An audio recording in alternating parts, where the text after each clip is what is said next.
Hello everyone and welcome to the Realme BGIS 2025, and this is currently round 3 of day number 3, and you guys are currently watching the English broadcast. My name is ICBaby12. Joining me is Crips as we take you through the commentaries of a brand new group today. And Crips, looks like we have Group 3 and Group 4 going to be starting their journey here in round 3 today. Crips, any opinions on this match? I really think that Groups 3 and 4 will be even more exciting to see, personally because some of these teams, we saw them on broadcast during round 2 as well. Of course, round 3 has been a banger through and through. I mean, when we saw Groups 1 and 2, that was so good. We saw a new record high set being yesterday. We also saw some amazing comebacks. Teams who were literally outside of top 10 managed to jump into the top 6 and qualify. So for Groups 1 and 2 have already set a very high benchmark for the level of entertainment. Agreed. And at the same time as well, of course, for you guys watching at home, I would like to acknowledge that today is March 8th. That means it is Happy International Women's Day. And apparently, to all the women, I would like to shout out to you guys. And I actually wrote a poem for you guys. Ooh. And I would like to read it right now, which is, okay. This is to all the ladies out there.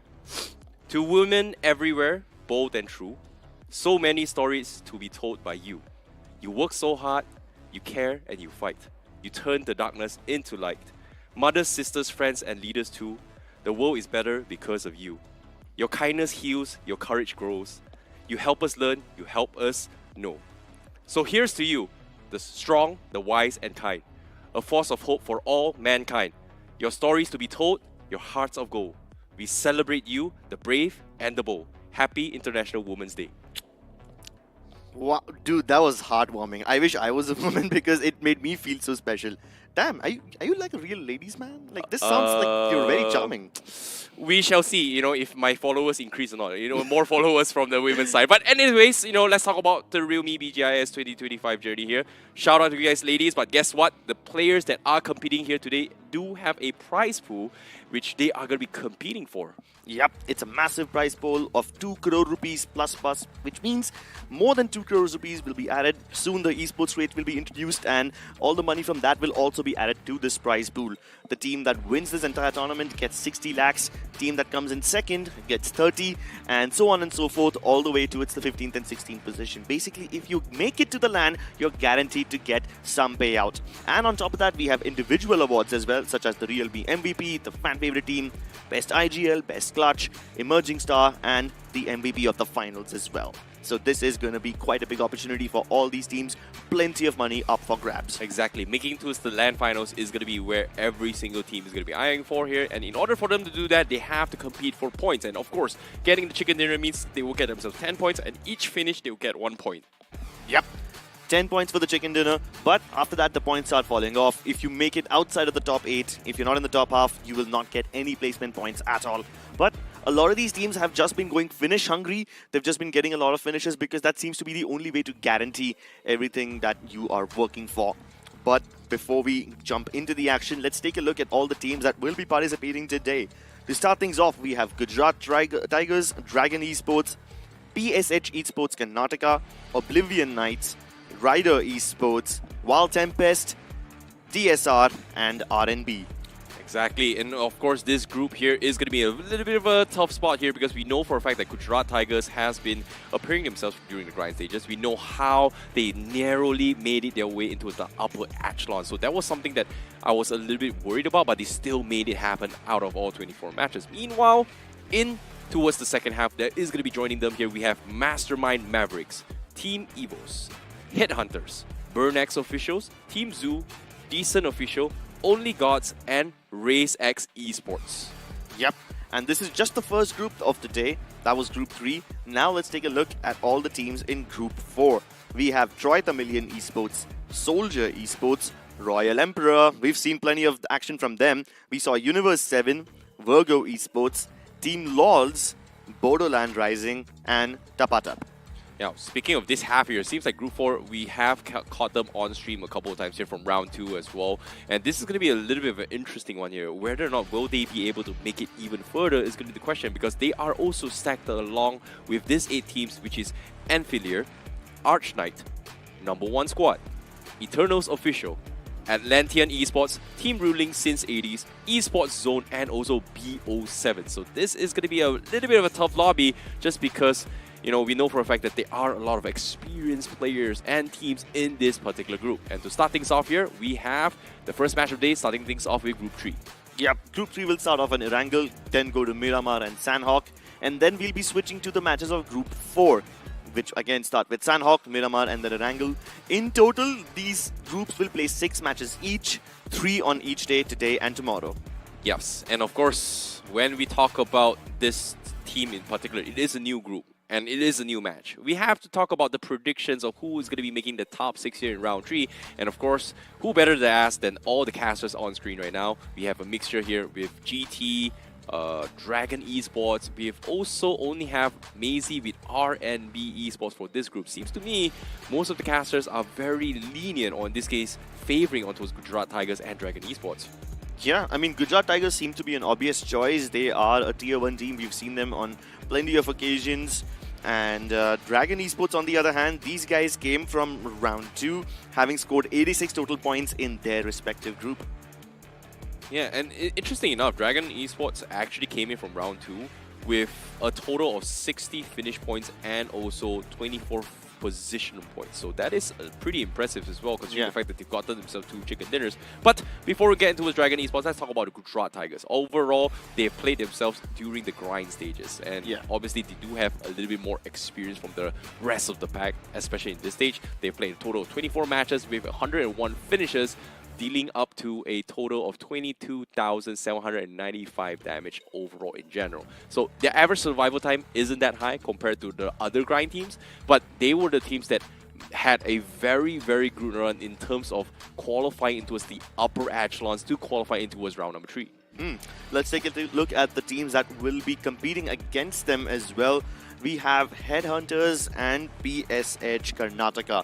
Now, PSH Karnataka are quite interesting because they had a total of 65 points, out of which 37 came from finishes. That's quite a good finish to placement point ratio.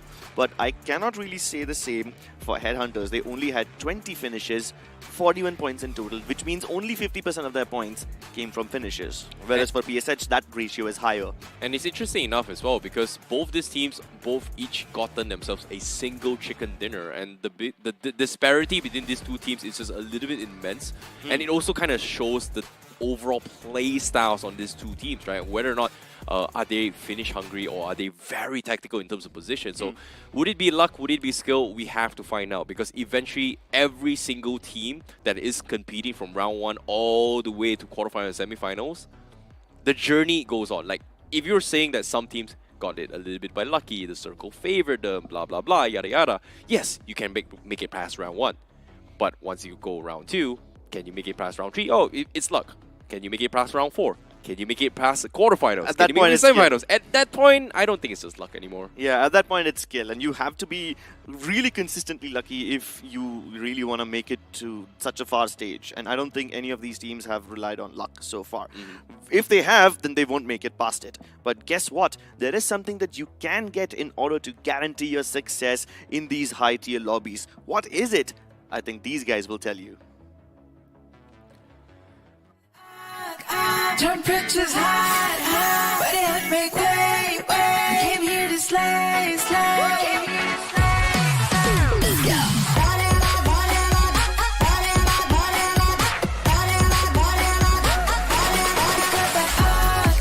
Temperatures high, but it make way. We came here to slay.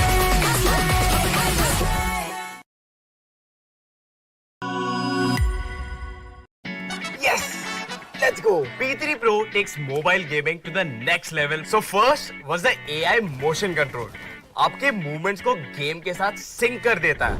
AI ultra touch control आपके finger movements को track करके touch control को lightning fast और lag free बना देता है. मतलब buttery smooth game play जो हर गेमर का ड्रीम होता है यार. तो P3 Pro is the choice.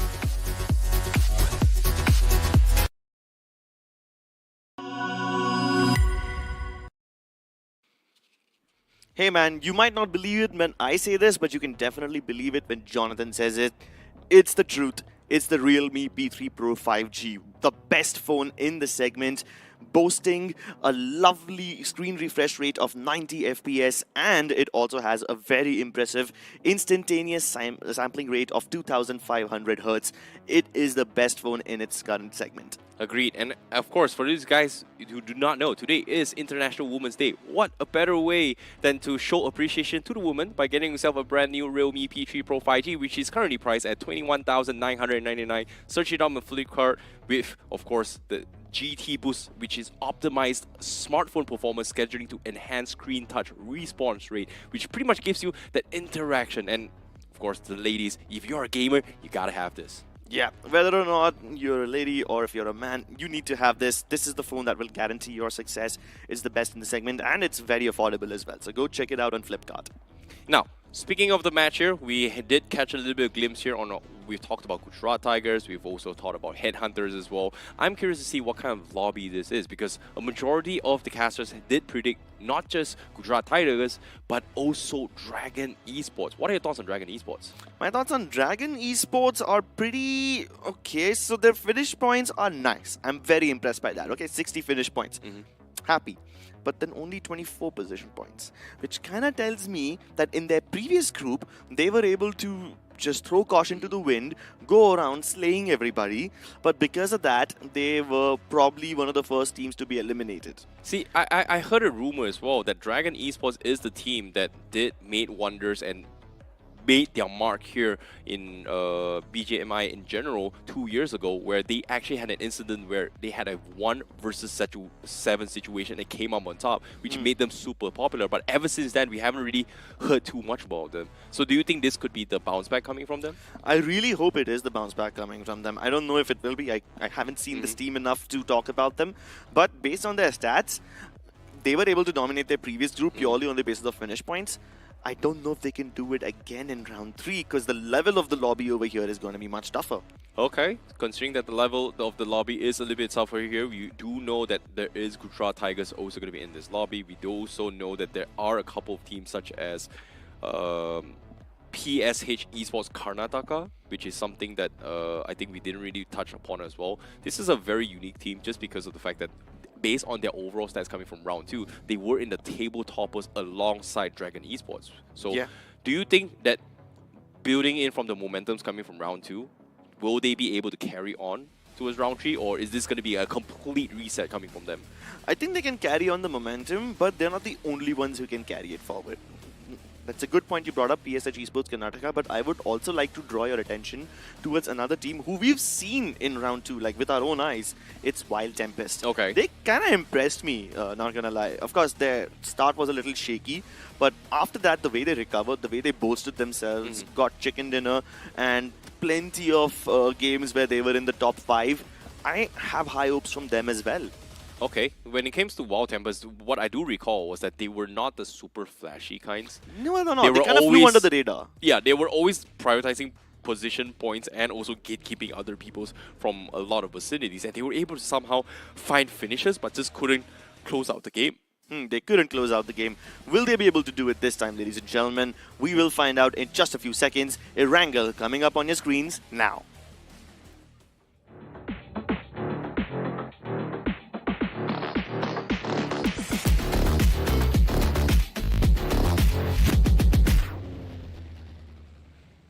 Well, we are going to be jumping in towards the first game of today here for day number 3 of the Realme BGIS 2025 round number 3 for Group 3, Day 3, Match 1, Erangel. And to kick things off, the flight path is going to be coming in from the north side of Severny and ending on towards the outskirts of Primorsk. Seems to be a very, very northwestern shift here coming from the usual flight path. Teams who's going to be traversing on towards Lipovka, Kamishki, and Milta Power will have a little bit of a turbulence, maybe a little bit too far off if they want to rotate in. So it might be a late rotation for teams heading the east side. No? Teams heading over towards the east side will definitely be in a little bit of trouble because this plane path is like heavily skewed towards the west, right? You'll probably have to get your vehicles and then go towards east if you want to go towards like Milta or something. And we've almost always seen that teams try to drop clash each other, not necessarily in the POIs, but towards the spawn points of the vehicles, I see. Yeah, it seems like mobility has been a priority, right? It's like some teams they would prioritize on vehicles first before actually looting up. Some teams actually prioritize it on those loots first before actually looking for those vehicles. It comes down to, like you said, certain POIs in the map itself where it becomes a little bit tricky. But in this case, we are going to be expecting people going to be clashing towards the Yasnaya. I do see two teams heading down towards that vicinity. RZ is going to be there, also in Pochinki as well. We do have a big fight happening here. Oh, I love Pochinki fights. It's been so long since we witnessed an off-drop Pochinki fight. So here we have, ladies and gentlemen, TSR versus, I believe it's going to be Osint and, I'm sorry, Decent Esports. So let's see if they can duke it out and whether or not they're able to survive this early onslaught. You have King and Advik playing somewhat close to each other, but they've already invaded this house. Pump action shotgun at the ready, and you have the first knock. It's Rahul who goes down. Wow, that was a very, very unfortunate one coming from Rahul. He had the shotgun, but just could not pull the trigger in time. And the UMP was able to spray him down. Decent official. Now, in a little bit of a tough spot. Yanop does have a very, very nice dirty angle. But he's got the Uzi and also the extended mag. So one clip, a quick one, is going to be able to take someone out. But the problem is, no helmets. That's going to be a big problem for them. And they're playing only head glitches.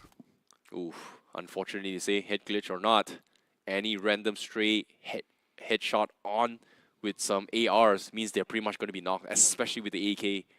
Yeah, they've barely got anything to work with. One nade and one smoke on Ronnie. No vest, no helmet, absolutely nothing. And he's heard the footsteps of his fellow enemies. He knows that Rahul gave away the position of at least one of these players in the double-story central balcony house. But yeah, they haven't been able to successfully throw those nades in. Well, speaking of throwing nades here, Decent won't be engaging anytime soon, right? Like, they're all having a lot of high ground advantage. They're hoping to punish someone. But TSR, they're just playing this very, very smart. There's no noise. They briefly heard it as well. They know that they do have a little bit of space to actually loot up. And the only way they survive is they pretty much need to group up. And the moment they group up means that if anyone gets knocked, they are going to be able to instantaneously trade. And fortunately for them, Decent doesn't have a potential DPS to kind of replicate what Scout did yesterday. Yeah, Scout's 1v3 yesterday was insane. It would have been a full squad wipe. The last person from Well to MG kind of, slayed Scout over there, stopped his finish spree, and then he emoted on him. Oh, well, that's going to be something to talk about on later days, but people have clipped it as well. It was pretty interesting. And interesting enough, the fans are taking it very lightly. It was all fun in the games. They actually kind of liked it. Meanwhile, on the circle itself seems to be a very balanced one. Not going to be heading towards Military Island for sure. I don't think we've seen a circle where 5% of the map, which is Military Island, and the circle shifts completely there. It's happened before in the past, but it's more like 1 in 1,000 chance, maybe 2,000 chance in terms of playing the game. So yeah, we haven't seen that. In fact, it's been a while since we've seen a Military Island finish. It's been a while since we've seen an off-drop Pochinki fight. So this is one of those games which is already giving me everything that I want to cast. Well, Pochinki hot drops may be cool and all, but in official lands, or in this case, an official tournament like this, it's not going to be action-packed. It is going to be a stalemate.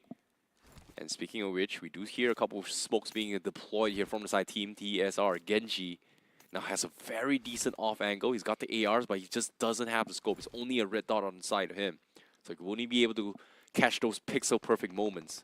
And it is going to be tough. Meanwhile, we can take a look at the off the replay as well. Seems to be RNB, before even dropping down, they already got taken out by Only God. So that's going to be first strike there coming from Only Gods. It's also kind of poetic how the person who took him down was Thor.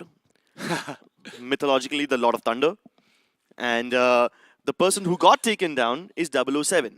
Ideally James Bond. And we've seen so many James Bond movies where he parachutes in front of enemies' faces and nothing happens to him. But yeah, obviously that doesn't happen in BGMI. Well, in this case, in the all men in the face of God, you have to bow down to them. You will be humbled. In this case, James Bond or not, that's a very humbling experience for him. True. Of course, this stalemate between TSR and Decent, fortunately for them, it is in the center of the zone, but it is taking a little bit too long. But as soon as I say this, guess what? On the finish feed, they do actually get the knock as well. And Yanov also going to be breaking out. Yeah, but at the same time, old gods are also trying to fire upon decent esports. This might just be a potential third-party opportunity over here. Pochinki really heating up. Speaking of heating up, Gujarat Tigers just taking a little bit of drive-by. It's a little bit of an awkward situation just because of the fact that, you know, they have no information, considering that they just came from Georgia Bowl. There's practically nothing that is happening right now. Yeah. So we had TSR over here facing off against decent esports, but since only gods were in a compound close to Pochinki and they got that mid-air finish onto 007, these guys have made their way into Pochinki where they heard gunshots like some 2-3 minutes ago, and now they're here on the high ground, on the church compounds and near the hotels, simply trying to scout out where their enemies could be. Little do they know that Decent have already retreated towards the eastern end of Pochinki. So those conical 6 compounds is something that they will have to be very careful about. But meanwhile, Wild Tempest, a team that we saw on stream during round 2, is here in Military Island trying to face off against their nemesis. You know, speaking of Nemesis, Wild Tempest, it's interesting to see Wild Tempest actually going for this kind of aggressive, rather early engagements, considering the fact that they do tend to avoid fights to try and set up roadblocks. But Oblivion Knights now gonna give them a run for their money. Disruptor has a very decent smoke to work with. Tempest kinda trying to smoke their way to cover all their angles, maybe rotate in, but the nades comes in, doesn't seem to connect. It's gonna be in a little bit of a awkward spot. Conquer still has the nades, wants to try and secure the vehicle, but guess what? A little bit of off angle from VL Raj. Able to find him. Raj, with the knock, is going to be the opening for Oblivion Knights who actually going for the dive. Yep, with that knock, they can actually start full sending it in. Conquer has been put down on his knees, but the moment Disruptor tries to get out, he's been fallen, and Crawler will be able to get that trade. He at least gets the revenge for Disruptor. But Crawler, he once again will be able to get the shot onto Vampy as well. So that's one finish for either team over here. Wild Tempest in a little bit of danger as Oblivion Knights try to close in on them. They might just have the chance to get Conqueror back up on their feet, but nope, that is absolutely not going to happen.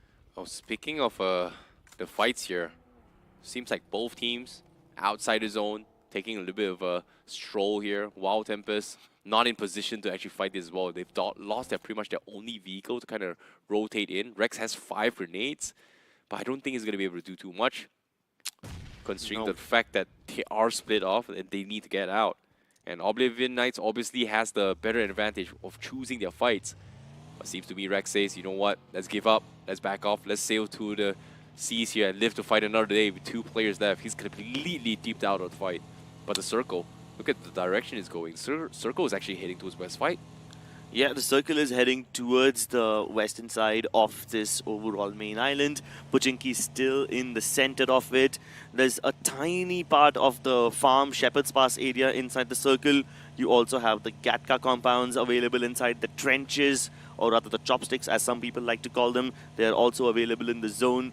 A tiny bit of school as well. So there's plenty of space available to be occupied by all of these teams. But I see a massive cluster heading towards not just Pochinki, but also the open fields around Pochinki. The double warehouse compound currently occupied by Old Gods. You also have GT who are trying to spread out across the chopsticks area.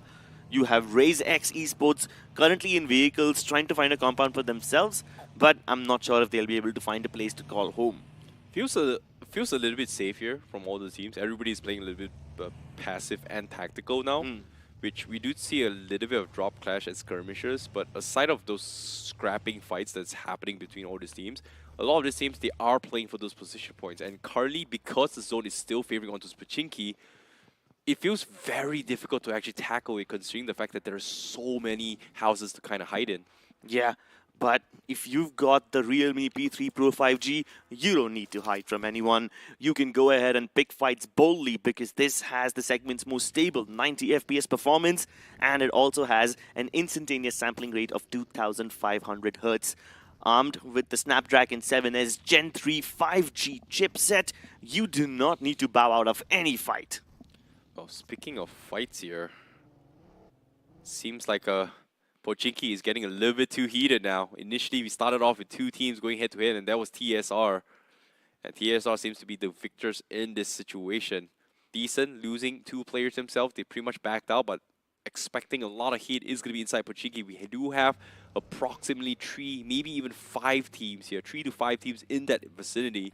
So it is going to be an absolute bloodbath. And as soon as I say this, on the finish, we look at this. Decent Ronnie also getting taken out. Decent not having a decent game at all. Absolutely not. 3 of their players already down, and they've fallen prey to 2 different teams. They lost a player into SRT. They lost another player to Old Gods. 2 players to Old Gods, actually.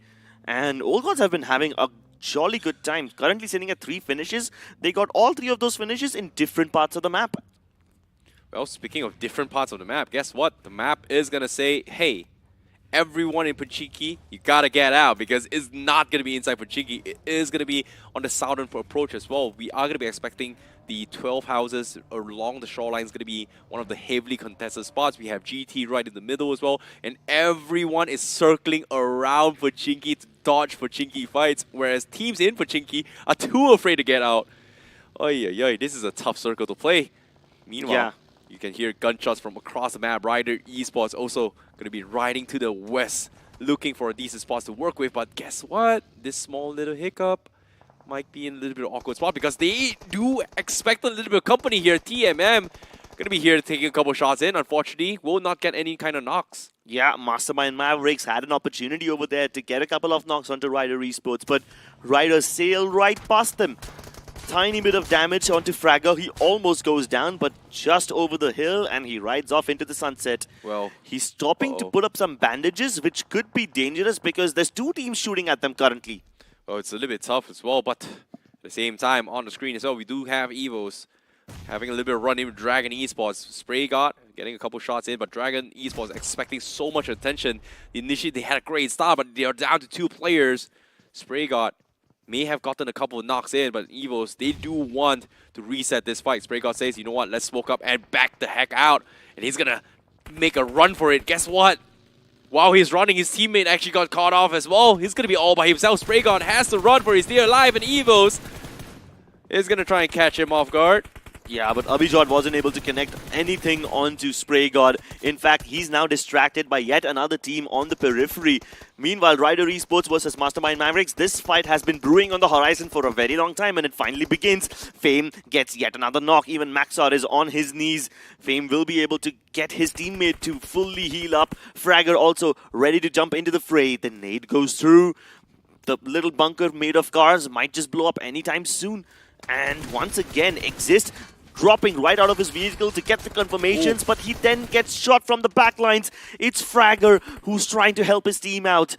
Down to their last 2 members.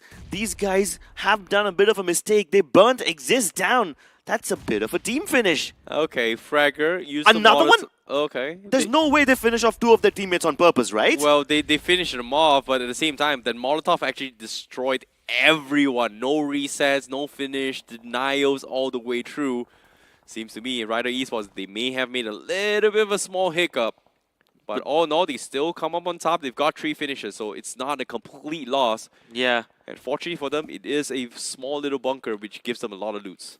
Could have been better. I mean, Mastermind Mavericks have been wiped out, so they could have had 4 finishes, but I guess one of those finishes was stolen away from them. Either way, they will have to lick their wounds and get into the next circle, because the next circle is on our screens. Gujarat Tigers currently control the south of Pochinki Hills, but in this case, it's the northern border of the circle. They should be able to gatekeep the likes of Old Gods and even the 2 other teams who are currently inside Pochinki.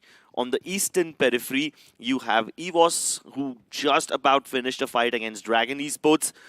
And the lone survivor of Dragon Esports surprisingly has found a spot for himself in the circle already. Speaking of spots here, Oblivion Knights now having a little bit of a hesitation whether or not if they should be pushing. But guess what? As soon as they say this, the opening knock means that it is going to be opening up for the floodgates as they try going for the rush. Tizu going to be in a little bit of a trouble here. TZ00 now getting 1 knock, and here comes the pump from Raj, and he finds another one. He cleans them all up, and that's going to be another player that gets taken out. There's going to be more points in the hands of Oblivion Knights. Yeah, but there's a team right next to them, and they haven't really made a move yet. TZ, I wonder what kind of opportunity they're waiting for.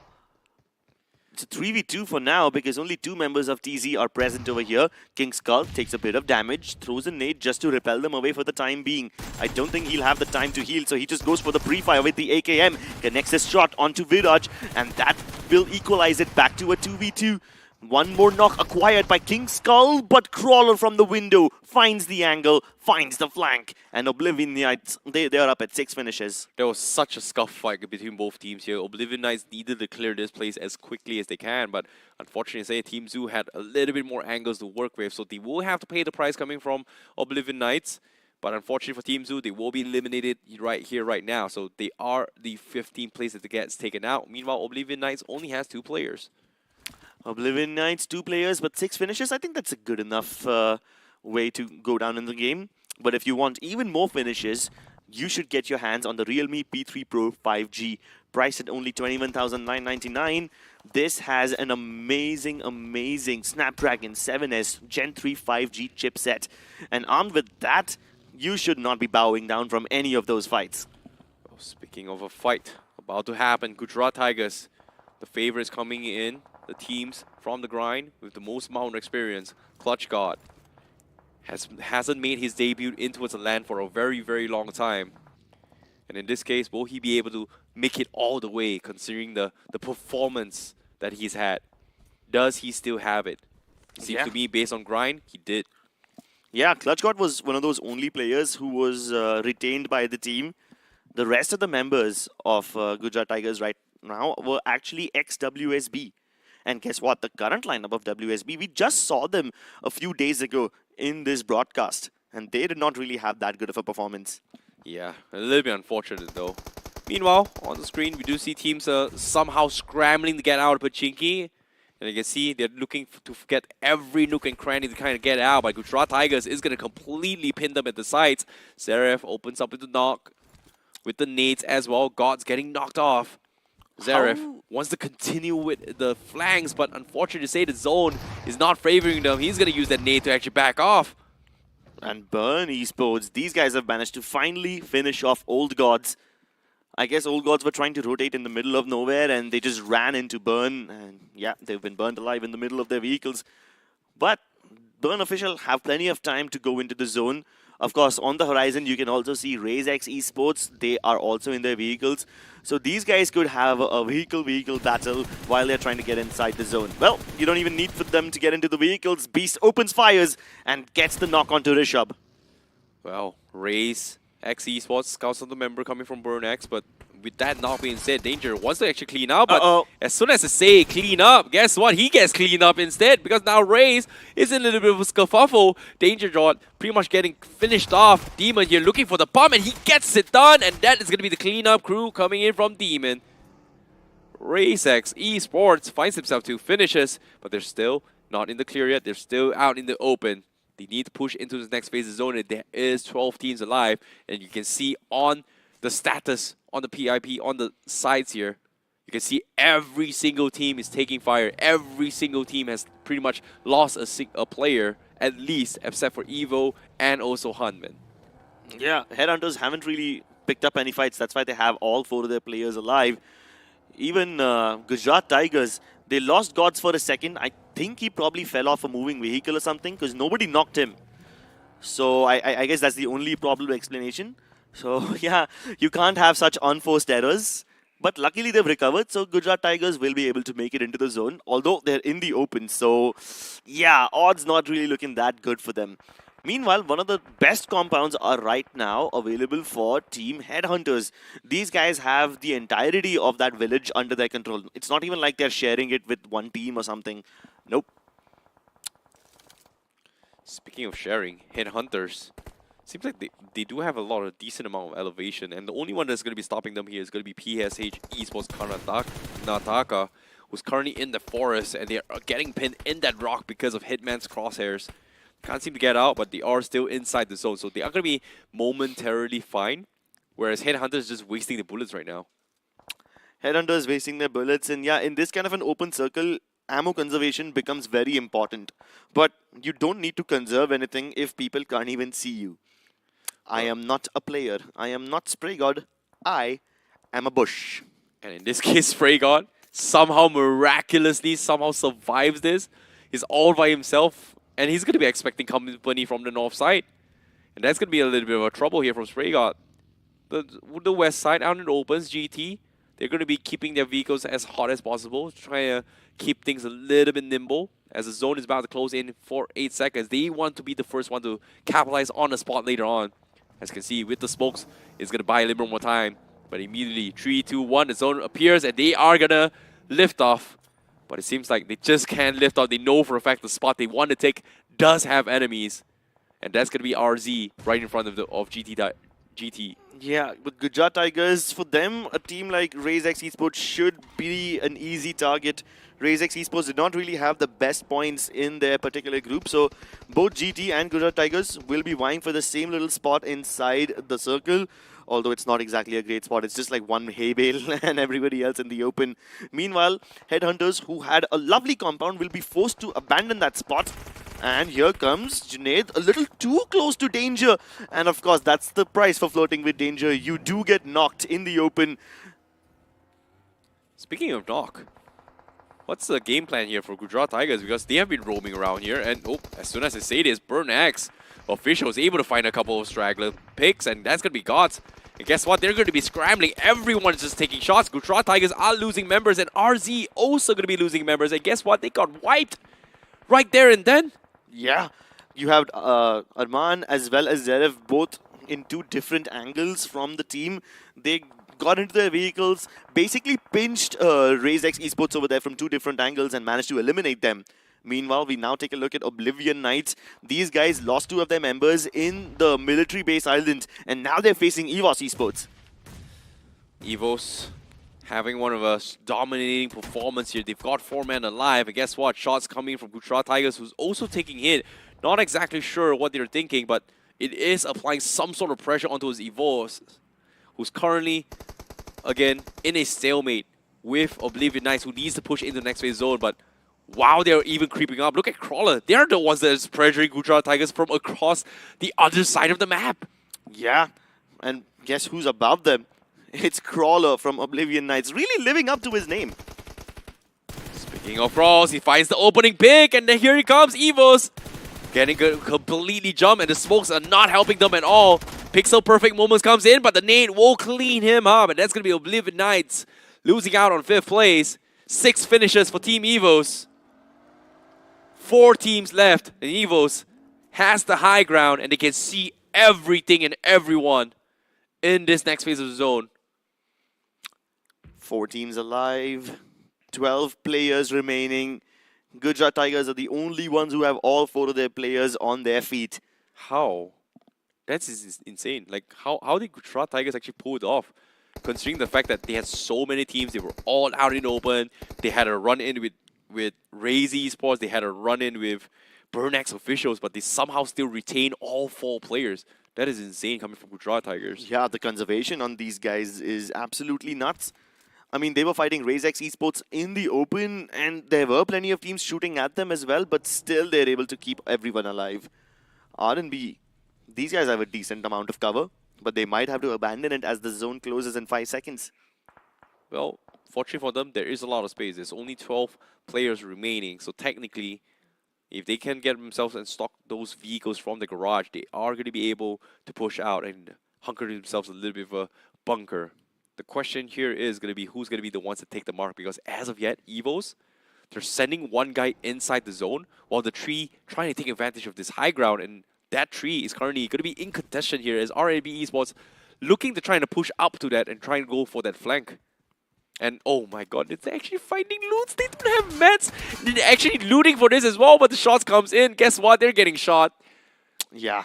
From Gujarat Tigers, actually.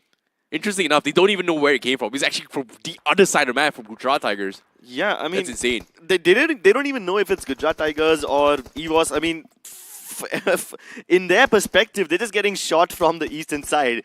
Could be from anybody. So they need to just cover themselves up. But speaking of cover, they will get a knock. As soon as I say that, Myth goes down. No chance of revival. It's all up to Donk. Well, seems to be the sprays comes in. Gujarat Tigers also finds the members of RNB. It's only Donk left. And guess what? in the midst of this chaos, while RMB was trying to creep up on the Evos, Evos immediately push into the next phase zone. They've got 4 people inside the small little shack, and look at the amount of vehicles they have. Complete bunker set up by Evos. And Gujarat Tigers may be in a little bit of trouble here trying to attack that. Look at this. Only 60 balance remaining on those ammunition on arm. It's going to take a lot here to try and shut down Evos. Unless they go in for the rush now, which in this case, they're not going to do so. They are going to go for a split right now. Yeah. EVOS also slightly split. Same with Gujarat Tigers. You have Zeref moving towards the hay bale, Gods moving towards the other side, and the rest of the teammates of Gujarat Tigers, Arman as well as Clutch Guardian, also follow suit. But Zeref, he finishes off RNB Esports, finds Donk crawling, and now it's down to just 2 teams that Gujarat Tigers have to face. EVOS, 3-man strong. Burn X, 2-man strong. And as I say that, Zeref finds Sohail as well. So many finishes for Gujarat Tigers. Well, Zeref now going to be raining nades on top of them. I don't think it's going to be in range, but it is enough to scare them off as they're about to push in forward. Seems like they are back in the shack once more. A well-placed nades means it is going to head inside. But based on that angle, it is going to be very difficult to lob into that small little window. But guess what? The flank coming from Gods does see everything. And despite all this commotion, Burn Axe is not making any sort of noise. Arm gets another nade. He's going to be a two-man knock here. Evos taking some serious fire. Everything goes to smithereens as the nades will completely clean them all out. But while Gods was trying to throw those nades in, he's been finished off by Burn X. So now it's down to a 3v2. Burn X versus Gujarat Tigers. Who will be able to get on top? Both the players of Burn X have one hay bale for cover, but the players of Gujarat Tigers have a better spread, meaning they will have more angles at their disposal. Even spread as well. Look at Arm. He's even have a little bit of a cheesy high ground here to work with. And in this case, if he smokes up the shack, he can go for a one-way. But Gujarat Tigers, they know exactly where Burn X is because they were shot from that direction. And guess what? Zeref finds a random spray. And guess what? He gets the knock. They've got 10 finishes. There's only one guy left. And GT is going to be using those vehicles to try and flush out the snake. And here he comes. He is going to be revealing himself. They know exactly where he is. And they will take him up as well as Gujarat Tigers. The teams from the grind comes in, makes a statement, takes the first chicken dinner here for Day 3, Group 3. Gujarat Tigers living up to their expectations. We knew that this is going to be one of those teams that will set the lobby on fire, and they've done exactly that. I see they live up to the expectations and they get so many finishes. Even though they didn't really have the best possible position, they were still able to spread out, get so many angles onto all of their opponents. You know, I'm not going to lie, the way Gujarat Tigers played was so tactical, so disciplined to a point that there were so many instances it felt like they should be eliminated just because they were out in the open. But for some reason, they survived it all. And yeah, there were a lot of moments we didn't exactly capture how they actually tackled the situation. But playing a 4-man coordination with vehicles and smokes out in the open and still come out with 4 men alive in the chicken dinner, I would say it's very, very impressive considering how they had crosshairs from Evos, they had crosshairs from Burn X officials, they had crosshairs from Raze as well, which is constantly firing in them, and they still came out on top. So I think that's something that shows that experience plays a huge role, and also confidence as well when it comes to playing stages here for like the round stages. Exactly, and I don't know if they even suffered any knocks. Like, I did not really see the name of Gujarat Tigers on the right-hand side of the finish feed. Like, they barely got any. Well, they barely got knocked. I think the only one that got knocked was Gods, right? Like Gods, he fell from the car. While he was driving by, he got knocked by Raze, and then a couple of times he just got knocked for some reason. But for some reason, like I said, every single time they were caught or knocked in the most awkward position, they somehow are able to regroup, get the reset, and still come on top. So I would say that was, like, in my mind, it's kind of mind blown right now. Like, how did this happen? It's insane. Yeah. Only one of their players got knocked multiple times, and the last time he got finished off was also because he took an extremely unnecessary risk to nade out Burn official.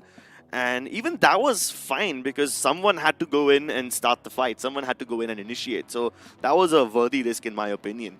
So yeah, Gujarat Tigers really balancing everything out. But I do feel bad for one team, and that's going to be Headhunters.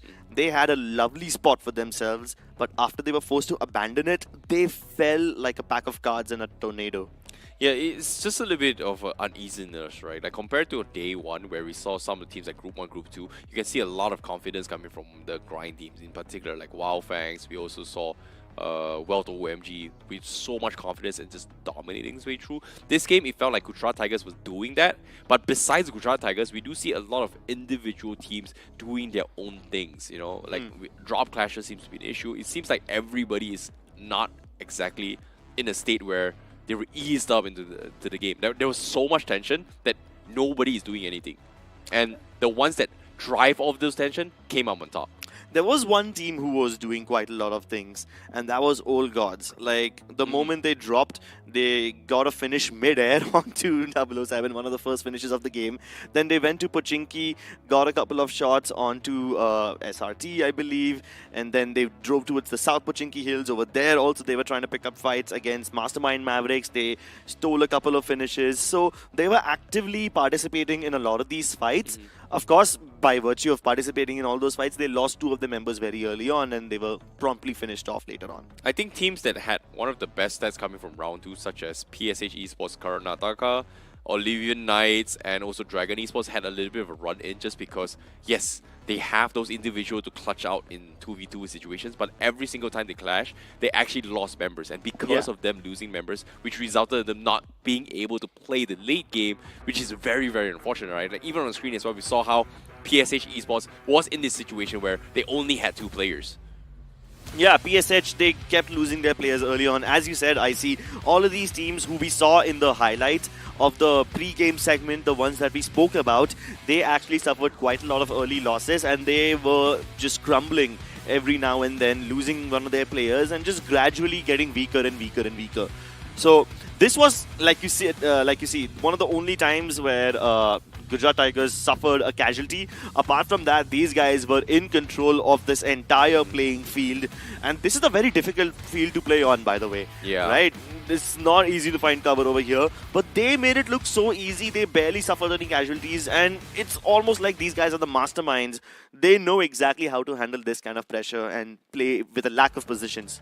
Now, as of now, we have to talk about the MVP coming from Gujarat Tigers, and it is going to be Arm coming in with a total of 5 finishes and with 3 assists. So he is going to be the MVP for that match, but Gujarat Tigers, they took the chicken dinner, they took every fight on their home. I wouldn't be surprised to see all 5 players, but unfortunately say it's not all 5. It's going to be Zareth and Arm with the top 2 in this respective, with also Crawler joining him from Oblivion Knights, also 5 finishes in total. Yeah, Crawler was one of those guys from Oblivion Knights who survived up until the very end for his team. Even Om, for that matter, the last person surviving for BurnX Official. These guys were able to propel themselves into the top 5 players and get a couple of finish points. But the longest finish belongs to Arm from Gujarat Tigers. Yeah. Of course, and 360 meters, that's very impressive. 5 grenade finishes overall, and really impressive performance from Arman. I think ARM pretty much got that knock on towards RMB Esports from the other side, man, when RMB Esports was trying to loot up the small little crate, right? So a little bit unfortunate for them, but all things considered, here's the scoreboard. Gujarat Tigers will be the top table toppers here with 22 points, followed by BurnX Officials with 13 points, Oblivion Knights with 12 points in total, Evos with 11 points. These are the top 4 teams who had the decent amount of double digits on top. RNEB Esports may have made it to the top 5, but they only got 6 points. Headhunters also 6 points. It seems to me every single team has gotten some points in this game.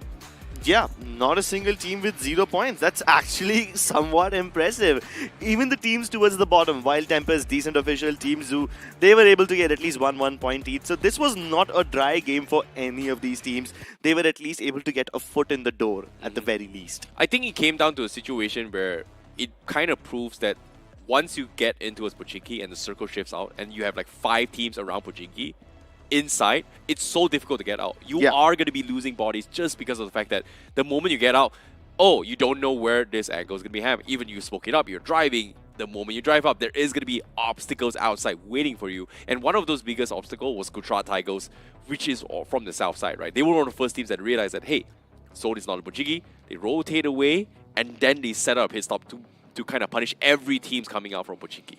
Yep, that was a very intense fight in the Erangel. I loved the Pochinki fights, but I love Los Leones even more. So we'll be back with Miramar after a short break.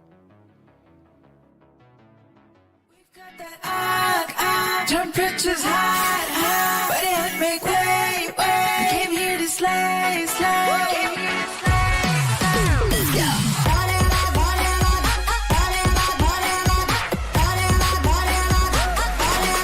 Let's go. Temperatures high, but it make way. Came here to slay.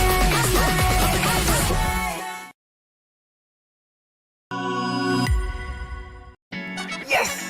Let's go! P3 Pro takes mobile gaming to the next level. So first was the AI motion control. आपके movements को game के साथ sink कर देता है.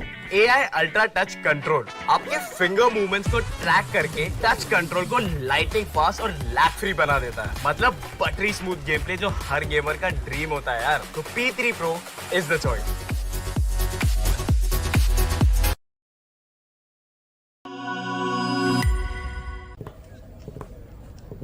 सो Neeraj, flight path देख के आपकी लैंडिंग स्ट्रेटेजी क्या होगी? बस सही एंगल, राइट ग्रिप, फोकस, और फिर इसको फेंकना नहीं आता. ओके, फाइनल सर्कल, 20 बंदे बचे हैं, क्या करोगे? प्रेशर नहीं लेता मैं सर, जेवलिन में दिमाग को ठंडा रखना पड़ता है. और फिर इसको फेंकना नहीं आता यार. नहीं आता. क्लोज रेंज में आपका फेवरेट वेपन कौन सा है? सब सही स्ट्रेटेजी और टाइमिंग का खेल है सर, जेवलिन की तरह. अरे मेरा मतलब गन्स, M416 ग्रेनेड फेंक देंगे सर, सब फेंक देंगे. यार इसको सच में फेंकना नहीं आता. नहीं आता. अच्छा ये लो, नेट स्पैम करके दिखाओ.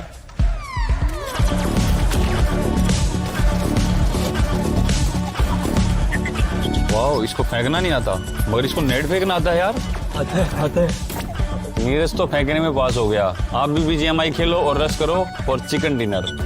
यार तुम तो फेंकने में चैंपियन निकले. चैंपियन नहीं sir, conqueror. O yes.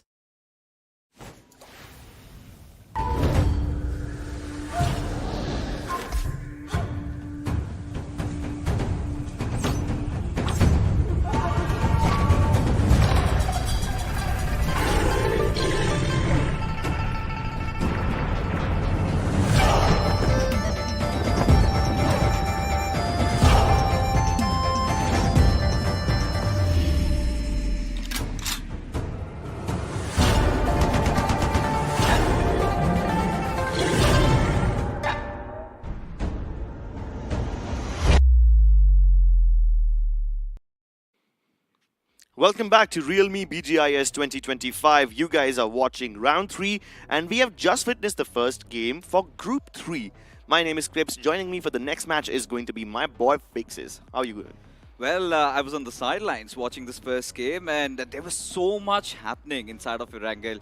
Surely Gujarat Tigers did come up with the win, but we sort of anticipated that. But Yeah. what really caught my eyes was Team EVOS, was Team Oblivion Knights. Especially when you look at Team EVOS, they had the best position inside the circle. And when you compare that with their stats from round 2, they've got that perfect balance of finishes and position points as well. Whilst for Oblivion Knights, loved how aggressive they were. They just don't care. Yeah, Oblivion Knights were getting a lot of finishes, but they were also losing players in the process in order to get those finishes. So it kind of feels that they just did not consider the consequences of their actions. Yeah, they certainly would, and we'll talk more about that. But before that, we've got important matters at hand because we want you to improve. We want you to get better. So if you want to do that, you need the best device alongside. If you're looking for a smartphone under 21,999 or at 21,999, check out the Realme P3 Pro 5G. It has got the best features. We're talking about the Snapdragon 7ish Gen 3. Now, this is something for all the multitaskers like you, Crips. But for the hardcore gamers like me, I have that GT Turbo mod.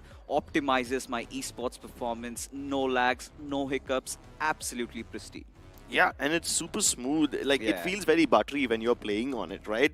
Because it has the 90 FPS performance, and it also has an instantaneous sampling rate of 2500 Hz, which is absolutely impressive. So do check out the Realme P3 Pro 5G, priced at 21,999 on Flipkart.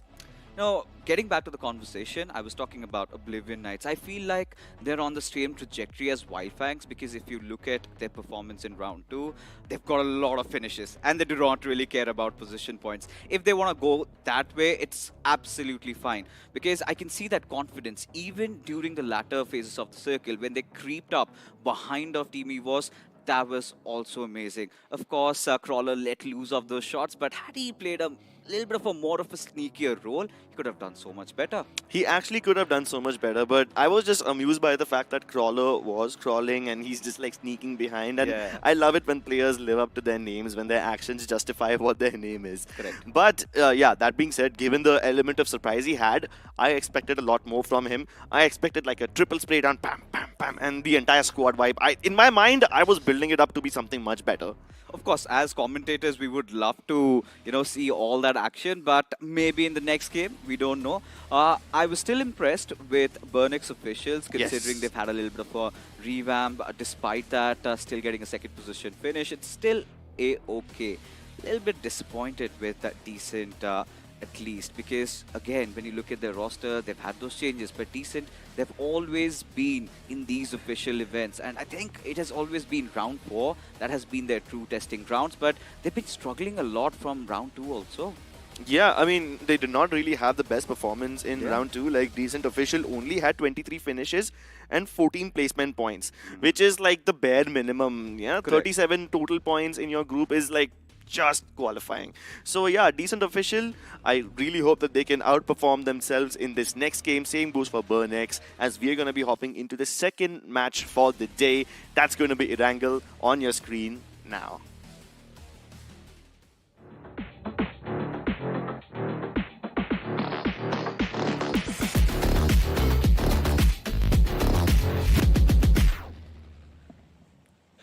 Ladies and gentlemen, welcome to the Realme BGIS 2025. You guys are watching the second game of round 3. We had groups 1 and 2 play out yesterday. Today we have groups 3 and 4. For now, this is the second game for group 3 as we head into Miramar. Plane takes off over El Azhar and we're going to be going towards Ladriela. The pilots of this plane are going to be Crips and Fixes. And it's always a pleasure with you. And looking at the circle, or rather the flight path trajectory over here, kind of pushes me into thinking if we get a circle around a truck stop, because that has been Dosoko's case lately. We've seen a lot happen around these eastern areas, and want to see something different happen this time around. All these teams taking the plunge. You've got Team TSR heading towards Tierra Bronca. A lot of splash of colors around those central areas. You've got Team EVOS. They have been ones to eye out for. You've got Only Gods also dropping down. And they've got company. In fact, a lot of teams heading towards Los Leones and all the neighboring areas. Except for TSR, they suffered a couple of early casualties dropping into Pochinki last game. This time they go for the exact opposite, going towards Campo Militar, which, by the way, not a single team has landed in ever since I came in here to cast the matches. Eventually, a few of these teams will. At Yeah. the moment for Miracle Esports to come to play, yes, that might happen. So that is there, but finally a breath of fresh air. You could see circle in front of us this time heading down towards this earthen areas. You've got Minas Del Valle. So Team RZX, they're in a prime position right now. Just drop down around Chimacera, make that early rotation, take over the hills, and you're good to go. But this is something that Gujarat Tigers, I feel, Crips have already anticipated, dropping down at Valle de Mar. I think this is a very good spot that they can play around. But we've got a fight amidst us. Yeah, we've got a fight early on, and we have Thor once again getting the first knock of the game. Only God's Thor was one of the first people to get a finish last game. He was able to pluck off 007 mid-air before he could even touch the ground. Like, imagine your game ends before it even begins. And once again, Thor delivers, getting the first strike in Miramar as well. He's racking up quite a reputation. So poetic, especially when you are called Thor and you get that first strike. And Yeah. at this point, for Only Gods, they need more of that. It's not just those early game vibes you get. It has to be more about being consistent and getting finishes throughout. As Team Rider left with no other options but to tuck their tails and run, especially considering these are two rather newer teams. So quite unaware of each other's presence, and as a result of which, this was an early casualty, which I believe is not going to happen tomorrow. I hope it doesn't happen tomorrow, but I'm glad that you mentioned that they are somewhat newer to the circuit. We saw Ryder Esports on the south of Pochinki Hills last game as well. I believe they were in a vehicle clash against Maverick Masterminds, and while they were just bombarding nades upon them, they ended up finishing two of their teammates accidentally. So they got 3 finishes, yes, but they lost 2 players in the process. Meanwhile, we have yet another fight breaking out, and this time it's Oblivion Knights versus EVOS. Both these teams had decent performances last game, but now Sohail is down on his knees. And this is something that Oblivion Knights, they thrive under. They love taking those fights, and Team EVOS, they might be quite proficient with how they position themselves, but against Oblivion Knights, you have to be on your toes every single time. It's just not about Crawler and Darkseid, the only 2 players surviving like in the previous game. It's the whole squad. So for Team EVOS, if they want to go deep inside this game, they have to somehow withstand Oblivion Knight's wrath. But for now, Team EVOS, it seems like Abhijot, he's got a nice area, has got some altitude to work around with. At the same time, losing out on Sohail really does not help them in their endeavors. But at this point, the only concern with Oblivion Knight, sometimes Crips, has been they do not know when to apply those brakes. Because now if they're going to take those vehicles, come straight slamming at Team EVOS, I'm pretty sure they might suffer some casualty. Yeah, they will. They figured out that at least 2 of those players are in this building from Team EVOS, so they can take the other yellow building. And these yellow buildings can be quite treacherous to cross because there's like only one central staircase. And we saw Scout pull off a 1v3 when all of his enemies were funneled into a narrow staircase.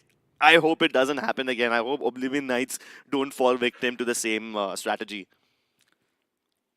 Abhijot is literally not moving a muscle.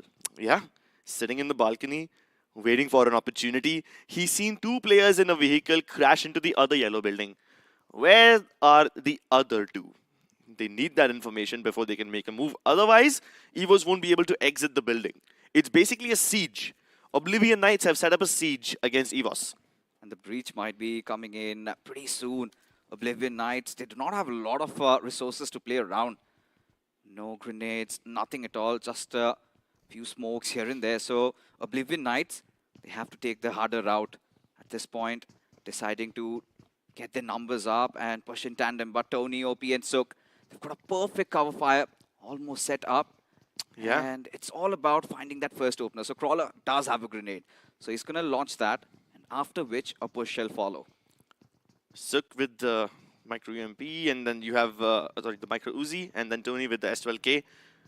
Both of these guys, they try to set up a crossfire, but Suk is trying to give away way too many footsteps. He's probably trying to lure them in. Yes. Potentially try to, give them a false sense of security. But these nades could be dangerous and disrupt at the moment he tries to throw it. Suk will spray him down. And he fell for that trap. He did, of course, and now Team EVOS, they're looking to double down. They know this is their cue as Suk. He's taken some damage. He's gotten softened up there. But still, does have that one grenade. Tosses it. Does some decent amount of damage. Not enough to take anybody out. Tony, once again, waiting for his opportunity. They know that Oblivion Knights will have the opportunity to recover. Disruptor trying to find an opening with the nades. But he doesn't know where exactly to throw it because Suk, as we've seen him do it before, he's giving away way too many footsteps and he's trying to confuse the players of Oblivion Knights. I mean, at this point, both of these teams are starting to get restless. It's all about who breaks the ice once again. Has to be Darkseid. Gets that beautiful knock, and Viraj needs to follow up. Did, in fact, but through that murky smoke, he goes pushing in, gets that knock. The trades are definitely there. Both these teams exchanging blows as Suk. He knows he needs to buy some time, needs to get the res back up. As of now, he's the only player surviving. As the paw finally coming in, it is going to be Darkseid who's going to be leading the charge. And there you have it. Team EVOS, they succumb to this aggression coming in from Oblivion Knights. Beautiful stuff.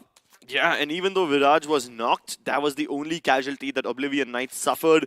They're still able to mitigate all the damage quite well and survive with 4 players strong, with 4 finishes as well. And the circle isn't exactly that far away from them. They're already in San Martin. They just need to go a tiny bit south of Power Grid to get inside the zone. No potential third parties as well. Yes, I mean, on the minimap, we can see that Wild Tempest is close to them, but I don't think they'll drive into San Martin to pick up this fight. This year's Realme BGIS, the tagline, of course, was all about making your mark. And surely enough, Oblivion Knights, they've been doing that. I do not know how many position points they will secure, but I'm pretty sure they're going to get a lot of finishes. But for Dragon Esports, these are seasoned veterans. They've been in the scene for quite some time. And usually it's the BMPS that is where they shine. Once again, this time in the BGIS, already did have a couple of knocks earlier, but could not get the conversion, but still want to rotate inside the circle. So when you take a look at the circle, you've got so many teams already just clumped up around those central areas. You've got Team RZX, you've got Team Zoo, you've also got Decent having a good position around those northern areas. But the southern side and the southeastern side is especially what is really cluttered up. Gives me OCD already. I really want the circle taking another hard shift around the 5th zone.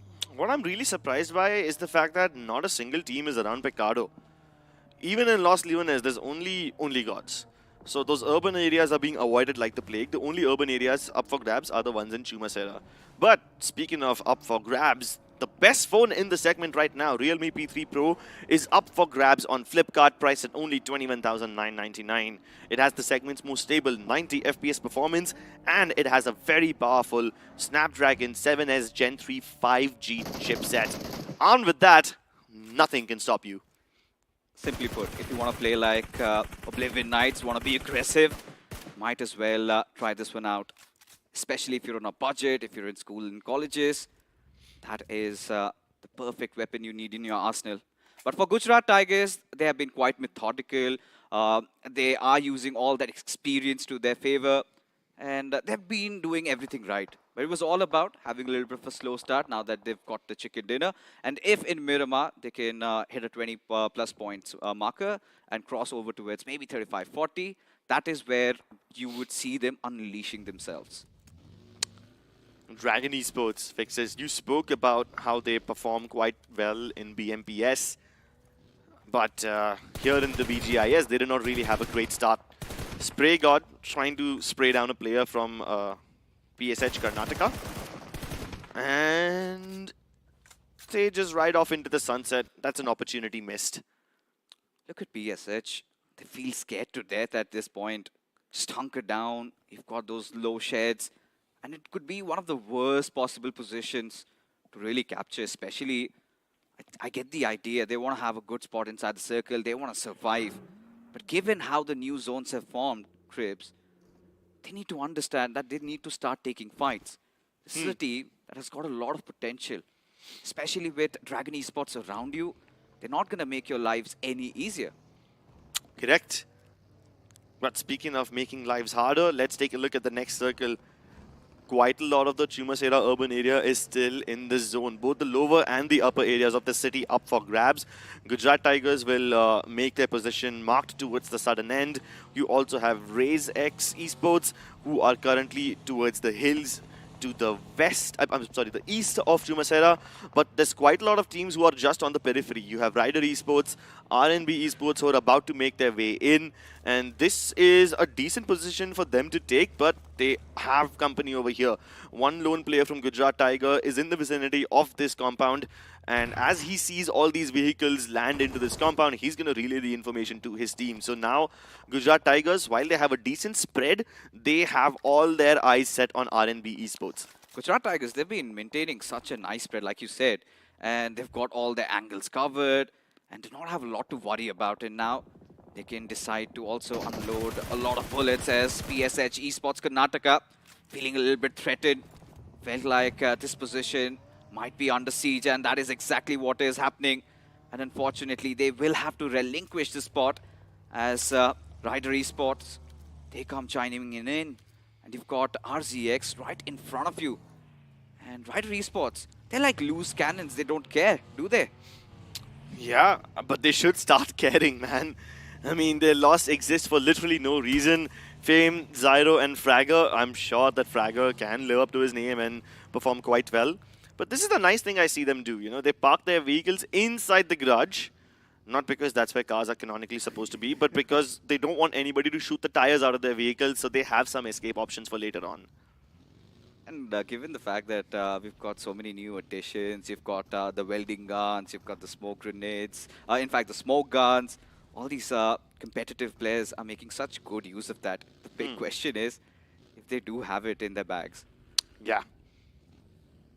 I mean, I've never been able to find any of those weapons while I play this game, but optimizing how do you want to deal with your storage, right? So you Yeah. gotta make a choice. no, what I'm saying is that I don't loot enough. Oh, you're one of those guys. I'm You're- one of you're those guys. kind I of find a Oblivion UMP, I Knights, go right? in. You're the Oblivion Knights. Perhaps, perhaps. I wish I was as good as them, though. Someday. Someday. If I have a Realme P3 Pro, I guess I will be as good as them. But for now, you have TSR in a bit of hot water. King is down on his knees. The crown shot out of his head. Solo trying to put his king back up on his pedestal, back up on his throne. But will he be able to make it into cover? I guess their lives will be spared for now. But if you don't want to end up like King, if you don't want to end up on your knees, get your hands on the Realme P3 Pro 5G. It has an instantaneous sampling rate of 2500 Hz and it's only priced at 21,999. So what are you waiting for? Go to Flipkart and check it out. And let's not also forget about that stable 90 FPS that you get. Really make sure that every single time you're going in for all those pushes, pushing on the compounds, you do not lose out on those frame rates. As of now, the circle has taken a shift, and Gujarat Tigers, look at how beautifully they've laid themselves out. R&B, of course, could pose a little bit of a threat for Dragon Esports. And now look at Team Rider. This is what I was worried about, Crips. There's so much out in the open that suddenly they get caught off guard and get wiped out. So Rider Esports, they need to watch out. Indeed. And like you said, Rider Esports were a little too careless, but here we go. That's an insane battle. Wild Tempest just about got a couple of knocks onto the squad of Only Gods, but now you also have Decent chiming into the fray. So nice finish by Rex, but will he be able to recompose himself and get the cross? Yes, he does, but he doesn't know that Insane is inside this house. Insane should have heard him, and now he should definitely be able to hear the heals, but Insane's not moving. Hello? Oh, Are he's you asleep alone. at the wheel? No, he's alone. He does not want to take an exit, but seems He's like, been spotted. oh, his muzzle has been spotted there. And I think he's not going to be surviving for any longer. He's scared to death at this point. Fights happening on all corners. You've got Oblivion Knight suddenly chiming in, suddenly charging through, and suddenly Wild Tempest, they are losing out on numbers there. As Wild Tempest, they get that final player of Only Gods wiped out. Now Conqueror and Rex, 2 players remain, but look at this, even Team TSR, this is an absolute carnage, Crips. Yeah, Wild Tempest was supposed to be the third party, but now they're stuck in a fifth party situation as both Oblivion Knights and TSR are in the vicinity. TSR have taken this entire stable for themselves, pushing Rex and Conquer towards the more concrete house. Meanwhile, Oblivion Knights are towards the hay bales, towards the warehouse, and they will make their exit out of the situation. This is way too much heat for them to handle. Oblivion Knights still aren't inside the circle, but look at them being so pushy, and look at them how easily they sort of disengage from this situation. They just managed to reorient themselves, and they were like, you know what, TSR and WT, you both can fight. Look at the amount of resources that have been depleted over here. So many spokes lobbed in, and at this point, they have to make a choice. TSR Esports, they have to make it count. And for Wild Tempest, they're still so scared. They have to be defensive. They do not have the numbers really backing them up. No, they don't. For now, the only thing that they have going for them is that they are barely in the zone, so they must hope to survive for as long as possible and hope that their neighbors are somewhat amicable. Which is not going to be the case. Absolutely not. This is BGMI. You think you'll have amicable neighbors? No way, bro. Speaking of neighbors, Look at the machinery over here, the machinery area that Gujarat Tigers have under their control. RNB have been on the southern periphery of the circle for quite some time, Fixes, and they haven't really picked a fight against Gujarat Tigers. Smart decision, I wouldn't do that either. But now the circle forces them out of their cover, and Gujarat Tigers still have some machinery area to work with, although it's the lower end of Chumasera. RNB, on the other hand, don't have that area under control. And this is where both these teams, Gujarat Tigers and RNB, they will look forward on exchanging blows against each other. They need to find that space because it's only gods that is inside the circle. And look at this, RNB might have just given their position away. And gods does not even blink an eye, instantly takes him down. And suddenly the pressure increasing tenfolds on the players of RNB over there. As for Gujarat Tigers, Seraph still out in the open. Almost on the verge of getting taken down, but look at this. They're making such good work of the players of R&B spots, one after the other, just shredding them apart with mid, with no other options but to take his tails and run, as Gujarat Tigers already start increasing their tally. Myth trying to get out of dodge, trying to stay alive, but he's been shot down. No escape for you as R&B bite the dust. And you also have Gujarat Tigers now in complete control of the Chumasera industrial area. But they still have some neighbors who have a split angle onto them. For now, though, we'll take a look at PSH Karnataka. You have Shailan, who's trying to take some shots onto Raze X Esports, but Beast, he's getting res right under his nose, and Shailan has no idea. Oh my god. This does not bode well for Shailan, does it? Because Beast, he's already back on his feet, and now Shailan, of course, has that little bit of a shed though. But look at how open he is. How does he survive? Has not even got a single smoke to himself, just has that stun grenade to work around with. And at this point, you know, all it takes is one grenade. Because Razek's officials pretty much know. All they've got to do is lob a grenade inside this little shack. And Shailan, he's long gone. Well, Shailan's troubles will not end anytime soon, but maybe he can turn the tide. This nade, I mean, it's not even a nade, it's a stun grenade, so it doesn't even do much. Keep his position away, Chris. Yeah, he just gave his position away, so that's a bad decision for him. So let's hope Shailan gets to survive this bad decision. Although I don't really think RazeX official will spare him. This is one free finish, a solo straggler. They will obviously want that 1 point for themselves. But over here, these guys are kind of safe in this little dip. Nobody behind them in the blue zone, nobody north or south of them. So they can stay here for as long as they want. The moment I say that, Hyper gets the knock onto Beast again. Beast was just knocked, and now Shailan takes his opportunity. As soon as Junaid turns towards his fallen teammate, Shailan goes in, takes the finish, and now Danger Jord and Shailan, they are both in a 1v1 situation with Hyper Esports playing Spoil Sport. He showed some courage, showed some valor, really paid off. Shailan did manage to sneak in that one finish, and I'm pretty sure Team HH, they're not going to be happy about it, as RZX, completely caught between the crossfire there, have suffered so much casualties, and Team HH exposing themselves. This is where Gujarat Tigers are just basking under the sun, enjoying all those free finishes to their names. Yeah, I mean, HH started a fight against RazeX official.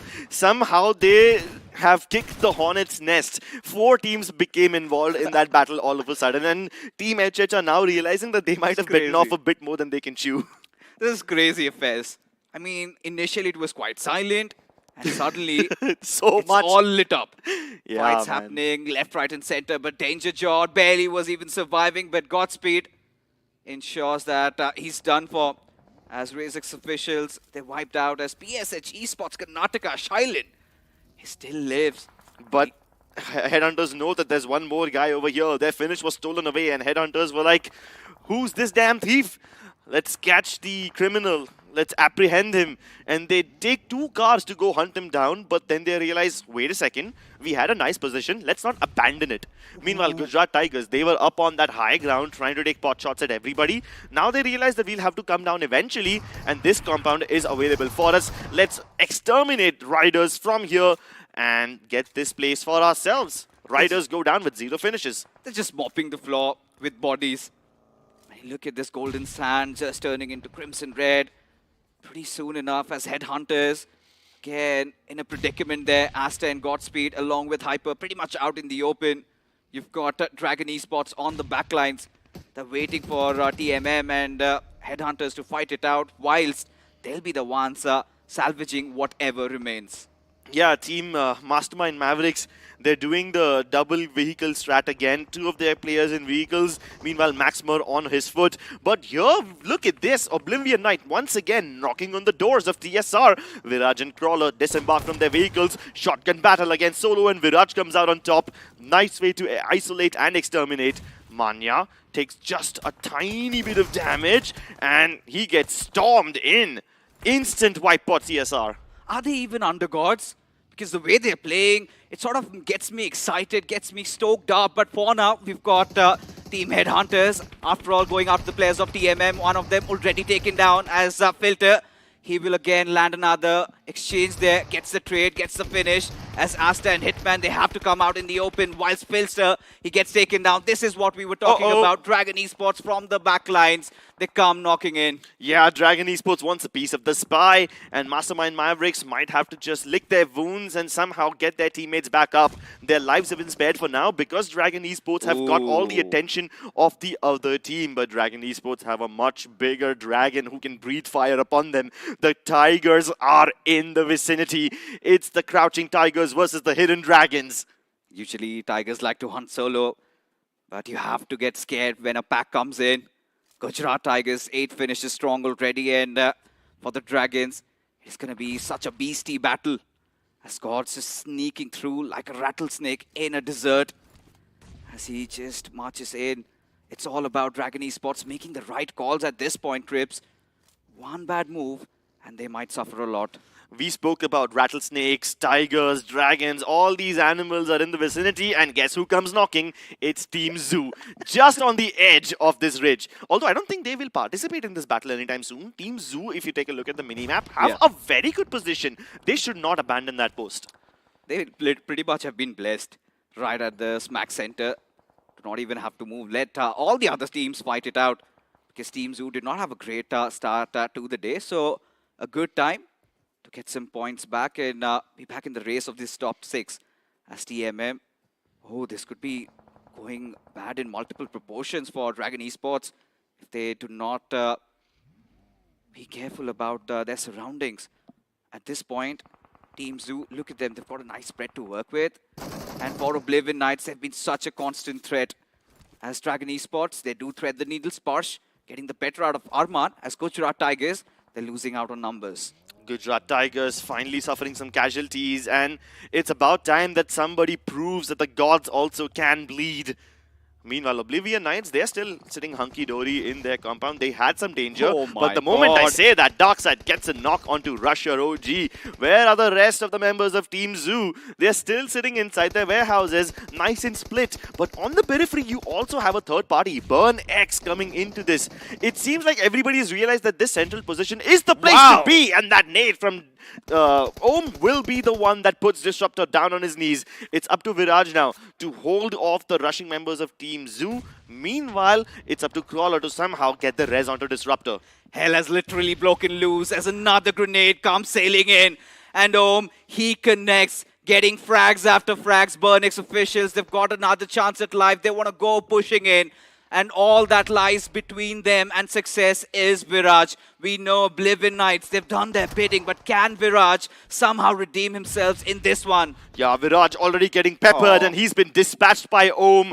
But the trouble doesn't end here. Team Zoo was refusing to participate in that fight, but now their issue will be forced because Team Mastermind Mavericks have entered the fray. A fourth party situation has started in this central compound, and all hell has indeed broken loose. Fixes as the circle continues to shift towards the center. All the spotlight on this compound now.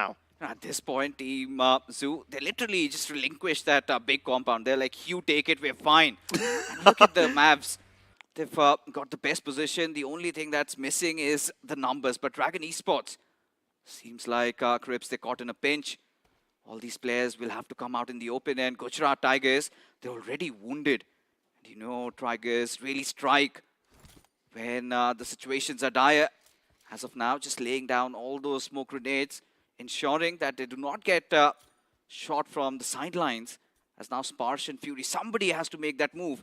And this is where Gujarat Tigers, if they win this battle, still a lot more are there for them to follow. Yeah, but these two teams are the only ones on the southern periphery. So if these two teams start fighting each other, I don't think they will get third partied. All the other teams are focused on that central compound we spoke about before. So this should be a fair fight for them both.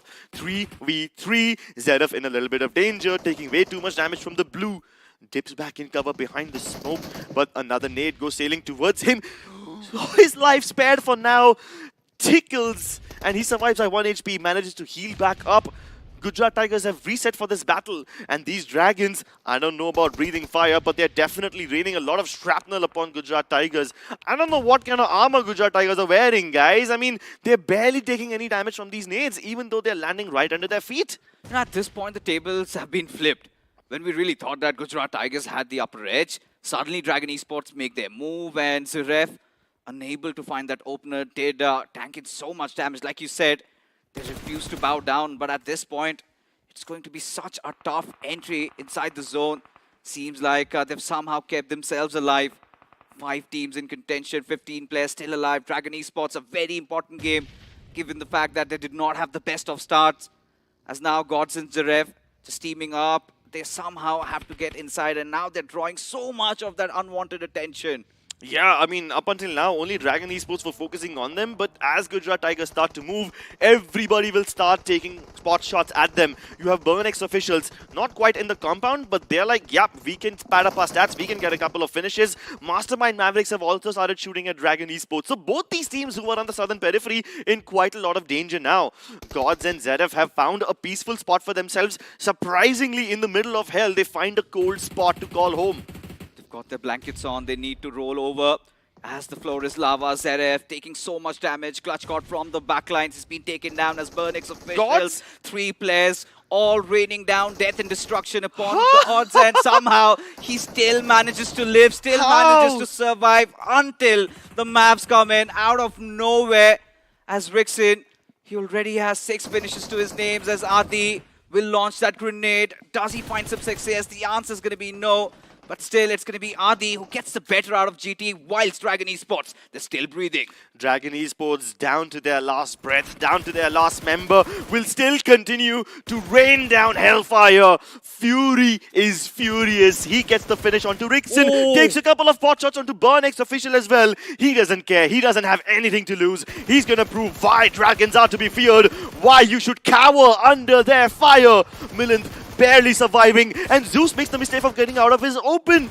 Even King Skull is in way too much danger. Fury is on fire. 2 knocks from 2 different teams, and even Varun is in a bit of danger. This is a madman. He's so good. He's getting so much done. Only 2 finishes to his name. Could it be a 1 versus the world clutch? Down to their last members. It's up to Milind and Fury, and he finally has been put to rest. He does it! Oh my He god! does it, Crips! Dragon Esports pull through! Sheesh! Brother, what did we just witness? Oh my god! This was one for the making. Dragon Esports, they already have us pumping. And credit where credit is due. Fury, the last player did fall to the play zone. It's fine. But what really shocked me was how nobody paid attention. He was constantly shooting, and teams around were scared to death. They were trying to come out of their covers, and they were starting to panic. Who do we deal with? Do we deal with Burnex officials, or do we somehow try and stay alive? And then it was Fury all over. Of course he did not get all those knocks converted, but barring that, securing that chicken dinner, especially after the fact that you did not have a great start to the day, this is Dragon Esports, and we love them for that. Sheesh, brother fixes. I need a moment to recover from that. I don't know how everyone else is going to recover from that. That was insanity. Like Fury, it's just him and his broken down vehicle against the world, and he doesn't spare anyone. Team Zoo, I don't care. Burnex official, I don't care. Gujarat Tigers, I don't care. I'm going to shoot every one of you.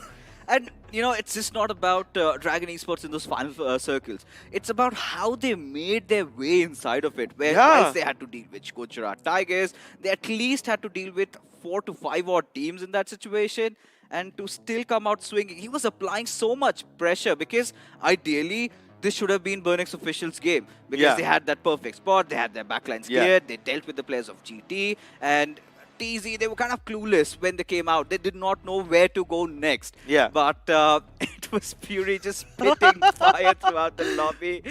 Yeah, those finishes might have been stolen, but I would have loved to. I would, in fact, love to see how many damage numbers does he have.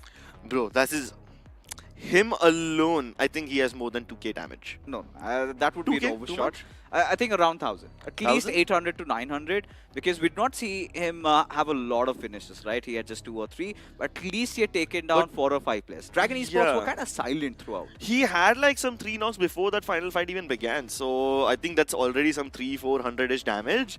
And then he just shot everybody. So I think definitely 1k damage minimum. Yeah, but you know, it's not the numbers that make it special, right? True, It's his true. ability to stay alive that made it quite remarkable. But yes, we need to point out a few errors being committed. Team Zoo, how on earth did they let this game slip?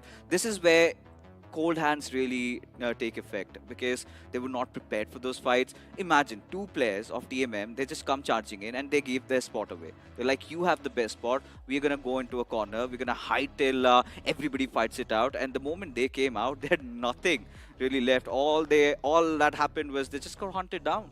Yeah, I mean, that's what I criticize a lot of teams for. Even teams like Wild Tempest, right? They often find themselves in a great spot.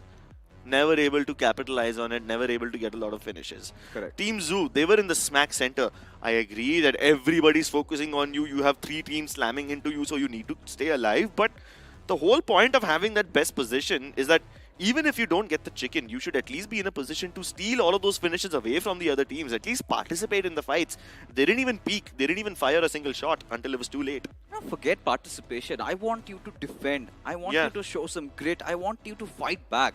And this is something that Team Zoo were really missing out on. Yeah. Because especially when you look at how they performed in Game 1 and their transition into Game 2, I think you put in any other team under their shoes, they should have come out swinging, right? This was them getting blessed with the circle while so many teams were struggling.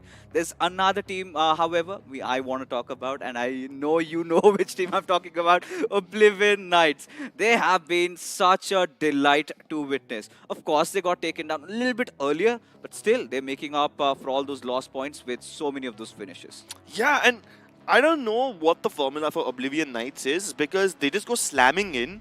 We don't know what kind of scouting they do before the slam, what kind of utility they use before it. We just see the vehicles storming in and they charge in. Whatever compound they crash in on, they finish everybody who's in there. So surely that's a very risky thing to do, right? Fix this because like if you go in without any info, without any plans, if you just slam in, we've seen teams get wiped out because of that. Yeah, you are pretty much playing on the edge, and sometimes Yeah. it works out. Look at Wild Fags. That is why we did drive that picture. But again, credit where credit is due to also Ohm from Burnix officials. Because if Oblivion Knight did not complete their absolute rampage, was because of Ohm and his grenades. I think he took down 3 players back to back with those grenades, and of course they came in quick succession. But Burnix officials, they're really bringing in the hate. Yeah, let's take a look at the highlights, guys. There's so many good fights in this game, and ever since the 4th circle, this whole lobby was on fire. Here we have this central compound. This is where Team Zoo split 1-3. Then Team Mastermind Mavericks come slamming in. At the same time, Burnix official are already fighting on the periphery. So you see, after Mastermind Mavericks, after they get the compound, look how proactive they are. They're taking shots at GT, they're taking shots at Dragon Esports, and this is what you need to do when you have a great position, right? Mastermind Mavericks showing us how the compounds are supposed to be held. Aggressively, proactively. But Team Zoo, they didn't do any of that. And that's why once they start coming out of their compound, Fury had the best line of sight on everyone and he's spraying down everybody helter-skelter. This was such a funny but still such an exciting moment because, you know, I'm old and I was a baby in this game because you live for moments like this, what Yes. they pulled off. But for Burnix officials, this might be a little sour to digest because towards the end, you sort of enter into that flow state. And yes, Rickson IGL is going to be the MVP, being an IGL, still getting 6 finishes. I think for the Mavs, it's such a good thing that has happened to them because they did not have a great start either. Yeah, they did not really have a great start, but surprisingly, Mastermind Mavericks, even though they were knocked out very early on in Erangel, they make a comeback over here, especially Rickson IGL with 6 finishes. You've got Darkside from Oblivion Knights charging in every single time. He's a very good player to watch, like very entertaining. Then you also have Gods from GT suffering quite a lot of casualties in the previous game, this time recovering his own dignity. Sparsh OP as well, leading close by. So, Dragon Esports, man, hats off to Fury, 1 versus the world clutch. Surprisingly, only 6 finishes. I definitely thought he would have gotten more, but perhaps he was not able to convert all of them. So 16 points for them. Mastermind Mavericks, by virtue of getting that central compound, got 10 finishes, clearly making up for the lack of survivability. And then, of course, Gujarat Tigers, 12 points. They were in a great position anyway. Concerning for Team EVOS, given the fact that how they have been prioritizing a lot on good positioning, and this time they were just pushed through. And decent officials still struggling. PSH Esports Karnataka, nothing from their side as well. Just 1 point as we march on and take a look at the overall standings, have more clarity of what's going on. Gujarat Tigers, Burnix officials have been quite consistent. So Gujarat Tigers feels like they are a cut above the rest. They have been doing phenomenal. Oblivion Knights, just by the virtue of going for all those finishes, 18 already. So the second highest, and they're not going to stop in the next game as well. I don't think they're going to stop anytime soon, Fixes. Not just in the next game, but even in the games tomorrow. Overall standings, you have Gujarat Tigers still on top. 10 points behind them are Burnix officials. And let's take a look at the second page. You have teams like TSR who had early good compounds, but they still lost because of Oblivion Knights just charging in. RNB Esports at 6 points, RazeX at 5 points, and Wild Tempest also at 5. These two teams haven't really made much progress in Miramar. Whatever points they had come from Erangel. And for PSH Esports, you remember, Sylvan, that one player, he was just scared to death. Yeah. He comes out and fires. It was an entertaining affair, I have to say. Miramars usually are slow, but this time it took its time. But we did have those mid-phases fights, which had us really excited. A lot of weird things happening, a lot of surprising things happening. Right off the get-go, it was all about Oblivion Knights and their pure, raw aggression. Whilst towards the middle, other teams made it a little bit more exciting. Towards the end, we thought we would witness that grand duel. Gujarat Tigers taking on Dragon Esports. That did not happen. It was just that one finish whatsoever. But towards the end, what happened really, really has me filled with joy. Yeah, this was a very entertaining game through and through. You had reckless slam-ins by Oblivion Knights. I mean, they might not be as reckless as I make them to be, but great positioning by both Dragon and Gujarat Tigers. You had amazing performance from Mastermind Mavericks making a comeback. Almost every team that we look forward to seeing were making comebacks. I hope they keep up this momentum in the next game as well of Sanhok.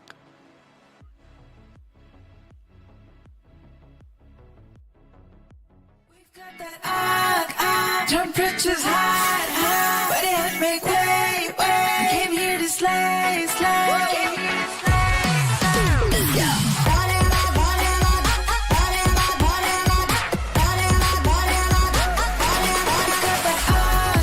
Temperatures high, but it make way. We came here to slay.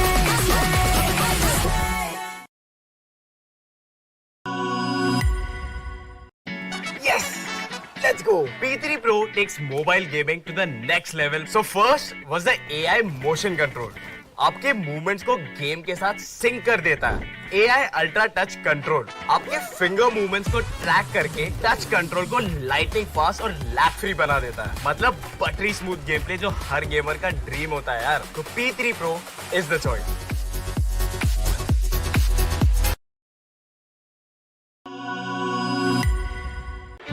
Grind to survive, it's a state of mind. Legendary drive, eyes on the prize. I feel the gears turn, never hesitate. No stopping King Kong, beast is awake. I'm knocking down the walls, pounding at the gates. My hustle don't sleep, let me demonstrate. Got iron in the fire and I want more. I intend to win the battles, yes, in the war. I'm the champ, I'm the champion, I'm the champ, I'm the champion. Boss beast, Taiwan master. I'm the champ, I'm the champion.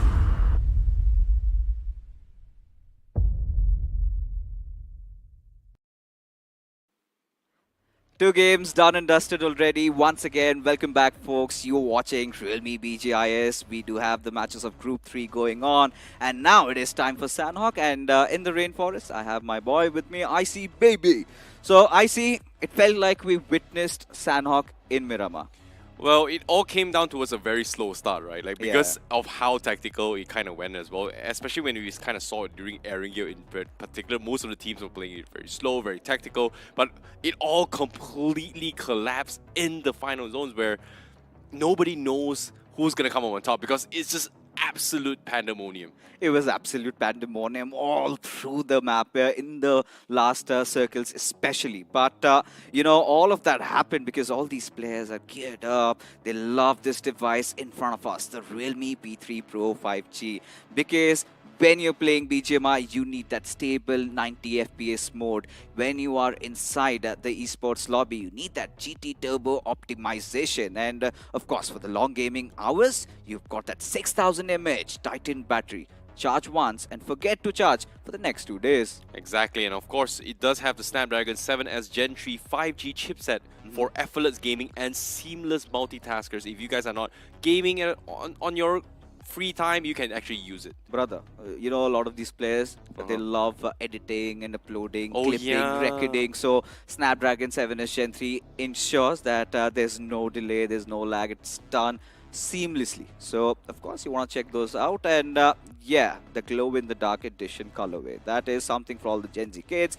I like myself that lilac color. That's lovely. But now, you know, getting back, talk to me about Fury, man. That was something that you do not see every other day. I think it came down to just how the circle was designed around him, right? Like Fury, he was all by himself. But the moment when they all had to come off from the building, you know, they were just taking fires on his way through, he was the only guy with cover. And I felt like him jiggling around between cover and then taking time to just pick and then re-picking at the same time was perfect discipline coming from him because not many people practice that. And in order for him to pull that off, it requires you a lot of practice just to master those kind of movements. So I would say that was a very, very good play coming from him, but it also shows practice does pay off. And does it mean that now Dragon Esports are set up for success? Because when you win games like this, it feels like you've conquered the world. Well, it does kind of give you that little edge as well, considering the fact that, yeah, 6 matches, you know, you get a chicken dinner that pretty much guarantees you 10 points and also like, let's say 1 or 2, maybe even 4 finishes. You still get like 14 points. So it does give you a little bit of hit in the pack.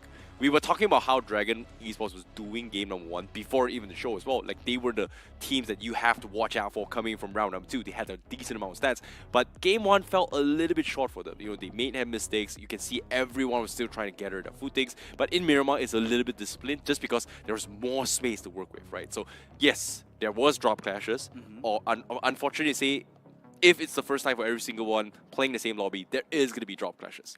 But you But know, experience plays a very, very huge factor, and firepower just helps a little bit more compared to the rest, right? So if you are mechanically gifted, it is going to be better.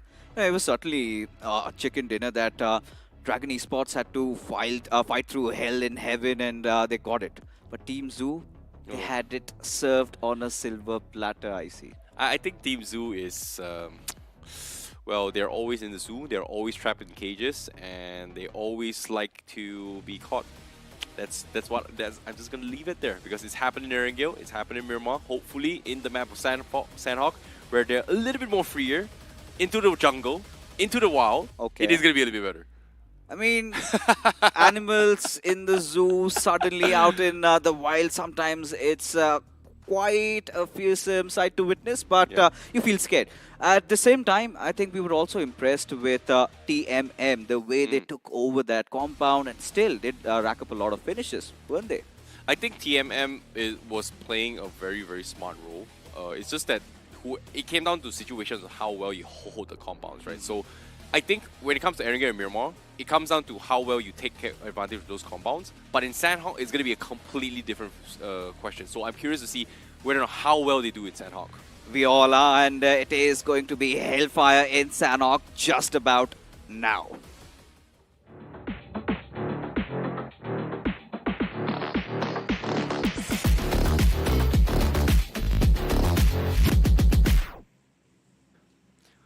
Well, we are going to be heading into the 4x4 Sanhok map where things get close and personal and things will get absolutely chaotic, especially for the teams where they are going to be going in for the first time here in this group itself. So, I'm curious to see, are we going to be seeing even more draft clashes here for group number 3? But so far, GT has been dominating the lobby, being one of the most consistent team since the debut here in round 3 for group 3. And this is where GT loves themselves that bootcamp spot, unless and until they want to relinquish that. We've seen from a long time, Gujarat Tigers always dropping down there and so depth and taking all those good spots. And yes, they're not scared, they're not phased at all. You've got right around them. And even for only gods, they've been struggling a bit. The first game did not go their way, the second also not their way.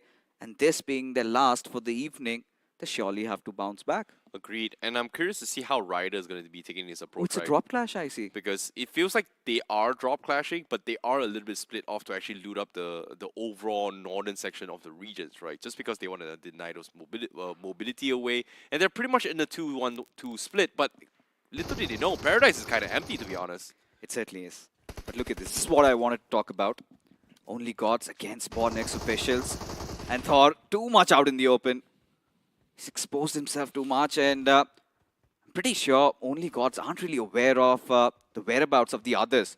So if they do not fire from cover, they might land themselves in a world of trouble. Hey man, if you're talking about consistency, Thor is going to be the guy that is so consistent in 2 games, right? He was the guy that got the first strike both games. And you know what I'm really happy about? 007 finally gets to play the game. You know what? I need to talk about that. Does not matter if you're getting the first strike every single time, as long as you do not make anything out of that game. So for only gods, it's all about those first initial couple of moments of glory, and then it's all the sun setting down the horizon. Burnex officials were in real close proximity to Team Evos there. And even for Team Evos, especially after how good they are with their positioning, the previous game of Miramar, they could not withstand the wrath of Oblivion Knights. See, that's the thing about confidence, right? Oblivion Knights has been very consistent in this being very taking their approaches in terms of fights, right? Especially for game 1 as well as game number 2. And they are the type of teams that you can see that they are very, very seasoned players. And that's something that I think not a lot of teams realize, that every single time when you hit into a game, you have to be very fearsome. In this case, Dragon Esports, they may have had one bad game. They were able to bounce back game number 2. So I'm very, very happy to see that they have bounced back, but can they do it in game 3 as well, especially with Fury clutching it big time with the chicken dinner. Some say that dragons do have wings, and seems like they spread it wide open. Look at that confidence, all that charisma. I don't know about you. Some say they go extinct too, but at the same time, we do see a little bit of collision here. Wild Tempest catching out the members coming for only gods, pretty much out in the open. Right. And that's gonna be 1 player knocked, and hopefully they don't go extinct yet. As you can see, a big flank coming from Rex. In this case, maybe a T-Rex is going to be close to the ancestors of dragons here, as they were part of the dinosaur breed, or in this case, the species. Oh, look at this. Wild Tempest, they've always shown those early signs of fight. And for only gods, this is what I was concerned about. Thor might get those first strikes, but eventually he falls. And Gujarat Tigers, this is their natural habitat. Once they're inside the jungles, the rainforest, this is where they love to hunt. They did see some parachutes dropping by, and they knew that they wanted to go in as Oblivion Knights. Continue what they love to do. Just take fights one after the other. This time, they went after the Mavs. Well, this is very quick rotations coming from them as well. Nice movements coming from Dark side. That slide there was really, really cool. Meanwhile, GT going on the hunt, and immediately they go in for the flush, and Ryder Esports just completely annihilated. That was a very quick rush from GT. Yeah, that's all she wrote for Ryder Esports, at least for the evening. The games are done, so a lot to work upon. Get back to the drawing board, but for Dragon Esports, well, these dragons aren't extinct yet. They're flying, soaring through the skies. Already 1 finish secured for Duora. as the circle. So much action just erupted. It's a very awkward circle, to be honest, I see. Goes all the way towards the northern side. A rather uncommon circle, if you ask me. I think this circle is kind of similar to how some of the teams going to round 2 there. But I gotta hold that thought right now because Dragon Esports seems like they do hear a little bit of movements in front of them. It's gonna be Wild Tempest. And guess what? Gunshots has been made. Dora cooking up the nades. It does clip him, but almost takes down Conquer. Fortunately for him, he does get the reset, but Wild Tempest a little bit split off, and Dragon looks to be going for a little bit of a hunt here, as they don't seem to be extinct because they are about to annihilate the entire world right now. At this point, look at Wild Tempest do not have the best of loot, and this is what I wanted to talk about. Burnix official. Fishes in the water. And the good thing is that Dragon Esports and Team Wild Tempest are so fixated on fighting each other, nobody's paying attention to take a look inside the water. So that could be that perfect avenue where they somehow march their way in, and it's going to be really interesting why they decided to take such a rotation path, because the circle's not really there. I really do want to understand their mindset as Gujarat Tigers continue with their onslaught against the players of RZX. Junaid, the one player surviving, not any longer, gets taken down in a jiffy. As Gujarat Tigers, they are literally pouncing on anything and everything they can find at this point. Yeah, Gujarat Tigers has been just, flexing their absolute domination now with the nades coming in as well. And they do even find one. Gods finds another, and Danger Drought gets completely wiped off. Gujarat Tigers, they look like the real animals in the jungle. Seems like even though people say lions are the kings of the jungle, but they're the only tigers now just on the hunt. Complete domination. Dragons also losing 2 players. Dwara and Sparsh. Or in this case, Parsh. Pretty much getting knocked off. They're outside the zone, and Dragon Esports has to regroup. Seems like to me, they are going to try and reset this fight here from Dragon Esports. At this point, for Dragon Esports, this is something that they really did not see coming. And this was bound to happen with Burnix officials also trying to close in. All for that, just to get taken down from the play zone, gives a little bit of that movement space for Conquer to try and close in. But he's way too out in the open, and I'm pretty sure he's going to get done dirty there. Fury just about to spot him out. I'm pretty sure he's heard the audio cues as now Conquer shifting to the QBZ. Does have that S12K as well. As for Dragon Esports, it's all about getting themselves replenished back up, patching themselves. As Conquer, what is he doing? I see you've got Burnix officials. Does he not know? Well, seems to me he's all by himself. There's nothing much he can really do. He does find himself a vehicle. But from Dragon Esports' perspective, look at this. It's been 8 minutes. Stage 2, the circle is about to go in. They've taken too long. It's time to make a dip into the next phase zone before they get caught out. So, great call coming from Dragon Esports. But unfortunately for you to say, Wild Tempest is going to leave Conquer all by himself. And in this case, the zone is going to shift even far north as well. You can see a huge cluster onto its Hatin. And I'm not sure about this because there is expecting to be 4 teams from the west side of Alpha.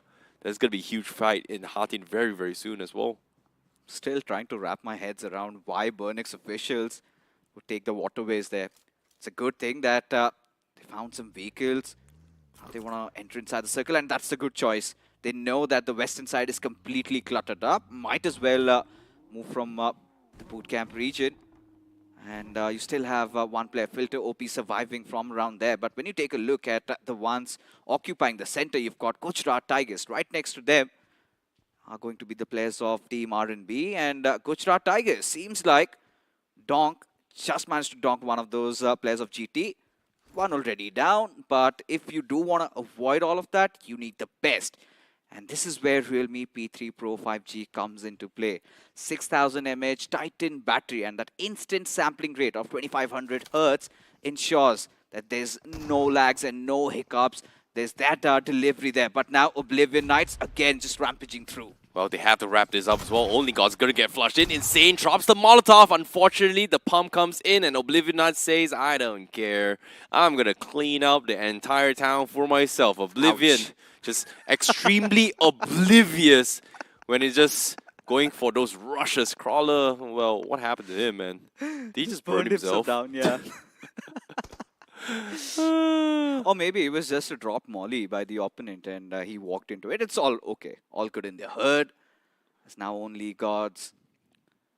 Really, he is the only god that remains. Rolex. At this point, against Oblivion Knight, as they're on the hunt. And needs to show some bling. Nothing. Literally one with the nature. I think it's time to hide those blings, man, because they're about to lose their entire. And it glistens under the sun. I know, right? They are in a situation where I think he needs to hide and be one with nature, just completely not give away points right now, because daylight robbery is about to happen. And Oblivion Knight, guess what? Is going to be expecting even more company. Dragon Esports, they were the latest from the zone, and guess what? They are still right at the edge of the zone.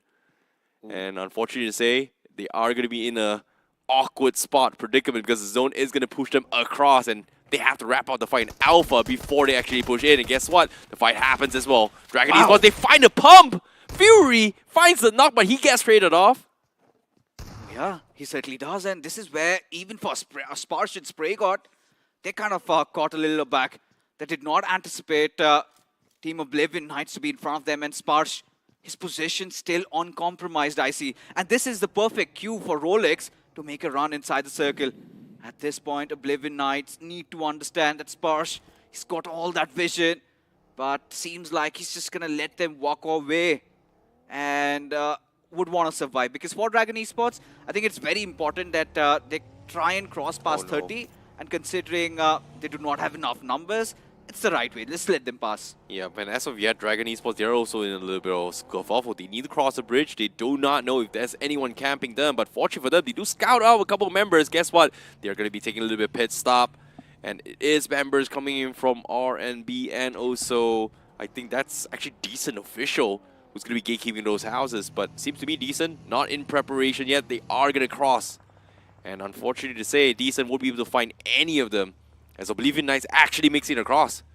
And they got a compound free for How? themselves. I have no idea. That's insane. Cannot really wrap my head around that. But Bonix officials, they made an entry as Gujarat Tiger Gods gets dismantled. Disruptor, that was such a nice, fast reflex there. Oh, as now Gujarat Tigers, they're starting to feel a little worried. You know, getting surrounded from different corners as Oblivion Knights, Viraj, he is going to be the tip of the spear there, but that grenade coming in from Darkseid is going to be enough to take another player down. Clutch God out in the open as Oblivion Knights decide to reposition themselves, decide to get their numbers back up, and then go after Arman.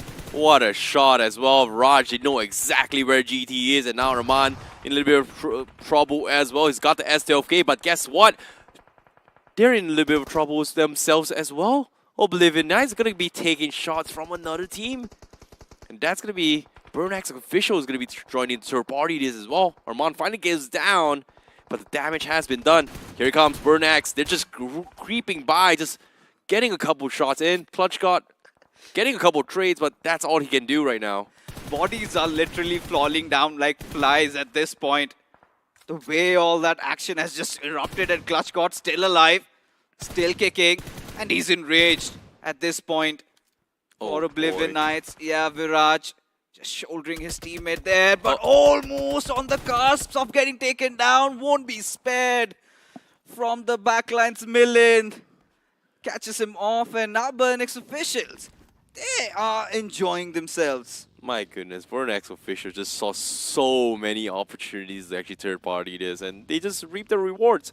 Unfortunately for Gujarat Tigers, it is going to be down towards Clutch God to actually survive this, but unfortunately say there's only so much he can do as a solo warrior.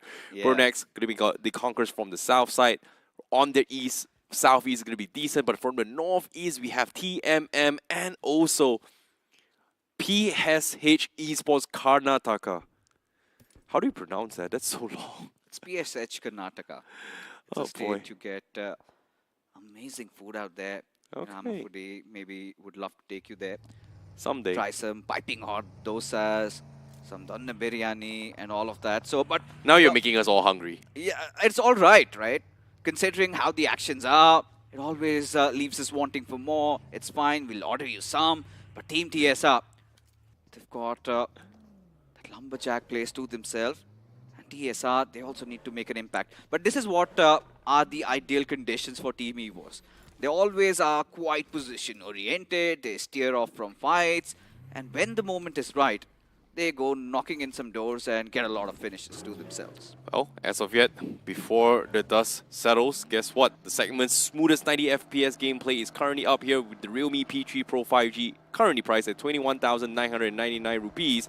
You can search it up on Flipkart to check out those specs, because as of yet, the action is about to begin, because Team EVOS, they're going to be crashing on the compound. But guess what? They made a little bit too far of a detour because they got caught out in the open. It's going to be decent. Official gets a free spray down from Zion.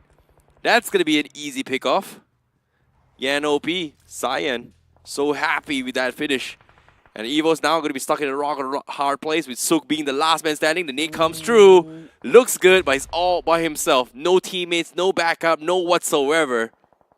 Look at the cojones on Decent now. They suddenly feel like they're in this. Team EVOS did not scout the terrain entirely, fell off, but Sook surely does not want to bow out without a fight at least. Did manage to find that knock, and seems like Ronnie is getting incinerated, and yes, he's going to be taken out. And for Team EVOS, at least one finish, better than nothing, as Decent. This is what I was talking about, right? At moments, they seem so promising, and at moments, they seem so lost. Weren't really clinical, weren't really decisive in that moment, could have easily secured that compound, and now they find themselves in such a pickle. Yeah, a little bit of mistakes were made as well. A little bit sloppy when it comes to crashing the compound, but overall in general, they had to pay the price. In this case, Burnex officials from the south side, we've heard all this commotion. Decent is going to be right beside them. And as of yet, they do have a compound, but they do need to get out of this predicament. They are split 2-2 right now on the south side to get a little bit more space. But Decent does scout on this movement. Here comes spray from Rahul. Burnex, will they be able to get out? Fortunately for them, they do find a little bit of cover, but the UAZs do not have a tire. Cover fire from the side of the rest of the members from Burnex was able to buy them a little bit more time, but they will lose those vehicles. Zoo also going to be joining into the fray to try and push Burnex Flash out of position, but they are safe for now in the edge of the southern side of the zone. At this point, Team Zoo again really waiting when do they come out of the cage, as Rahul finally gets done with Sook.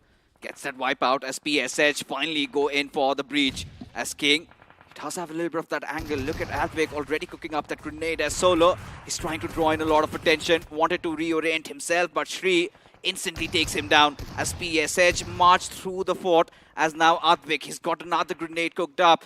Will want to secure that finish onto it. Shri still lying down very low, as Baki, he does go pushing in, and TSR, they are suffering massively as Team Zoo, they decide to come out of their cages, and seems like they've also incurred a lot of casualties. Oh my goodness, three-way showdown. Team Zoo finally let out the cage. They are on the hunt, they lose goal. But guess what? It's not over yet. It's going to be a reset. TSR still in a little bit of predicament as well. Russia looking to rip the rewards out of everyone from this fight. But it's still not over yet. PSH finally goes for a tag team. Can they go for the buddy-buddy system? And guess what? They get the pump in. PSH also loses their member. It's only going to be Bark left. Running around from the corners. He gets one. It's pumping his way through. Can he find another? He's got 2 bullets left and a dream, but the zone is coming in. 1 HP. Can he get the flush? And he does! He does! He does! Barky, he's alive. But even though he won the fight, guess who's hiding? Under the truck. King. What is he doing? That's not a king's way, just to be hiding like that, but seems like he's got a kingdom to save, and whatever he needs to resort into. But Baki, credits where credit is due. He was an absolute madman in that situation, but now he's feeling so lonely. Still, adrenaline coursing through his veins, and I'm pretty sure he's going to take a couple more down, as Dragon Esports, they're still alive, not extinct yet, against the players of R&B. A smoke laid down, as Eslin cooks up another grenade. Sparsh a little bit out in the open, and he might go down, but no, there you have it. His teammate just pushing in tandem with each other. Sparsh trying to dish out that damage, but Eslin gets that first knock, but eventually is not enough. Gets traded down there, as now suddenly even Dragon Esports find themselves at the receiving end of things. Burnex officials with their timings once more. They are the definition of thieves in the night because they are just robbing everyone right now. Daylight robbery happening throughout this course of this game. 9 finishes in total, and they're just third-partying everyone. And guess what? Now they're going to be joining from the south side as well. Decent does have the warehouse. They're inside the zone, but Burnex Flash does have a decent amount of split. Unfortunately to say, they do not have those vehicles. So they will have to pray that the zone favors them because we do have a couple of stragglers. In this case, there's 4 teams with 4 solo players. And in this case, only 2 teams with a full man squad and Burnex Flash with the 4-man. I would have really enjoyed it if Burnix officials had a little bit of that spread. You know, now they're starting to feel paranoid because the area where the circle has shifted down, you have Donk and you've got Filter. And this young lad, Filter, he's been surviving all by his lonesome right from minute 2 or 3 of this game. And he's still alive, still inside the top 6 as Rishabh tries to soften up. Rahul does get a decent amount of damage dished out, but should not be enough. As the circle starts creeping in, Rahul now has to reveal himself. And Rishabh, he misses his cue. Yeah, he does, but at the same time, Decent pretty much going to be forced out of the zone as well. Burnex officials, they've got themselves 10 finishes. And it is going to be a major fight between Burn and Decent, but Burn still has the numbers, but they have to move into position. Decent losing Genji. And guess what? Everyone is a solo player, but Burnex official is going to be the battle of the solo warriors. And we're down towards the final 3 teams. And Demon! He actually clutches out for 2nd place before going down. They all bleed out of the zone and Burnex Flash. Burnex, they do get the chicken dinner, but the solo warriors just absolutely fighting against each other. This was a mad game of Sanhok once again. And I must say this out loud, I see so far from the 3 groups that we've casted, this has to be the most entertaining group. So much going on with all these players because it's so difficult to predict who comes out on top, especially Burnix officials. They had no monkey business during the start. All they were trying to do was try to get in their rotations right. Remember, there was one point they were swimming through the waters. They had no vehicles. Suddenly, they found some vehicles. They were getting taken down by the players of Dragon Esports. Despite that, they did not give up. Let all these teams fight it out. And when the time was right, they marched in and got a horde of finishes and a chicken dinner. I would say this is the definition of daylight robbery coming from Burnex officials. Just Come because on, of they the fact earned that it, please. yes, they've earned it, but the way they played is that they always choose fights where people are always in hard committed fights, and that's where they strike. Just smart. And like you said, you know, you early on you were wondering why did Burnex official decide to swim under the south side? Because they were trying to sneak up on the team and then third party. Look, if that works out for them, might as well just swim through the waters because there was no chance they should have been coming out of this with a chicken dinner. And it's just not a chicken dinner with, 2 or 3 finishes. They got 10 plus to their tally. So I think the smarter way of approach is the right way to go. Whilst Gujarat Tigers, Oblivion Knights, they all wanted to be brave. They wanted to be pouncing on anybody that they saw, and we know how that ended. They did get a lot of finish points, still enough to keep their heads out of the water. But at this point, are they completely safe? We'll get to know that once the overall standing comes. Yeah, I think it comes down to a situation where how Burnex actually made it to the zone, right? Yeah. Like you said early on, we saw rotations. There was heavy, at least 4 to 5 teams on the western side of the Alpha Island, including Dragon Esports, which was one of the first victims that had a little bit of run-in. We had Wild Tempers as well. And it all started with Dragon... it all started with Wild Tempers versus Burn. Dragon Esports third party. Oh wait, Wild Tempers was losing members. You know what Burn did? Let's swim under the water. Let's get out of here. Let's rotate. And then, you know what? Shall we third party this? Guess what? I heard like there's 4 teams gunshots on Alpha Island. Let's rotate to boot camp and let's get the hell out of there. And you know, this is where I was trying to process why would you want to swim in the waters even when the circle is not on the Camp Alpha Island? You have to go all the way down, and suddenly they seem to make it all matter. It all kind of fell into place once we saw that final circle. But another thing that I wanted to mention was Team Decent. Of course, it was a decent game in comparison to game 1 and 2. But don't you feel, I see, they could have made so much more out of this game?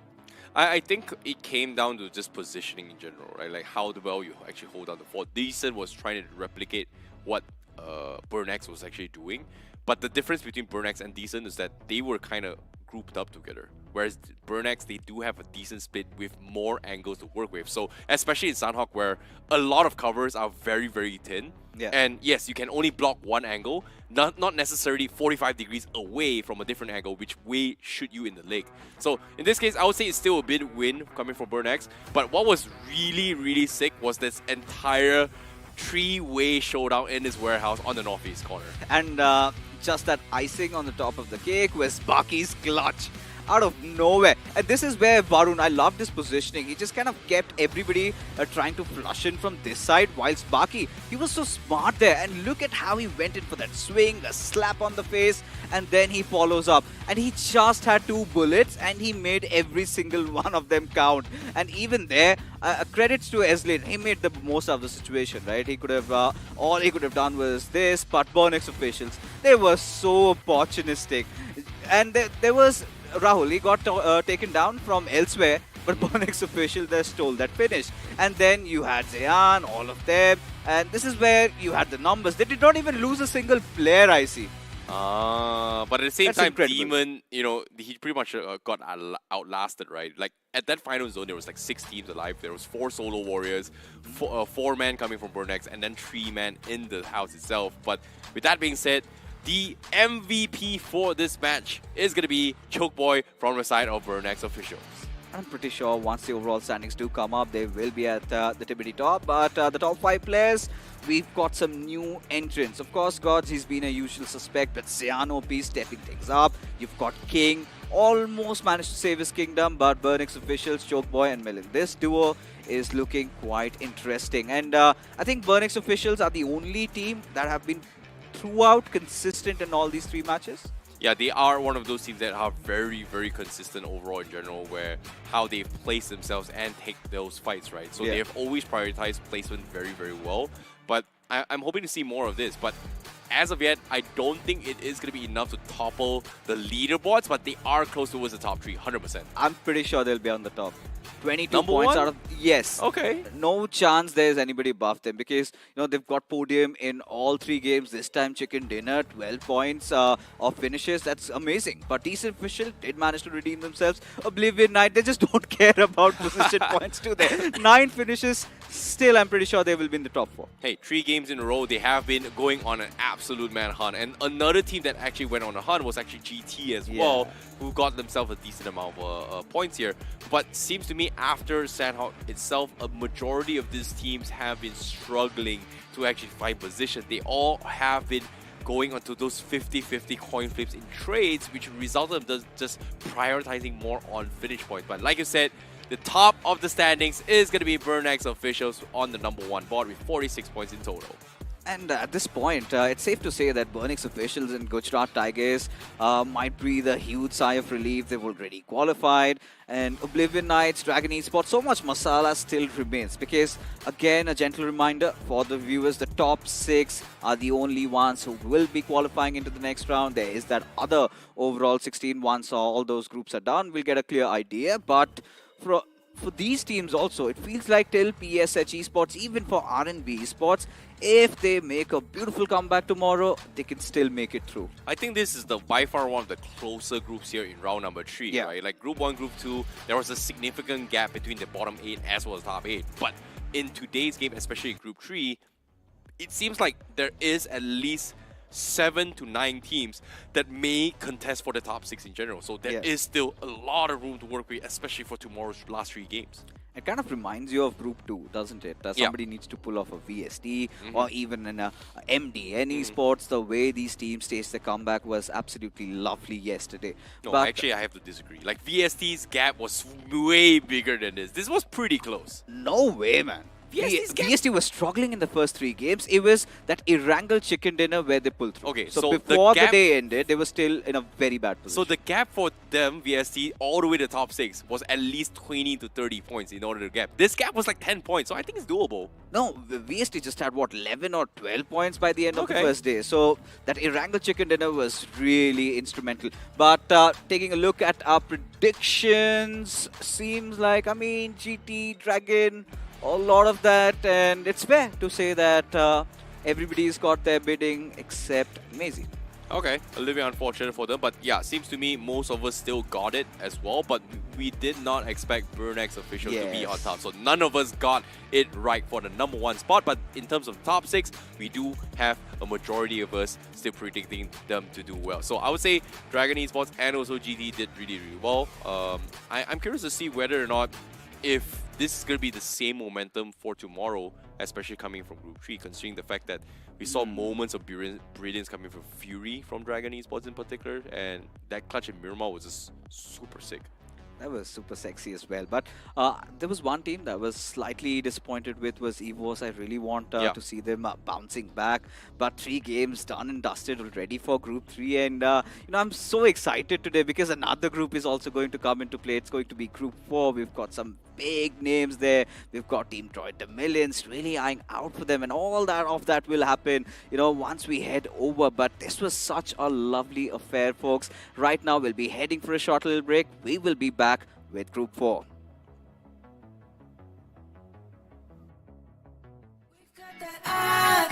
Temperatures high, but it make way. I came here to slay.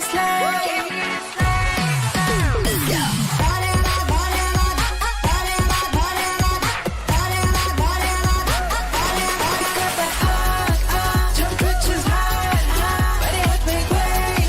Came here to slay.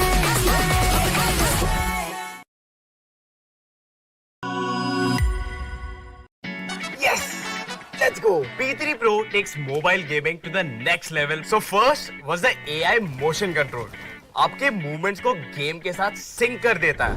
AI ultra touch control आपके finger movements को track करके touch control को lighting fast और lag free बना देता है. मतलब buttery smooth game play जो हर गेमर का ड्रीम होता है यार. तो P3 Pro is the choice.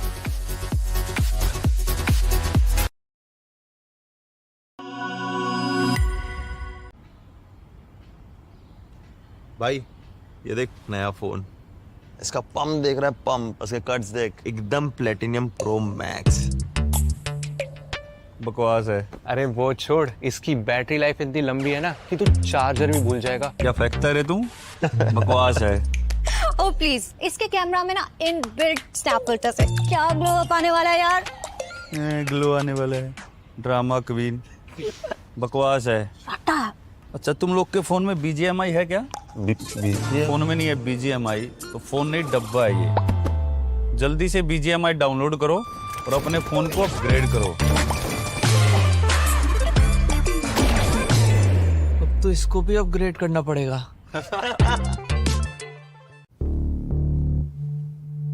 हाँ, तो गाने के बोले तेरे वास्ते में कर लूं अपने स्क्वाड से फाइट.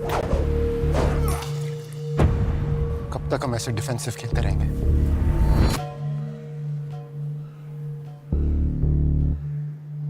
तो नूब नहीं है. नूब नहीं. टाइम आ गया है, सीधा उनकी स्क्वाड पे स्लैम करेंगे. Next shot. हेडशॉट. तेरे वास्ते में कर लूं अपने स्क्वाड से फाइट. तेरे साथ मुझे करनी है कैंपिंग ऑल नाइट. डे हो या नाइट, इंडिया करे फाइट. डे हो या नाइट, इंडिया करे फाइट.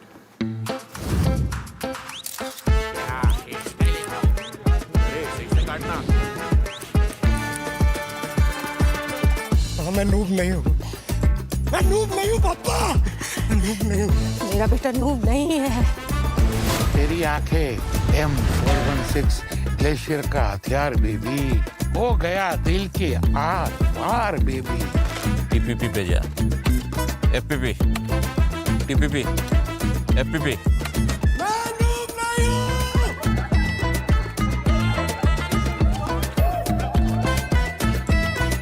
एक काम कर, TPP पे जा. कौन? लूंड्री ना सर. Winner chicken dinner. कौन कहता है इंडिया फन को सीरियसली नहीं लेता है?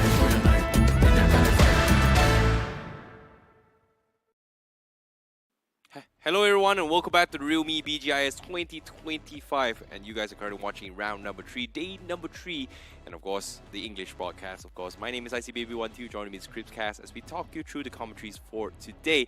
And of course, we've pretty much wrapped things up for the first half for group number 3 early on.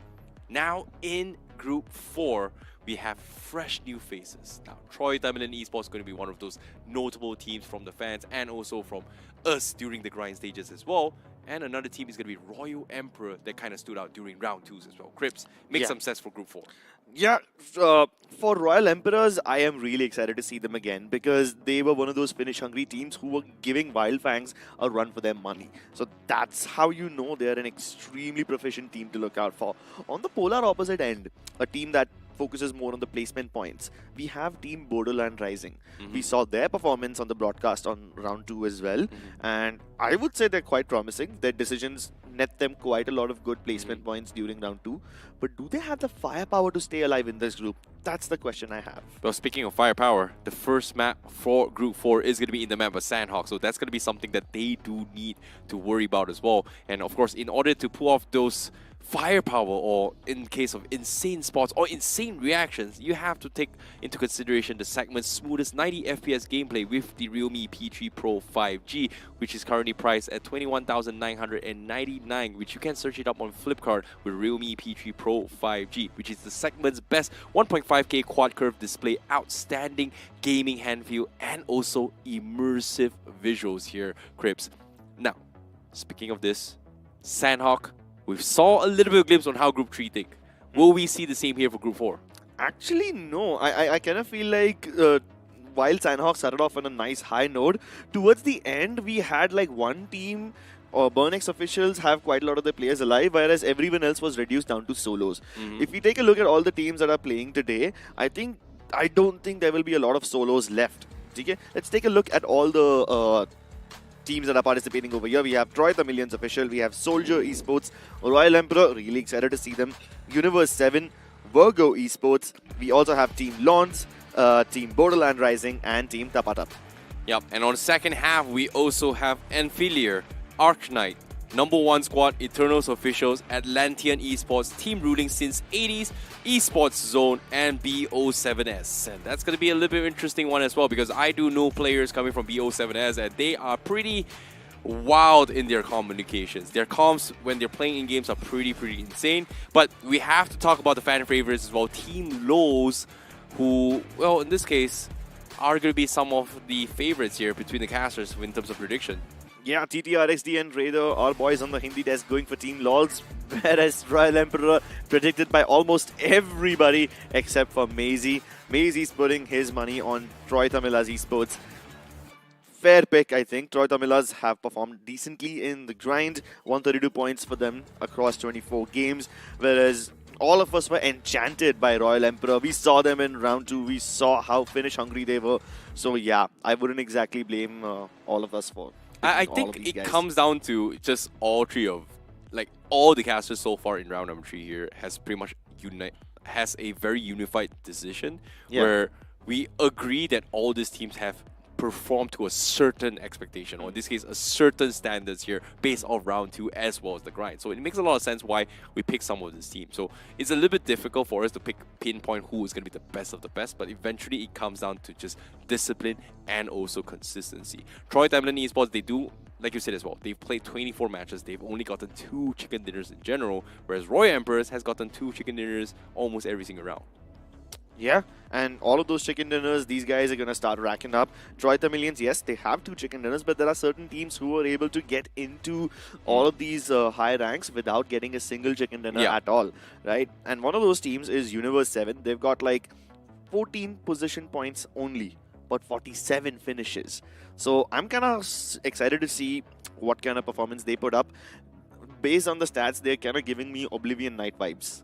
Yeah, actually, you're not wrong. Oblivion Knights was one of those teams that actually started off with Group 3 as well here. They don't really have a lot of high placement points, but their finish points has been really racking up here, which resulted in them being a top table toppers.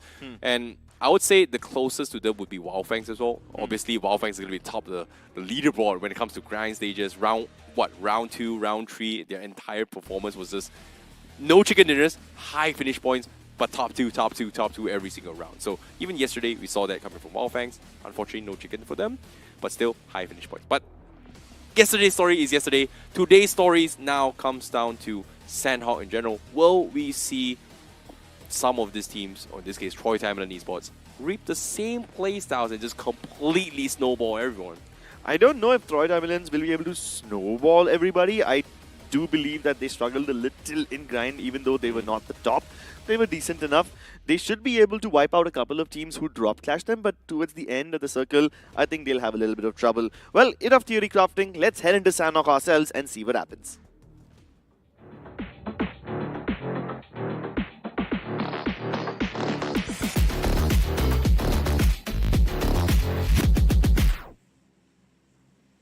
Well, we're going to be heading into Sanhok in the map itself. And this is going to be the first match here for Group 4, Round 3 in the Realme BGIS 2025. And to kick things off, the flag path is going to be coming from the southeast corner, dropping on towards the south side of Bantai. So it is a pretty southeastern approach section here in this overall zone. And I'm curious to see how will they dominate this place, because we saw a brilliance of moments coming from Clutch X, from Royal Emperor, that clutched it out big time, multiple times actually. And I'm curious to see whether or not are they going to be able to do it again this time. Yeah, Royal Emperor, they were really hot on finishes last time, and we love seeing those clutches. We've seen so many good clutches on Sanhok in round 2. My expectations are already sky high for this one. So as the plane goes from the north to south, we have plenty of teams spreading out. Might see a very early bootcamp battle, as Team LOLs over there will end up fighting against Team BO7s. Meanwhile, a lot of other teams have no real contention except for this one. You have Team Virgo going up against Team Troy Tamilers? No, they're not Troy Tamilers. Well, there's going to be Team TT. It's going to be Team Tabatap. Yeah. And as of yet, this fight is going to be a little bit split here. A couple of single taps, M249 in the hands of Evil. Going to be side by side. And I think he briefly spots out the shotgun. So Evil needs to be a little bit careful.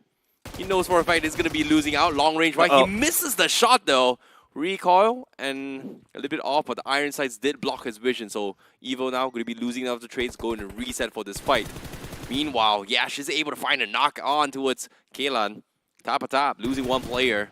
Virgo Esports, such a dominance of a drop clash right from the get-go, and the Bantai itself. Or in this case, Cam Charlie, actually. Camp Charlie under quite a lot of fire. Kaylan down on his knees. One Mac and Rudra have to somehow get angles onto the players of Team Virgo. And while Rudra has footsteps, he knows where Yash is, he doesn't exactly know where Evil is anymore. He spotted him across the wall just a few seconds ago, but he might have repositioned now. And he still doesn't have any information onto players like Seven. Oh, takes a bit of damage. He knows there's someone just below his building, so Rudra has to reposition. But the moment he gets out, Tech lands a nade right under his feet. And that's going to be yet another knock in favor of Team Virgo. Random stray nade coming in from Tech, but at the same time, unfortunately for Team Tabatawa, they are going to be losing 2 members. It's up to Maddox and also 1 Mac to try and hold down the fort. But you can see Virgo very, very afraid to split up. They are going to be grouping up here, trying to loot up as quickly as they can, because if they don't wrap this up, they are going to be expecting teams like Royal Emperor is going to be on the north side, maybe looking to try and third party this fight. But considering that they are right on the edge, outside of the zone, the quicker they clear up these fights, the quicker they can find a rotation path. But guess what? Evil from afar, 1 Mac literally got one-tapped by Virgo. It's all up to Maddox now. He's watching his teammates fall like flies, powerless to do anything, powerless to change the outcome. He just hopes to go unnoticed. Virgo have secured 3 finishes. They know there's going to be someone more in the vicinity, but Maddox doesn't really have much to work with. No throwables, no meds, and just 1 S12K with 5 spare bullets. Odds are not looking heavily in his favor. Oh boy, he can't move. He's stuck. There's not a lot of place to work with. There's so much footsteps around him. There's only so much he can do. They've got a DVS as well. Maddox, he may have the S12K with 10 bullets. But can he pump everyone by himself? Can he make the dream work? He just has to hope that somebody from Virgo comes checking the Oh, corner no. and Ooh. doesn't really notice. Oh, but Tech saw him. Pre-fires across the corner. Now Maddox has to move, and the moment he gets into the other room, 7 with his own S12K will wipe him out. Tapatab, the first ones to bite the dust. Very, very quick finish. Or I would say for a pretty drawn-out fight coming from Virgo Esports. Fortunately for them, they will not be expecting company. Royal Emperor was from the north side. They do get out into the next phase of zone already. A lot of teams, 4 minutes 30 in, already rotating the next phase of zone. Right in the middle, we do see a team as well with BO7S right there. Team Lowe's inside bootcamp. Royal Emperor from the southern approach.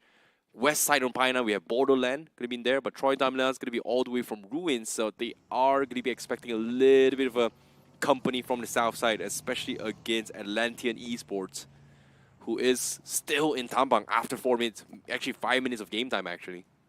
Yeah, so those guys will have to rotate quite quickly if they want to get inside the zone. Meanwhile, Troy Tamilas in Ruin might end up clashing into Borderland Rising if they go towards Painan.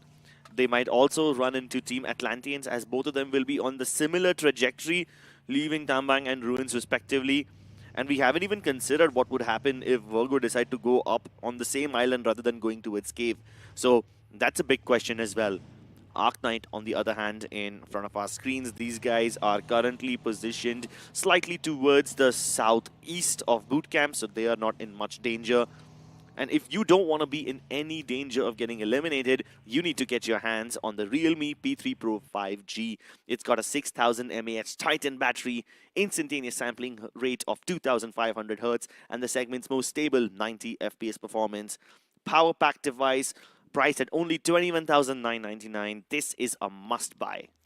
Exactly. Speaking of a must-buy right now, Royal Emperor, we've seen them taking a little bit of break here since round number 2.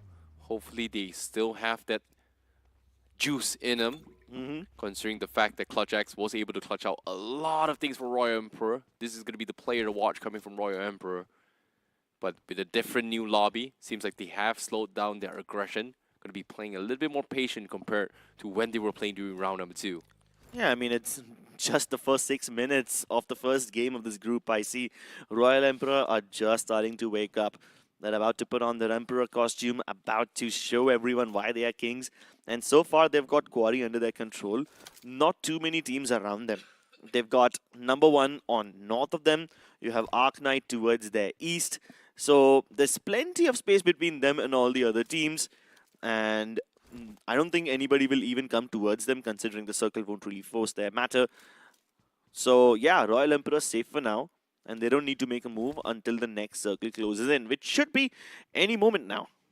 Yeah, before that, let's take a little bit of replay here on how things actually went down towards Cam Charlie versus Ergo. Because Yash getting the opening pick pretty much put them in a very, very awkward situation. Tapa was kind of split off, and even this knock-in from Evo just completely, I would say, flustered Tapa from doing anything at all. They just didn't know what to do. It's really entertaining to watch you say Tapatap. I mean, it doesn't really mean much. This name is just onomatopoeia. So yeah, one of the funnier names, just to add in a little bit of humor to the lobby. But here we have not such a humorous situation as the circle takes a shift downwards. Plenty of room in boot camp still available. You still have Quarry smack in the center, and you can see a massive cluster of colors towards the northwestern side of this circle. So many colors, you might think that they're celebrating Holi over there, right there. Well, I might be colorblind eventually because there's just too many people right there. And like you said as well, I'm expecting, what, 7, 8, 9 teams there? And yeah, that's the appropriate number. Like half the lobby present in that spot. 7, 8, 9 teams are appropriate numbers. There's just so many people on the north side. And eventually, people are starting to realize that the zone meta is a little bit more important on just prioritizing the center circle.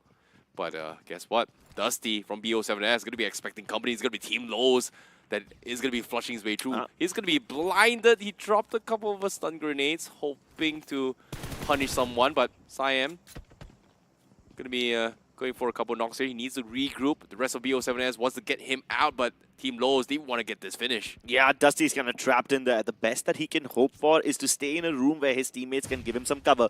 Nade just about scrapes him. The hitbox doesn't really hit him, and now because he's climbed out, Sai doesn't clear him. Ooh. Sai clears out the inner room, the mannequin room, and now that the door's been broken, Dusty can start firing in, loses most of his health, but he still continues to hold his ground. Locked in tight, he can't pick up that fight, and Kunal will finally find him, but no backup from BO7s. They have been unsuccessful in trading. Yeah, they tried their best as well. BO7S, Dusty was holding out some tight angles, but Kunal was just not making it easy for him. A lot of pre-fires from Dusty, but eventually patience paid off. Now Ghostface gonna try and salvage the situation, but Team Lowe's just has the entire compound on lockdown. They want to get confirmation. Dusty already dropped out pretty low. The rest of BO7S looking for the flank, but they will sound the horn of retreat as they know it's just a lost cause now trying to take this fight. Barely 10 minutes into the game. Yeah, barely 10 minutes into the game, barely any angles available onto them, and Team LOLs have way too many angles available. So you're right, I see. They should just cut their losses, and that's exactly what they are doing. Doroki climbs into his UAZ. They're going to retreat away from this hill. But the concern that I have over here is if they start moving, I hope they don't run into another team which will result in more losses. Because, like, this is happening just on the edge of boot camp, right?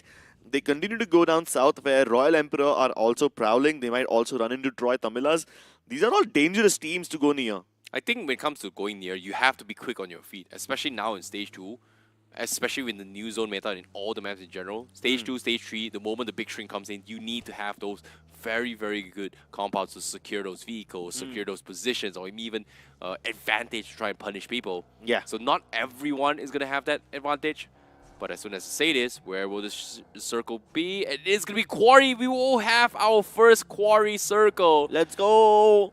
And seems to me, Quarry, it is an absolute death sentence to be inside Quarry. So teams are going to be having very, very limited space in this zone itself. Yeah. We have Team Ruling Sin Cities just about entering the zone. The only people who can stop them are going to be Team Easy over here. So those guys should be able to get an isolated fight. Universe 7 have a very good position over here, I see. They've got one of the only compounds to the north of Quarry. Royal Emperor also have a very nice spot, so they should be able to rack up quite a lot of finishes. You have Arc Knight on the southern borderlands, and speaking of borderlands, you have Borderland Rising in a bit of trouble. Rahul, the first person to go down, but at least there's been a trade. Plasma is able to knock down Kandu as well, so both the teams have one player down, but Dusty was already down courtesy of Team LOL, so these guys are already at a man disadvantage, and now the nades come flying in. Oh boy, BO7S, they've lost one, now they've lost another. They do kind of pick, but Borderland is not an easy team they have to fight for as well. They are going to be the ones to gatekeep, but little did they know there's going to be Troy Timelin's going to be creeping by behind, and they want to try and pincer them as well. BO7S, they do get a little bit of pick off, but Doroki actually gets picked off by Inferno from behind. The timing cannot be more perfect for Troy Timeline, as BO7S going to be stuck in a very, very difficult spot. Ghostface hopes to be one with nature as he snakes his way through, but I don't think he is going to be spotted out, which is interesting. Yeah, he has to be a ghost. Completely invisible, intangible almost, if he's lucky enough. But Troy Tamilas, they pick up their finish and they move out of there. They do not overstay their welcome. They know that even Borderland Rising is in the vicinity, so they wouldn't want to overextend and lose their players, especially when they have a couple of free finishes in the bag. Team LOLs, on the other hand, they've got Joyesh down on his knees, and now you have one more team trying to climb up on them. Eternal Officials seems to be going to a little bit of rush ahead here. Zone's going to be coming in. It is stage 3. It is going to hurt a little bit. They do have to wrap things up a little quicker as well. Look at this. They don't even have Mets on Heartless. So they do have to make the rush. Team Lowe's do have the vehicles. Here comes a spray from Abu. Doesn't seem to connect. Team Lowe's going to be looking to get out to safety. They are inside the zone. Joyesh going to be cooking up a nade. It looks good. Doesn't seem to connect. It does tag him out inside the zone, but here comes the pump. Joyesh finds another pick. And that's going to be Eternal losing another player. Joyesh with the confirmation. Abu goes down, but so is Kunal. Sai has to go pre-firing across the corner. Connects the shotgun onto Hattori, but Loi will be able to get the trade onto him. Meanwhile, Heartless has found Sai, so it's all up to Crimson right now. bleeding away in the zone. He will be able to put up one first aid, but can he find the opportunity? Can he find the angle? He knows that... okay, Hattori just goes down to the play zone, and even Loy does the same. What happened to Eternal Official all of a sudden? Well, They just forgot the fight. They forgot to put up any heals. They just started looting the people that they had just finished. they had no meds, brother. They had no meds, which is a little bit unfortunate. But Heartless somehow finds one before actually going down here. So he's going to be the last hope here coming from Eternals. And in this case, Crimson going to be the last hope for Team Low. Seems like the run in here has pretty much put them all out in open. Heartless down to his last first aid kit. So he knows that Lowe's is going to be on the north side. But as of yet, it is on the northwest section of the zone. And the zone is about to move in 12 more seconds. And the rest of the Wolves are going to be fighting here. Borderland in that run-in against Troy Tamilan.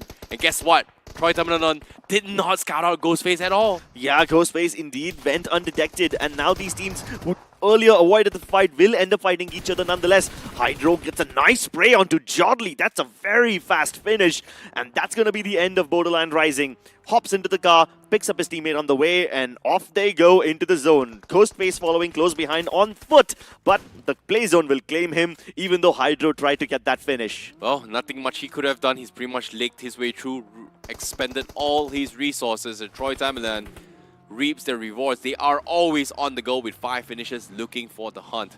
It seems to me the grind teams are replicating it once more from how the earlier groups have. And guess what? The spray from Pekka looks good. AT trying to run on the horse, but it doesn't matter. Inferno catches him as well. And now on the bike, do they get another one as well? It's all firing range for Troy Tamilan Esports. They just completely destroyed the southern approach. Every single team that tries to make it across just gets completely shut down by Troy Tamilan Esports. It's just racing practice for Troy Tamilan Esports. They destroy Atlanteans as they were trying to make their way into the zone, but now Troy Tamilians will learn it. They will crash headfirst into Team Virgo. Yash tries to go for a nade, and that's a lovely connection. Inferno down, Hydro back on 1 HP, and this one should finish the job. And if that one doesn't, he's going to put one Molotov as well for good measure. Yash claiming 2 finishes for himself. Will not be able to secure any more finishes from Troy Tamilians as they will make their way into the zone, but he's done his bidding. He's done whatever he was signed up to do. Well, speaking of which here, let's take a look at the zone right now because it is about to shrink. It is going to shrink even further into its quarry itself. Team Lowe's, they will bow out on 10 place here with a total 5 finish. But guess what? Troy Tamilan, they sacrificed 2 players, and the remaining 2 players, look at the minimap, they actually dive head inside the quarry. It looks like a death sentence, but the zone is going to be inside the quarry itself. I don't know if they can survive this. There's just so many angles that may spot them. Yeah, this could either be a 2 IQ move or a 200 IQ move. I guess we'll find the answer later. But for now, you have Universe 7. They've got Raz down on their knees, and they've got 2 teams trying to pinch them. One of them is going to be ruling since 80s, and the other one hasn't really revealed their position yet, which could be Royal Emperor. For now, Royal Emperor kind of distracted, so that's why Universe 7, they enjoy the opportunity to pick Raz back up. Although they can't really start thanking their lucky stars just yet because they're not out of the woods. Speaking of out of the woods right now, RS8, they were one of the furthest and latest join in the zone right now from the east side. They haven't had any sort of skirmishes yet. They do have 1 pick, but on the screen right now, esports zone. Little boy finds a scraggler running out in open. That's going to be Krish. Going to get confirmed. But he himself is going to be confirmed by Arc Knight from the other angle. Yeah, he had no idea that Arc Knight could even see him. He thought he's got ruling since 80's pinned down. Late rotation for Little Boy. He thought that nobody would check him, but Arc Knight will be very happy to pick it up. And as AimGod tries to climb that little structure, he's going to be sprayed by Raz. Raz was down on his knees just a couple of seconds ago, and now he's exacting revenge. Putting it all into the capable hands of Napster. Taking a dirt nap, crawling his way to safety. And somehow Universe 7 don't really know about his existence, but Arc Knight still find him. Arc Knight finishing off 2 strays from 2 different teams, I see. You know what's really insane? Arc Knight has one of the highest compound inside his zone, and they're taking advantage of the fact that they can find a way to climb up the roof if they have a pre-setup. In this case, they will see everyone, but the problem is it inside the zone? Because it seems to me, if they are able to tend the herd right here, right now, to maybe like just 2 or 3 more teams, they might be A-okay. But guess what? the zone is going to be inside Quarry. It should be a death sentence for people inside Quarry, but Troy Diamond, they're split off 1-1, hiding in between the nooks and crannies of the crates and hope that no one spots them. And like, for some reason, it's actually working out for them because no one is looking inside. Exactly, right? This is one of those rare situations where the low ground actually gives you an advantage because all the teams on the high ground, if they try to shoot at you, if they try to shoot below, all the other teams above will try focusing on you. So this is just working out for Troy Tamilians, and they are going to be very happy as all the other teams keep beating each other up. But if you don't want to rely on luck, if you want to be the team that dishes out the punishment, get your hands on the Realme P3 Pro 5G. It's got the segment's fastest 90 FPS display, and it's priced at only $21,999. But take a look at Royal Emperor. These guys have so much going for them. They're taking pot shots at every single team. Agreed. Like you said as well, as soon if you are looking downwards and everybody is going to be shooting at you as well, and Royal Emperor is going to be able to scout out members who's across the other ditch as well. TS going to be leaving only one player in that sniper tower. Adi pretty much trapped all by himself as Hunter. Going to be looking for pixel perfect moments, headshots, connection. But it's so far, and the zone is going to eat him live. Adi will not be able to survive this. That's going to be TS, Team Soldier, out at 6th place. And Royal Emperor, however, leaving only Hunter left. What happened? Arc Knight finds a flank here. Emperor tried to get a little bit greedy, tried to get out with those vehicles, but they get spotted out instead. Yeah, Hunter surviving on his last legs, barely any HP to work with, and he can't even go ahead and res Levi and Voltric because they are in the open. Docs has a lovely angle onto them, and Arc Knights have been playing the spoil sports. They already finished off the last members of a few teams, and now they will be able to finish off Voltric as well. Finish spree for Arc Docs, and these guys are dominating the lobby with 8 finishes so far. Oh, the timing! Joel. The timing for Joel! The timing for Joel! Like, he was just about to get the finish, but, you know, the car blocks comes in. But U7 gets a nice knock onto his trigger. And we're down towards the Final 4 team. And guess what? It seems to me that as the team goes down, Arc Knight leaving only 2 players left. U7 going to be inside the quarry itself. Pekka still somehow surviving. Troy Tamilin Esports, 100 IQ plays here. Yeah, the world is burning around him and they're enjoying the heat. They're going to roast their chicken with this heat and hope that Virgo do the heavy lifting for them. Virgo, while they still have 2 men alive, Arc Knights are not going to give up their zone advantage, their high ground advantage anytime soon. Evil, lobbing nades towards them, barely tickles Swan, but Doc has already made his way to the center of the quarry. That's the only place which is still not at the absolute low ground, but it's somewhat in the circle as well. So I hope that Joel and Swan can join him soon. Oh boy, it's going to be tough. Nades comes in, Virgo loses 1, Docs gets a big nade, Yash gets confirmed, and that's going to be Virgo out of the equation. 3 versus 1 versus 1. U7 also being hunted down, but Pekka, he actually survives. Troy Dominant, they've got 8 finishes, but Pekka gets the number 2 spot. It is 1 versus 3. He's hiding himself in the truck. And I never thought that this truck in Quarry could be an actual decent hiding place, but Pekka has proved me wrong. He's a ninja. They can't fight him. He's one with the shadows, one with nature and machinery somehow. And in this case, he's wearing yellow as well. It's the brightest color. How do you not see him? Turns out he kind of blends in with the truck itself. Which is also like some shade of yellow. And it's interesting because not many people would actually hide in this position. But yeah, no. I mean, I thought this was like a bad position, but now he's finally been discovered. Yeah. He's given up. He's got no chance. He's going to be popping his way through. He's going to get completely finished off, and Arc Knight will be the ones to get the chicken dinner. But Pekka pulls a miraculous win into the 2nd position with 8 finishes. So a big run for Troy Tamilin as well. Yeah.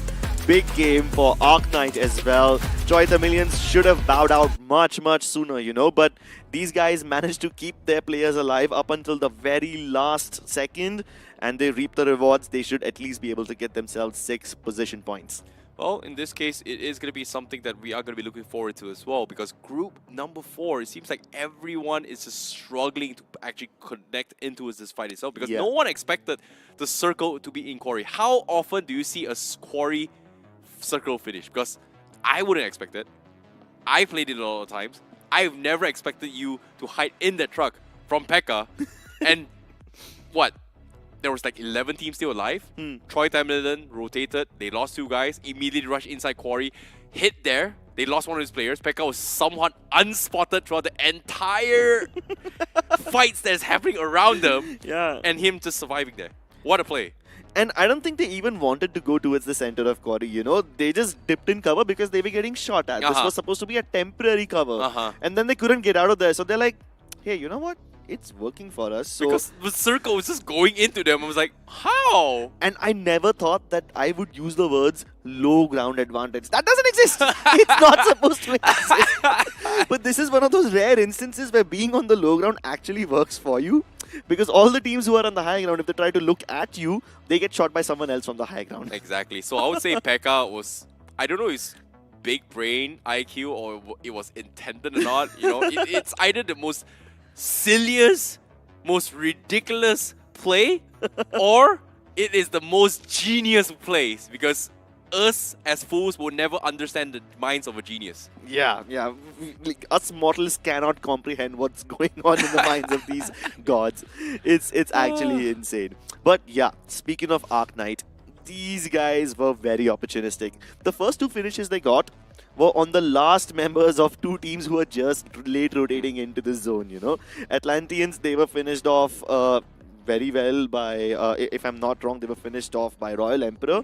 And then Royal Emperor dive in. Yeah. And because everyone's shooting at Royal Emperor, 2 teams who were also coming in late, they reveal themselves. Arc Knight just finished them off. I think the only mistake that we can talk about Royal Emperor is that they did everything well until the moment they got the confirmation across and they thought the fences were safe. They weren't expecting that Arc Knight from the south side was rotating and has an angle over them. So that was the only mistake coming from Royal Emperor. But aside from that, that was still a very, very difficult circle to actually play. Yeah. If you think about it, because I would say the only biggest advantage is going to be Arc Knight, because they took advantage of that initial setup to climb on top of the roofs of those hunkers and just completely annihilated everyone from the northeast, from the south side, just because it was the highest point inside that zone. Yeah, and from the highest point inside the zone, let's take a look at the highlights as well. You have Virgo Esports, lovely nades, and this is how Troy Tamilas lost 2 of their very important players, and the other 2 had to go dip inside that quarry center. You have this little boy. He was one of those guys who rotated in really late, and he was able to get a couple of free finishes onto Ruling Since 80s. But then they were finished off by Arc Knights, who were also taking shots at Universe 7, they were taking shots at TS, and so many of those teams who had already lost most of their players to early fights and they were down to just like 1 or 2 men, they were finished off by Arc Knight. I think despite the amount of damage that Arc Knight has done in this situation, I'm surprised they didn't get more than 10 finishes. Or I might be wrong, we have to wait for the official results here. But again, Arc Knight, they had the numbers, they had the advantage, they had the high ground advantage. Yeah. Which it resulted in everybody who had somewhat of an advantage getting completely shut down. And like you said, the only one that reaped that so-called low ground advantage is going to be Pekka, because he's the biggest winner out of everyone inside that ditch. Yeah, I never thought I would actually say the words low ground advantage. But here we take a look at the MVP of this game. It's going to be Dox from Arc Knight, having 6 finishes to his name, 818 damage. He's done really well for his team. And you also have Joel from Arc Knight, who got 3 finishes, half of his teammate, but with these 2 combined, they've got 9. And surprisingly, you have 2 players from Virgo as well. I didn't think they would have such a good game, but Yash and Evil, they both managed to get 3 finishes apiece. Well, Virgo was part of the team that actually made it to the top 5 here as well, so it makes a lot of sense why they were here, because they were also able to win their respective flights in Camp Charlie in general. So that was something that I think was very, very interesting. But you know what surprises me even more in this Sanhok map? Guess how many smokes were actually used in that map? How often do you see only 28 smokes in a game? Yeah, that's how messed up that circle was. Yeah, I mean, if you don't live long enough to use the smokes, you won't be able to use those smokes. Let's take a look at the point standings as Arc Knight managed to get 13 finishes. Okay, so they do cross the 10 finish mark. That's nice. 23 finishes for them. Troy Tamilians managed to get 6 placement points by hiding over there. But they did quite a lot of damage before that as well, so they've got 14. Virgo Esports with 12 points. Universe 7 with 11. Quite a balanced team, Universe 7, you know. Royal Emperor, surprisingly, a low finish game for them. Only 3 to their name. Yeah, I was a little surprised. I was expecting a little bit more coming from Royal Emperor, considering the position they had inside the compound. So it's a little bit unfortunate.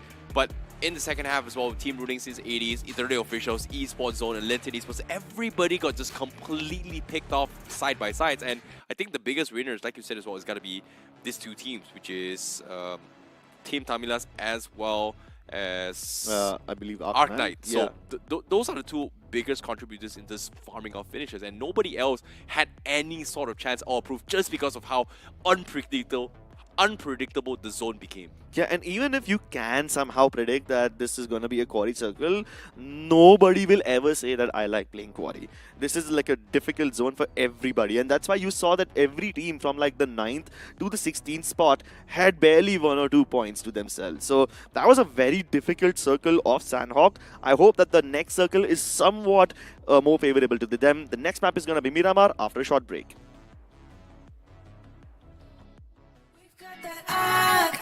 Temperatures high, but it make way. We came here to slay, slay.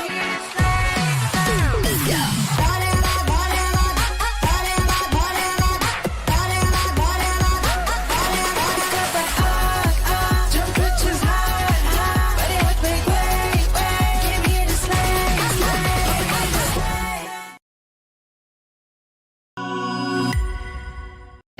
Yes! Let's go! P3 Pro takes mobile gaming to the next level. So first was the AI motion control. आपके movements को game के साथ sink कर देता है. AI ultra touch control आपके finger movements को track करके टच कंट्रोल को लाइटिंग फास्ट और लैग फ्री बना देता है. मतलब बटरी स्मूथ गेम प्ले जो हर गेमर का ड्रीम होता है यार. तो P3 Pro is the choice.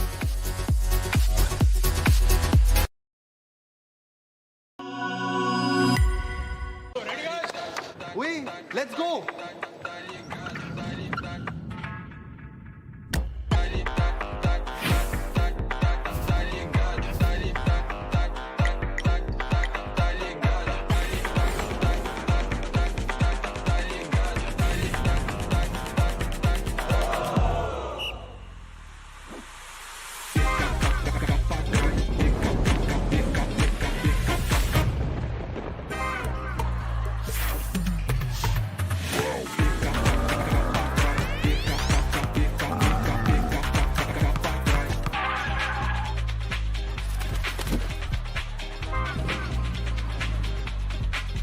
कर क्या रहा है ये?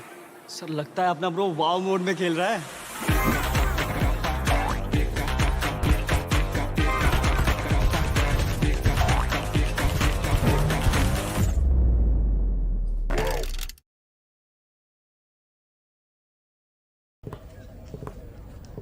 सो नीरज, फ्लाइट पाथ देख के आपकी लैंडिंग स्ट्रेटेजी क्या होगी? बस सही एंगल, राइट ग्रिप, फोकस, और फिर इसको फेंकना नहीं आता. ओके, फाइनल सर्कल, 20 बंदे बचे हैं, क्या करोगे? प्रेशर नहीं लेता मैं सर, जेवलिन में दिमाग को ठंडा रखना पड़ता है. और फिर इसको फेंकना नहीं आता यार. नहीं आता. क्लोज रेंज में आपका फेवरेट वेपन कौन सा है? सब सही स्ट्रेटेजी और टाइमिंग का खेल है सर, जेवलिन की तरह. अरे मेरा मतलब गन्स, M416 ग्रेनेड फेंक देंगे सर, सब फेंक देंगे. यार इसको सच में फेंकना नहीं आता. नहीं आता. अच्छा ये लो, नेट स्पैम करके दिखाओ.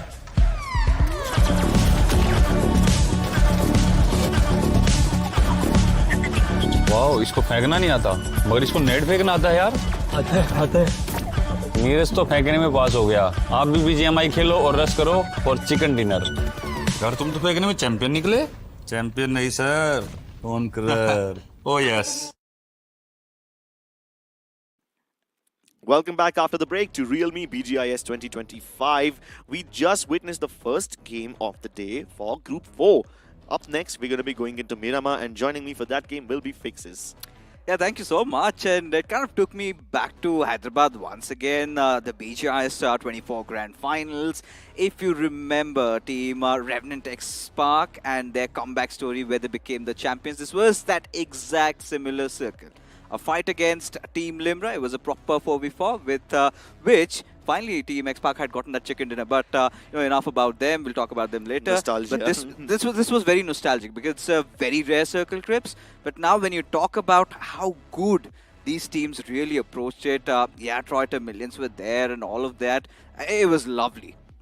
Yeah, did you expect that Troiter Millions would survive, like when they made that mad dash into the dip? I think I did expect them to survive because they are a team, they've been seasoned, they're not under gods anymore. But you know what?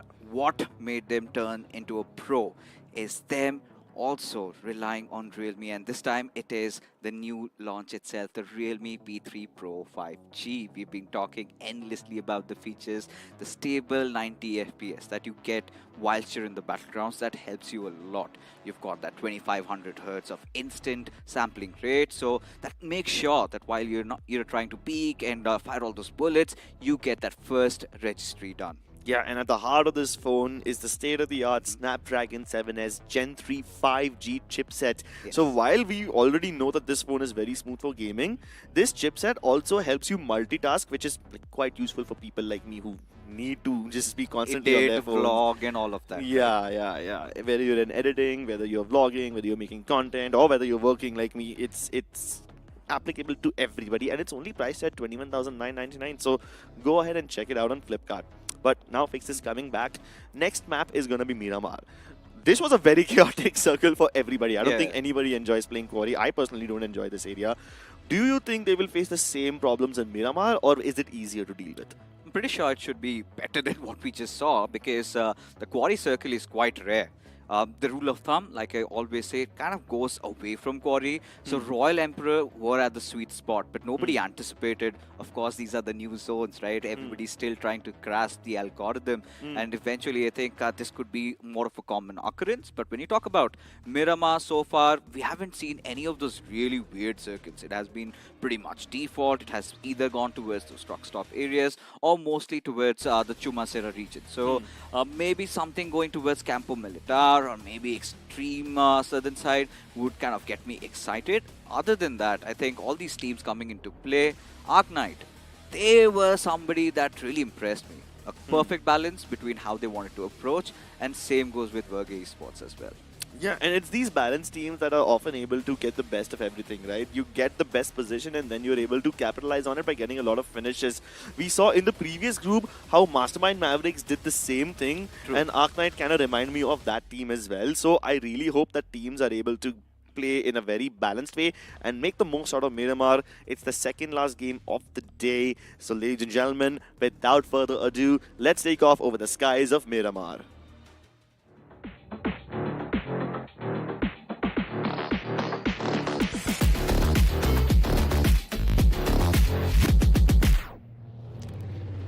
Alright, Group 4, Match 2, and Miramar it is. Torreo Muda to Porto Paraiso. Surely enough to throw all the IGLs off that would want to drop on towards those western sides of Ladriera, Chimacera, whatnot. But it is going to be an exciting affair, as you could see all these teams already starting to drop down.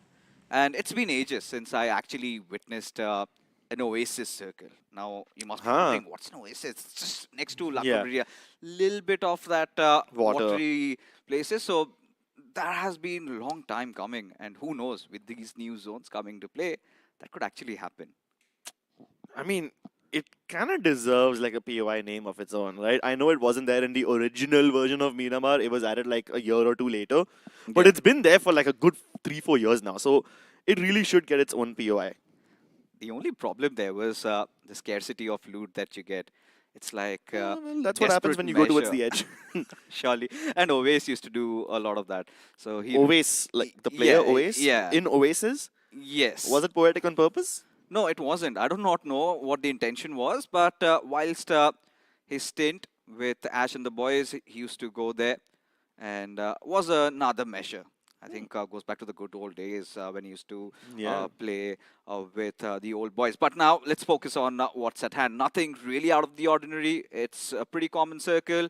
And this looks more inclined towards Hacienda del Patron or maybe towards water treatment. Eyes looking out for those drop collisions. I think we do have Team Easy, Team EMP and TT in real close proximity to each other. Yeah, real close proximity actually. Just San Martin and the surrounding hills, all of them are kind of splitting up over it. You also have Joyesh from Team LoLs landing awfully close to Team Soldier, and this is happening in Los Leones. So while Soldier Esports will be able to gather each other up, get into a car and move away, Team LoLs, do they actually try to hunt them? Do they even have the weapons to start firing at them? Because as of now, Sunoj has nothing. Not even a single weapon, no helmet, no armor, nothing. He's just got a buggy. And he's riding off into the sunset. I do not like this approach coming in from Soldier Esports. They're getting way too reckless. You saw they kind of slowed down their vehicle, got that buggy, fine. They got away with it. Imagine somebody from Team LoLs had a weapon. And who came out in the open? I am pretty sure it would have been a couple of knocks there. But team ruling since 80s.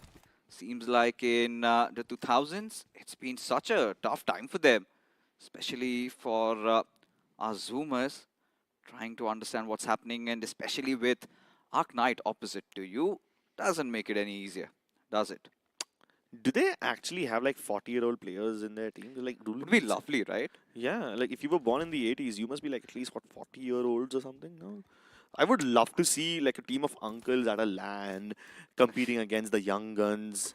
16-year-old, 17-year-old players making their first appearance in LANs, and then you have like a bunch of 25-year-olds who are veterans, and then all of a sudden walk in these uncles and saying, "What's up, guys? We're here to teach you kids how it's done."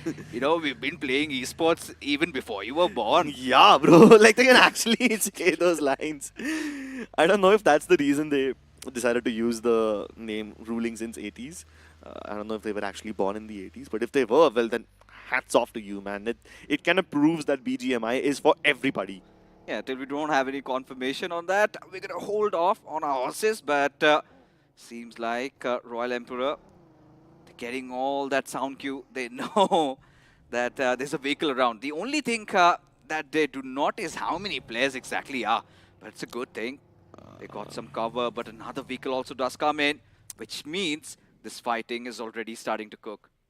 Hunter is kind of away from his team. He's hearing all of these sounds. He knows that esports zone is close to him.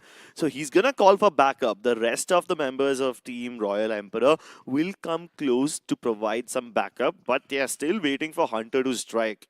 I don't think they realize that Hunter is over here, do they? I think they do.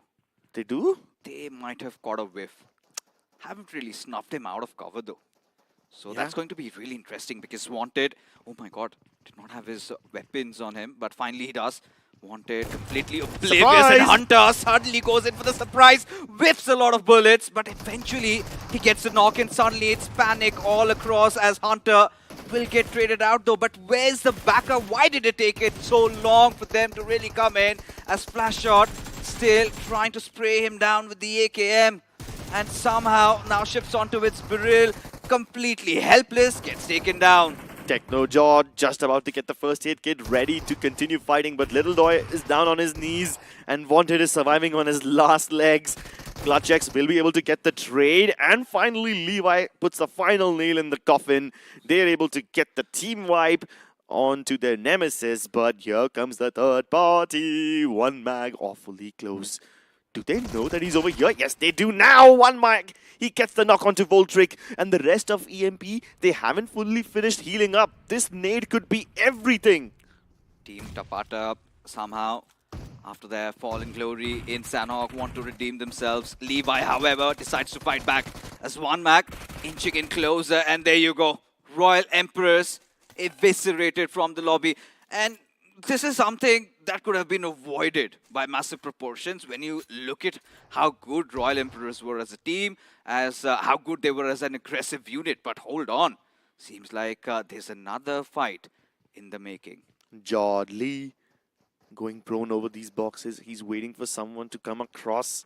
But Honey will have to be extremely careless if he walks in like that. Yes, dips back in cover just in the nick of time, but he still gets the knock onto Demon, and there's nobody close to trade him. This is a massive gap that Jodley has exploited. You have Honey in the room, Raz going around the other side. They both pounce on him at the same time, and finally they clinch him down. But they had to lose Demon for no reason. This could have been very easily avoided by U7. I'm still so perplexed. Why are all these teams so far away from each other? You need to understand that stick to the basics is the way to go. This Borderland Rising did want to go in for a sneak attack, but now against U7, they've already lost out on one of their players. The cavalry did arrive, but was quite late as Brawley and Raz. They've got a nice cover fire. Honey, even if somebody decides, even if it has to be Plasma, trying to go in for the breach, I'm pretty sure he's in for some smacking as Borderland Rising. They're furious. They're enraged. Not have a lot of utility to work things around. Still those early phases of the game scripts. As now, they're considering their options. Are they okay? I mean, if they do go for the fight, it will be a proper 3v3. It's a fair battle, but you don't want to give your opponent fair battles. You want to take every single advantage that you can. So Borderline Rising decide to cut their losses and get out of there. But will they actually get to leave? They're getting shot at, of course. Universe 7 will not let them go scot-free. And they actually do get away scot-free. So quite a lot of questionable decisions here by both these teams. Exactly. I'm still trying to get my heads around what these teams are actually up to. They're making mistakes. They're making those fools play. And some teams are actually making it work. Here in this case, Borderland Rising, they had an advantage, Crips. They started off with a knock. But what really baffled me was the teammates were so far off from each other that they could not provide cover fire in time. I mean, I get it, you want to have a lot of split, but do that once you're confident. Do that once you have a good start. As the circle has taken a shift a little towards the eastern sides, you've got Atlanta Esports and Borderland Rising, everybody around the center. You've also got Team EF at a good position. And even Team TT, they're making a good run throughout Hacienda del Patron. So they've got an abundance of loot, while so many teams still scratching around southern areas. They want to get in. Yeah, and as they try to get in, they will all start to clash on the southern periphery of Graveyard. You've got Team Troy Tamilas and Team LOLs awfully close to each other as they both head into the same spot. So if you want to make sure that your vehicle clashes always result in a victory, you need to get your hands on the Realme P3 Pro 5G. It's got the segment's most stable 90 FPS performance. It's also armed with the Snapdragon 7S Gen 3 5G chipset and a 6000 mAh Titan battery with advanced C-Pack packaging technology. All of these features make this phone an absolute beast. And despite being such a good phone, it's only priced at $21,999. So go ahead and check it out on Flipkart. For Realme, it's all about making those benchmarks 6000 mAh. That's ridiculous, right? Priced so low, that's ridiculous. And impressive at the same time. But for Team Troy Million, at this point, they've had a great start. Formerly known as Silly Esports, whilst the current Silly Esports are out of BGIS, they're still in it. Like we discussed, they were the beacons of undergods, right? They were carrying that torch, everybody rooting for Silly Esports in the previous BMPS 24. But hold on, Atlantean Esports, they've got some unfriendly neighbors around them. It is going to be team number 1. And Jerry, right in front of Ansh, still rattles him down, all but pot shots. Nothing really seems to connect. Seems like they need to get back to training grounds and ease themselves off a little bit. I mean, lore-wise, Atlanteans are supposed to be best underwater. True. But they're in desert. So, okay, just a little play on their name. We did have a underwater mode though, but there's no map so far built in BGMI where you could actually go underwater. Would be lovely, wouldn't it? Yeah. Although I don't think it would pan out very well competitively. But why not? Speaking of panning out, you have team number 1 getting awfully close to Eternals. And yeah, sure, Jerry is going to act like a turret on top that buggy. Even refueling the buggy, he has no intention of abandoning it. But team number 1 are quite split up. You see, they got 2 people on the high ground, 2 people on the low ground. So that way they cover a lot of ground, but trading potential might decrease because of that.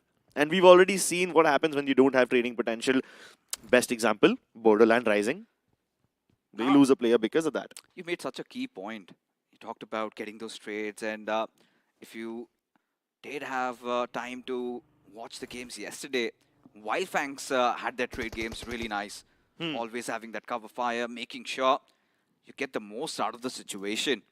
And with the circle shift, you can see Team EF right at the smack center, even number 1. They've got some covers to play around, but Troy Millions, they're also smart. And this game is going to be so important even for Team LOLs, given the fact that the first game really did not go their way. Still does not change the fact that they've always been late bloomers, Crips. Yeah, they've always been late bloomers. I mean, even in round 2, they were at like what, 11th something, 12th something position before Correct. the second last game, Uh-huh. and only in the last 2 games they came alive and they just clawed their way back into the top 7. But this time they don't have top 7. They only have top 6 to guarantee their spot. So things will get even harder. You can't leave everything up to the last moment. You certainly can't. And now, ruling since 80s, just marching their way inside the circle. And, you know, Team LOLs, they've always somehow got away with it. And that is what annoys me at times. I mean, for once, would love to see them qualify right from the start, spread their wings, go ham. You need to know that these guys want to entertain you more than actually qualify. So that's why they leave everything up to the last moment. A comeback is much better than a setback. You know, yeah. But it's better than just being there all throughout. Oh, you just want the fans to get riled up. Oh, that's a comeback. Yeah. But you know one other thing, initially in those first few games, LOLs does not come into play. And Yeah. suddenly he'll decide when the team is in a heap of trouble, he decides to play and somehow the team manages to qualify. At this point, it raises question, why not have him in the Plague 4 the very first moment? Yeah. I mean, they've all got such talented people, so deciding who to get in the actual playing for can be a bit of a decision which, you know, isn't something they take very lightly. But speaking of decisions, now that there's only 40-something seconds left for the next zone to begin, all of these teams who've been sitting comfortably will have to move, and that can be very precarious. You see, the circle is heading towards the crossroads, and this is the crossroads which is to the west of Hacienda del Petron. So there's not too many compounds. In fact, one might even call it the Death Valley approaching east of El Azhar. You know what? There might be a lot of crossroads, but if you want to find success, Realme P3 Pro is the right route you need to take. Does have the segment stable 90 FPS performance. We have been talking about that GT Turbo optimization mode. Once you get it, switch it on and forget about any lags or hiccups. As we move on ahead, Team Soldier Esports, they need to soldier through, get inside a good position. They do though, but Atlantean Esports still hovering around them, lurking. They've got some cover to play around, so it's going to be a very tricky approach for Soldier Esports to make it work, but seems like they're oblivious that Atlantean are right beside them. Still making the right call, just scouting around. Let's see what happens next. Yeah, and Atlanteans are not the only ones. Even Universe 7 will have to come dropping into the Correct. zone. So Universe 7 currently going for a split, 2 of them going towards the east. But Adi's in a lot of trouble. Both the players decide to spray him down. Even RS8 are trying to get this finish. So now that Atlantean have realized that, hey, we are not the only ones over here. There's somebody else also trying to steal our finishes. They will focus on each other. Yeah, sure, he might have died, but he at least riles these two teams against each other. Atlantean Esports, they're getting excited at this point. And more often than not, it doesn't really work your way. Because honestly speaking, you've got U7 on your top. On the low grounds, there's another team. Get your players back off first. And then think of the next course of action. Because at this point, you still have the luxury of the circle. That's great. But to their benefit, which was quite unwanted, U7 decided to somehow disengage and get inside the circle. So the priority is definitely there. But Virgo Esports, I think a pretty decent start in Sanhok. They had me really happy with the way they were kind of executing their rotations. Got slightly unlucky because of the circle, but it's still fine. Because of the circle or because of the stars? I really do not get along with Virgos, so... Bro, I'm a Virgo. There are always exceptions in life, so it's fine. Okay, We'll then. work things out, but there's a push on its way. It is going to be Team LOLs as Sai. He decides to charge in. A lot of fallen bodies out there at Sai. He is shredding everybody apart. Has no fear. Gazes right in the eyes of his opponents as this again builds up because even Troy Millions, they've joined the hood. Yeah, Troy Millions just a little late to the party, but Becca, he's away from his teammates. Crimson will be able to get his blood all over the floor, and they will regret pushing in a little too soon. Even Inferno is down, so Troy Millions losing 2 of their players, and Team LOLs are on fire. Within a matter of seconds, they've been picked apart. You even have a third team taking shots at them. Even Tapatap stole one of those finishes away. So Troy Tamilians really just got picked apart by two different teams entirely. That is a huge blow for Troy Millions. Usually, they've made so much of those smarter moves, and this time, wanted to be opportunistic, fell flat on their faces. But love this little bit of an amp in pace coming in from Team LOLs. Look at Sai. Was so fearless in that point. Knew that, yes, the enemies were down. It's the perfect time. And he exercised no fear, showed no mercy to his opponents. As of now, the circle still around Hacienda del Patron. These new zones, they've all been about cracking the code scripts, understanding where the circle center shall be. Just hold it, hug it to your dear life, and have enough resources and defend, and the game is yours. Yeah. Simple. We saw what happens when you stay in the center. In the previous game of Miramar, Team Zoo did that, but they decide to hug onto the center for a little too long without revealing themselves. Another team had to come in and coach them actually how to hold the center. But this time the circle doesn't actually go towards the center. It's a slight more shift towards the northeastern side. You have BO7s currently in the center, off center just a little bit. You have Virgo holding a very good compound. Even Universe 7 are relatively danger-free because there's nobody on their backlines, nobody on the side to take shots at them. Atlanteans might just get into a little bit of trouble. Exactly, because it could be a double-edged sword. It could work out because you've got two players still around the compound, just ensuring that there's nobody sneaking behind their players. So that's a strategy that could work out. Seems like they've played enough scrims to know that these are bare basics and a little advanced tutorials, which I think Atlanteans, I can say they've got their basics right. But when you look at the circle, still so many of these teams around those certain areas, as Arc Knight, Trigger, he's being brought down so low, he's barely even surviving. How? He needs to step out, but no. Unnecessary to Rocky before he even, he could get out, get himself back up, gets taken down. So Arc Knight now in a little bit of a predicament, Crips. I don't think they'll be able to pick their fallen teammate back up, but Bordelon Rising, they are being swarmed by Team Tapatap in their vehicles. At the same time, you have Team Soldier Dollar, who's on their back lines trying to take pot shots at everybody. Rahul gets finished off by Tapatap. Kalen responsible for that frag, but even Maddox is down now, and now Team Soldier starts to really come alive. But this is a three-way battle which nobody will escape from. Plasma can see his feet. Rudra forced to move, forced to reposition himself, as he is going to be the last beacon of hope for Team Tapatap. Can he survive this one? Thresher alleviated off his shoulders because Kiran is no longer looking at him. But if Kiran is not able to shoot at him, then Plasma definitely will. He's trapped between a rock and a hard place and a very, very awkward tractor. Yeah, really. In the middle of nowhere, still somehow begging for mercy. At this point, number one, they want to inch in, and look at Sai.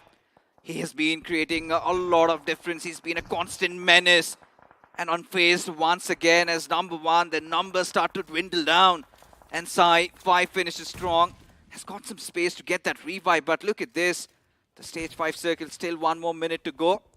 As Team LOLs in the process, they did manage to rack up 8 finishes, which is quite uncanny of them, to be honest. They prefer a lot of those position points, but Sai feels like he's had enough. Yeah, and Sai actually manages to revive Kunal because number one are also trying to lick their wounds and get their players back up. Ouch. So both these teams take a time out, get their players revived back up. Kunal pops the first aid and he really wants to go again at it. Lovely nade. Cherry goes back down. Those nades really peppering him, and that is the end. Number one esports by one single nade wiped out, courtesy of Kunal. Yeah, not number one anymore, are they? And Team LOL still alive, still breathing, but they've got another fight. And this time on the lower grounds, do not have the best of advantage as Eternal's official. Loesh gets picked off from elsewhere. A little bit of a cue for Team LOLs. They somehow need to survive. As Heartless, he realized that this is not their fight to take anymore. Instead, steering away, trying to get inside the circle. Whilst Team LOLs, they're still alive, still kicking. Still alive, still kicking, but will they be able to kick their opponents down this hill and claim it for themselves? I guess they'll have to abandon this hill soon because they're not exactly in the zone anymore, right? LOLs will have to come crashing down either into the compound that Eternals are holding or find a completely different space for themselves where they are in danger of being shot down by EF as well. Sai is fine. He's got a couple of meds to work with. He's got a lot of smokes. Can stay alive, but he's been spotted. Oh. Team Eternals, they're not gonna let that happen. Look at this. Fixes Venom and Darsha going for a mad dash towards the center of the road. Yeah. This could be very, very difficult. They had a decent compound for themselves, but they still feel the need to move out of there. And now they're trapped in between BO7s and Eternal. So this is a difficult fight for them. They might have just landed themselves in the middle of all the thick of the action. Yeah, and Vilius, at this point, they had such a good spot, but then the circle shifted away.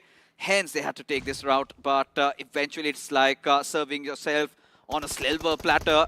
As Babulo, Darsh, everybody, they just blow up. One grenade is all it took. And now you've got Builder. Surely has to be Bob over here. As Eternals do push in. And that's the end of it. That's all she wrote. As Eternals did not even break a sweat in getting that finish secured. And Filer completely out of this fight now as we go down to the last 7 teams. Even Borderland Rising will not be able to rise anymore. They've been put down and under. Eternals, though, look at the amount of control they have on the southern periphery of this circle. The only people who could somewhat trouble them are Arc Knights, and even Arc Knights have their hands full because multiple people can shoot at them. BO7s actually have a lovely position in the center. They have a nice compound for themselves, which they won't need to leave anytime soon. For BO7s, the only concerning fact is if the circle shifts away from them, Crips, then they'll have to move out and around the lower grounds. Really do not fancy their chances, especially with Arc Knights keeping a close watch. And let's not forget, Arc Knights were the winners of the previous game. So brimming with confidence, it's all about BO7s not making those mistakes there. They've got everything panned out. This is where they need to start searching for a few more frags. As of Virgo, they are doing good. Even in the first game, started off a really good manner this time, holding on to the numbers. As Atlanteans, they finally reunite. This is one of those circles where all the teams who found a space for themselves don't really need to abandon their compounds and move. But still, Atlanteans, they're getting shot from afar. They have a nice compound to themselves, 2 vehicles available as well. I can say the same for Team LOLs. I can say the same for Virgos. All of them don't really need to leave their compounds anytime soon. Universe 7 in quite a lot of trouble. Honey will have to be absolutely slick, absolutely smooth like Honey in order to get out of this predicament. It's going to be difficult given that he's already popped that smoke. Yeah. So pretty much everyone in the lobby knows there's somebody, some lonely straggler out there. Oh, look at the circle. Honey will have a lot of heat to bear because Virgo will have to abandon their compound, come a little south. Atlanteans will have to do the same. Team LOLs and Eternal will also have to do the same. The only people who are rejoicing are BO7s. Yeah, at this point, surely they are. But in the next couple of moments, they might anticipate a push coming in from the players of Arc Knights or even from Team Eternal officials. Now, considering Eternal officials had a really great time in the previous fight, taking down Babu Lassi and co. At this point, Virgo Esports, they're laying down all those smokes. And they have to make that entry inside the zone. And I'm pretty sure they're aware of Honey's position. Yeah, they're so aware of Honey's position, but he's lived here for so long, man. I mean, I don't know what kind of lucky stars are favoring him, but he has overstayed his welcome over here. Meanwhile, on the other side of the circle, Team LOLs are clashing against Eternal, and now Honey has to hold his ground as Tech takes a slight detour towards the right-hand side, and everybody lands upon him. 3 people disembarking from the vehicle, and he's been finally dispatched back to the lobby. Something brilliant really happened. Arc Knights made use of this situation, and suddenly Virgo's Tech got wiped out, and Virgo, which could have been a rather smoother entry inside the zone, they've got so much going in, and whilst all of that commotion, Team LOL still alive inside. He refuses to bow down, refuses to give up, as now he's one man going up against the entirety of Eternal's official. It's a 1v1 situation, and eventually will be put to rest, but still 11 finishes. Really good performance coming out of Team LOLs. Yeah, Sai was trying to blow up that vehicle so that he could destroy Eternal's official, but he wasn't able to do it before the nade finished him off. Now, Atlanteans, Team LOLs have done quite a lot of heavy lifting for them. They've wiped out majority of the players of Eternals. So Atlanteans should be able to have a much easier time holding on to this high ground. They have quite a lot of advantage in the situation. But on the other end, you have, I believe it was BO7s who were able to get a knock onto Redox. So Atlanteans, while they're too busy focusing on Eternals, they also have to keep an eye on the BO7s team. It's not looking good for BO7s. Look at this. Ghostface, we saw in Sanhok, he was the only surviving player for his team. Still aloof from the back. And now, with those grenades primed out, I think has given his position. At this point, even Atlanteans want to be a part of this. And suddenly, Virgo find themselves in the middle of nowhere. Bodies falling down. Yash and 7, 2 players alive as Ghostface. He's got a P90 to work things out. Yeah, Ghostface trying to close in the distance, cooking that nade, spots out 7. This should land right at his feet, does half HP worth of damage. But at this point, Virgos are also being peppered by Atlanteans, so they need to make sure that they don't overextend. BO7s recognize this opportunity. They know that Virgos can't really push them out because Atlanteans are putting pressure on them. So BO7s are going to use this opportunity to pick up Kandu. Interesting. As Virgo, like you said, they have their hands full. Attention's tunneled towards Atlanteans. Of course, for all the right reasons, they've got the better numbers in this situation. But Abu, he could prove quite fatal. But I'm pretty sure they have done their due diligence. Redox knows that there's somebody hiding around, dropping grenades inside those smokes. The moment it dissipates, that's where Abu is going to get himself exposed, but before that could even happen, tries to go in for the spray with that AKM, does miss out as Abu gets a beautiful knock, but he's got to get more out of the situation as BO7 decide to charge in on the players of Virgo, who were rather unprepared in this situation. Absolutely unprepared, and BO7s have a lovely split. They got one person across the road marking for positions. The other 3, just like a firing squad, roll in their vehicles, and they continue to roll onto Atlanteans as well. They get a lovely lock onto Monu, and now Abu will use this opportunity to put even more pressure. Maybe seal a couple of finishes. He's going to be thanking his lucky stars. He's going to be thanking BO7s as they continue to charge in. Ghostface in the vehicle, runs over and confirms that knock. Meanwhile, Ansh, he's behind the monster truck. Ghostface trying to run him down again, and another vehicular manslaughter. It's all up to Abu. He lived out his enemies, and Ghostface will yet again secure another finish. So many finishes because of that vehicle. And you have to give it to BO7s, right? The way they played this one out, they were so patient. They let others fight and made the right choice. I think I must say the moment they won this game was the point where Ghostface decided to show some bravery out there. He went up close to Virgo Esports whilst Atlanteans just made their lives easier. Otherwise, Virgo would not have let BO7s cross the road and try and come up. So as a result of which, BO7s, they just got opportunistic. But even for Eternal Officials, that was a nice fight against Team LOLs also. That was such a close affair. But Sai, I'm pretty sure he stole this match. Yeah, I'm glad you brought up the Eternals official versus LOLs fight, because that was a fair battle between the two of them. As soon as LOLs were eliminated, Eternal officials were in a lot of danger. Correct. Atlanteans were shooting down at them. But at this point, I think Atlanteans kind of became overzealous and ruined the game for themselves. Because like, half of Atlanteans were shooting down on Eternal officials. The other half was shooting at, I believe, Virgo Esports. Yeah. And they divided their firepower. Couldn't finish either of those teams. Using the distractions that Atlanteans created, you had BO7s completely healed, completely revived, ready to pick on the battles. And as you have Abu get a knock onto Atlanteans, one person down. Then you had Virgo get a knock, one person down. And then all of a sudden, Atlanteans, they were like, okay, we might have bitten off a bit more than they can chew. And BO7s used the opportunity, roll over everyone. You know, honestly, simply put, Atlanteans were basically fixes when he has a buffet in front of him. They had so much in front of them that, you know, they could not choose what to go after and complete it for once. And eventually really ended up in the dumpsters, just like me next morning. So that's a different story altogether. Enough. But yeah, Crips coming back. This was a different style of Miramar where we thought that we would get to see Troy Millions actually make a lot out of this. And they were caught between the crossfire of so many teams. Yeah, Troy the Million surprisingly got in this situation where they were getting shot by Borderland Rising as well. I believe it was Team Soldier, if I'm not wrong, shooting at them.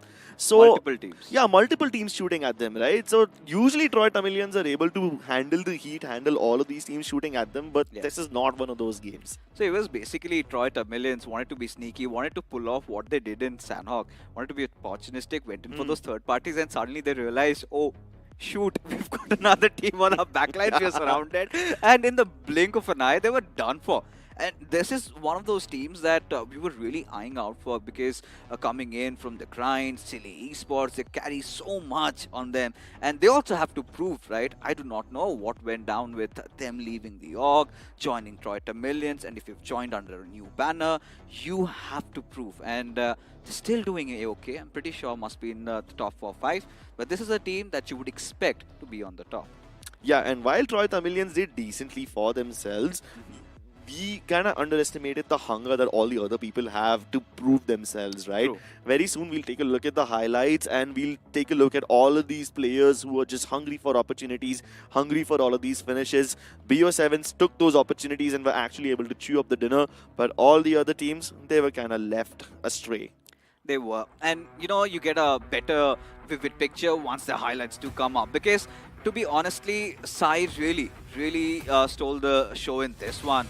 The way Team LOLs, they were all over the place. And this has to be a questionable move by Babu Lassi and co. Because all of them just decide to crumple up in that one little wooden shack. And they just get destroyed. Yeah, that was absolutely unnecessary. And it's not like this was like a desperate move where they were getting pressured by the zone or they had to leave. Yeah. No, they had plenty of space for themselves. They just decided to go in and donate all of those lives to all their opponents. And this moment is when Virgo Esports, they had BO7 pinned down. But surprisingly, their saviors turned out to be Atlanteans. And then Atlanteans were like, man, maybe we should have just let Virgo Esports to themselves. Maybe they would have been able to make BO7s weaker. And yeah, then look at this. Hunting party arrives, jump out of the vehicle, get all of those finishes, continue to roll throughout the lobby, and then Ghostface basically was like, yeah, I'm not gonna get out of this vehicle. You know, for the Atlanteans, I feel like at this point, they were quite uncomfortable when it's all about those higher terrains. Yeah. Usually thrive around the underwater, so could be the case. But we'll talk about the MVP. As rightfully predicted, had to be Sai. This man was on a mission. It feels like he's had enough. You know, the IGL might be like, bro, play safe. He's like, nah, I don't care. I'm just going to go all out, rampage through the opponents, and he's got a lot in his bag. Yeah, and he wasn't the only one. You also had Kunal getting plenty of finishes. Of course, we are graced by the presence of Abu. Lovely hold by him. He was able to get so many knocks onto Virgo as a one-man army. So yeah, it really shows you how resilient he was. He indeed was. And when you take a look at the match summary, finally teams have realized that smoke grenades are supposed to be used. 113 still dropped out. And this was again a different kind of a circle. People were a little bit awkward. We could see a lot of mistakes also being committed. But I think this is where you sort of go back to the drawing board and learn what you can do better as the point standings in front of us Crips and BO7s. Beautiful 18-pointer. 18-pointer for them. Team LOL's plenty of finishes. The only team to get double-digit finishes, 11 finishes and 14 points for them. Eternals officials, lovely performance from Abu, getting them to 13, and then Atlantean at 12. After that, everybody else has a massive difference. Like, the second highest team after that had like only 6 points. Even Royal Emperor, a team who was supposed to be extremely finish-hungry, had to bow down quite early. Correct. I was also wondering what happened to Royal Emperor because there was a very early fight they took and they messed up big time. And this is where it kind of nullifies as to how good you were in the first game, as Arc Knights still hold on to that first spot. BO7 instantly making a comeback. Even for Team LOLs, they're in the thick and thin of it. Virgo Esports, this has been another team that has been consistent in the 2 games that they've played. Yeah, good position points for both of them, and I think 10 finishes are decent in those 2 games. Yeah, good enough for a team who are just getting into round 3. 9 points average is fine. Yeah, it's very nice. More than fine. Yeah, but then you have the big names like Troy Millions only at 15 points. I say only because we expect a lot from them, but then you have Royal Emperor at 9 points, and this is not what I expected from them. I expected Royal Emperor to be about 20-point mark by the end of the second game. And given the fact that they've been so aggressive in round 2, this is one of those teams that does not really care about position points. This sort of has to be playing like Oblivion Knights. But when you talk about Royal Emperors, now that you bought them up, you remember the first player, he was hiding whilst the other 3 players were, I don't know, in different parts of the planet. And it took so long for them to actually come back. And they did win that fight, but eventually were taken down. Yeah, and we saw this whole, one player away from his team, backup arriving late. On 2 separate occasions, we saw this from Royal Emperor, and then we saw this from Borderland Rising as well. All of these teams are supposed to be those teams who are, sticking together and wipe the opposition out in one fell swoop. So I hope that they can avoid these mistakes going into the last game of the day, which is going to be Erangel, coming up on your screens after a short break. Don't go anywhere.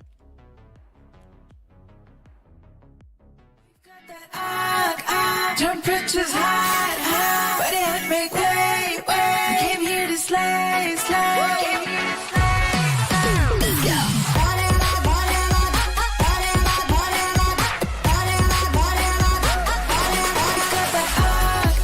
Temperatures high, but it make way. Came here to slay, slay.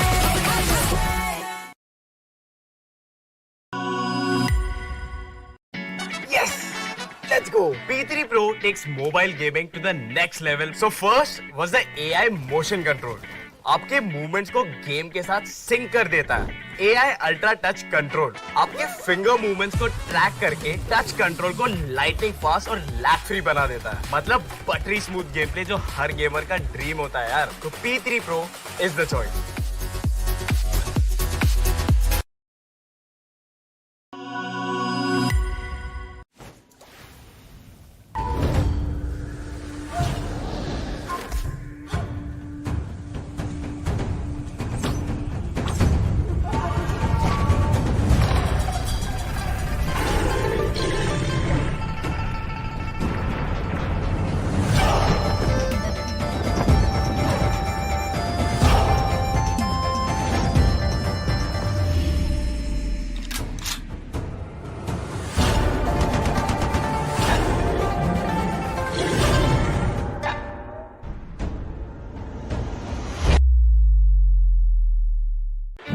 Grind to survive, it's a state of mind. Legendary drive, eyes on the prize. I feel the gears turn, never hesitate. No stopping King Kong, beast is awake. I'm knocking down the walls, pounding at the gates. My hustle don't sleep, let me demonstrate. The iron in the fire and I want more. I intend to win the battles, yes, in the war.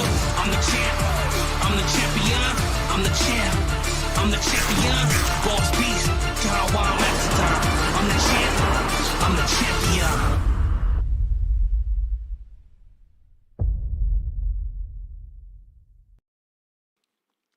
Ladies and gentlemen, welcome back for the final game of the day. You guys are watching the Realme BGIS 2025. We have Group 4 on our hands now, and 2 amazing games. Both of these games were difficult. I mean, Sanhok Quarry Circle. Oh, it's the most awkward circle we've ever seen, but still, we saw some good moves out of teams like Troy the Millions. Unfortunately, they had to bow out quite early in Miramar, but we then got an unexpected guest, an unexpected underdog rising. It was BO7s, and these guys, they actually impressed me. They did, and I have to talk about how good it is for our narrative that we're trying to set up, because it's still so difficult to tell that this team has already qualified, because in the groups that we have already casted before, there's always that one team that performs really well. Oh, they've qualified, leave it. It feels like even till that last game, anything and all those 6 slots could be up for grabs. Yeah, I mean, in groups 1 and 2 that we saw yesterday, we had like in both the groups 2 teams who were absolutely dominant.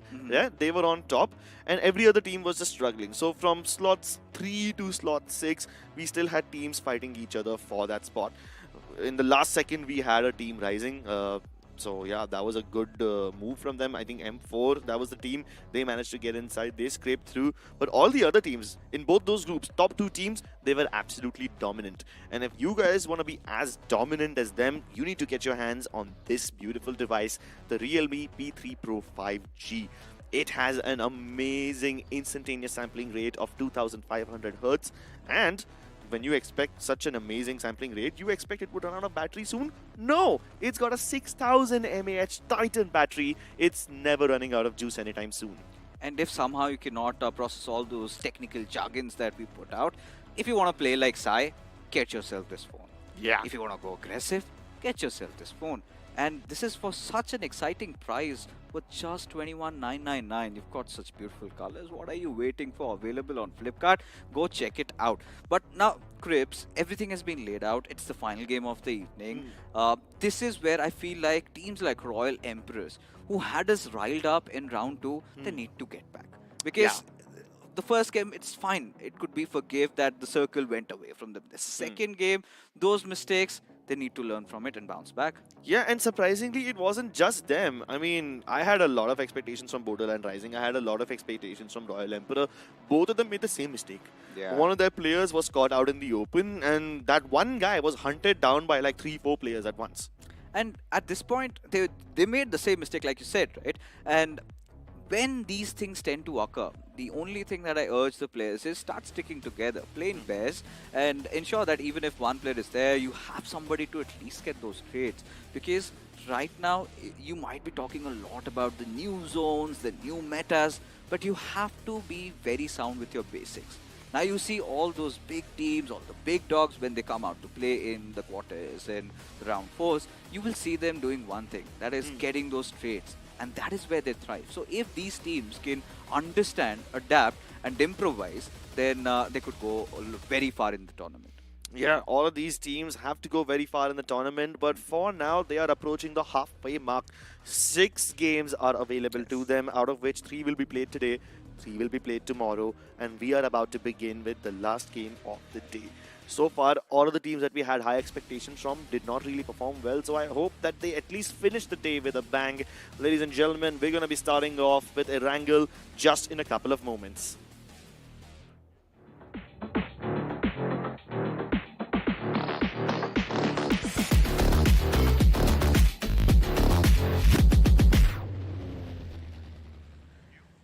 It's always nice, it's always exhilarating when it is an Erangel final game, isn't it?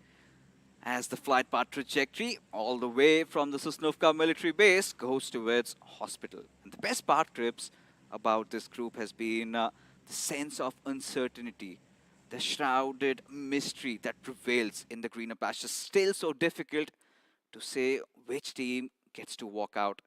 We have been missing that consistency. Yeah, there have been a couple of teams like Virgo, they've been good throughout those 2 games, but they also are missing out on the chicken dinner. And then there have been a couple of teams that have been struggling quite a lot, and seems like you've got BO7s dropping down on towards Novoripnoi. Nice bounce back from their side. We do have Team Borderlands and Arc Knights dropping right next to each other. So Borderlands, this is one of those familiar rotations. We've also seen the likes of God's Raid. So seems like they've taken a page from their book. As you've got Atlantean also taking a drop on towards Fairy Pair. But they're not alone. They've got a team right beside them. And by the looks of it, seems like it could be Troy Tamilis. And this is going to be such an important game for them. Especially if they decide on bouncing back. As the circle, pretty generic one. But the beauty about this zone is how the next circles do form. You know, you've got multiple places where it could form out, but Team Troy Tamilis, they were fast on getting the compound, whilst their opponent, they were quite fast in securing these vehicles. So Ranveer, a lot on his shoulders, and Hydro, one of those players who did take a chance with that P19-1-1 as now you've got Team Easy dropping down as they've got Eternals right in front of them. And what on earth, Crips, is Loesh even thinking? They've got that vehicle and alright. In fact, it was Eternals Loesh around that garage and he escaped at the right nick of time. That was such a close one. And at this point, Esports Zone, they've got to make some work, but seems like Soldier Esports, they decide to get a little aggressive. Sono J did end up with a finish of his own. Royal Emperor, man. Once again suffering an early loss. This is not the kind of start we expected from them. And who do they relinquish it to? Team Soldiers? They were not even supposed to be a threat to them. At this point, it feels like, Royal Emperor, this is a team to look out for. We had so much expectation, and sometimes it gets overwhelming. Sometimes, let's not forget that it's the first time making it so deep inside of an official event.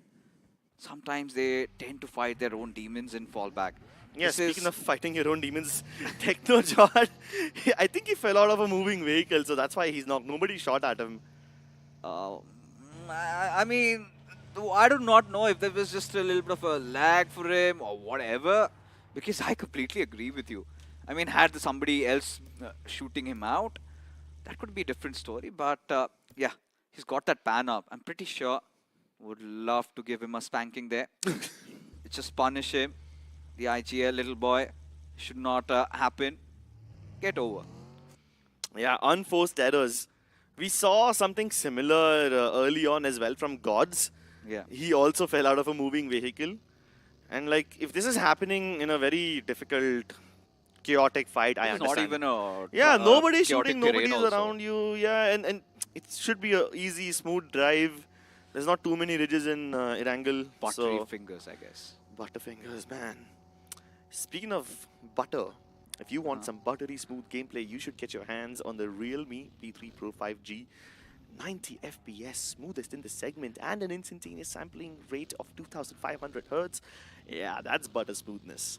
I thought you were going to talk about honey, and that is where I would have decided to have a butter honey toast tomorrow for my breakfast. Ooh. But that's a nice way to segue. Good idea. Yeah, it's always tasty. Sometimes simpler things are also delicious. But Arc Knight, this is a team, Crips. They started off really well, and later on in the game of Miramar, felt like they were doing decent.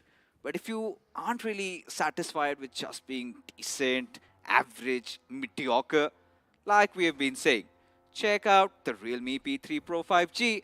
We've been talking about the instantaneous sampling rate, 2500 Hertz. You've got the segment's most stable 90 FPS display, along with the heart of the phone, the Snapdragon 7S Gen 3 5G processor for all your gaming endeavors.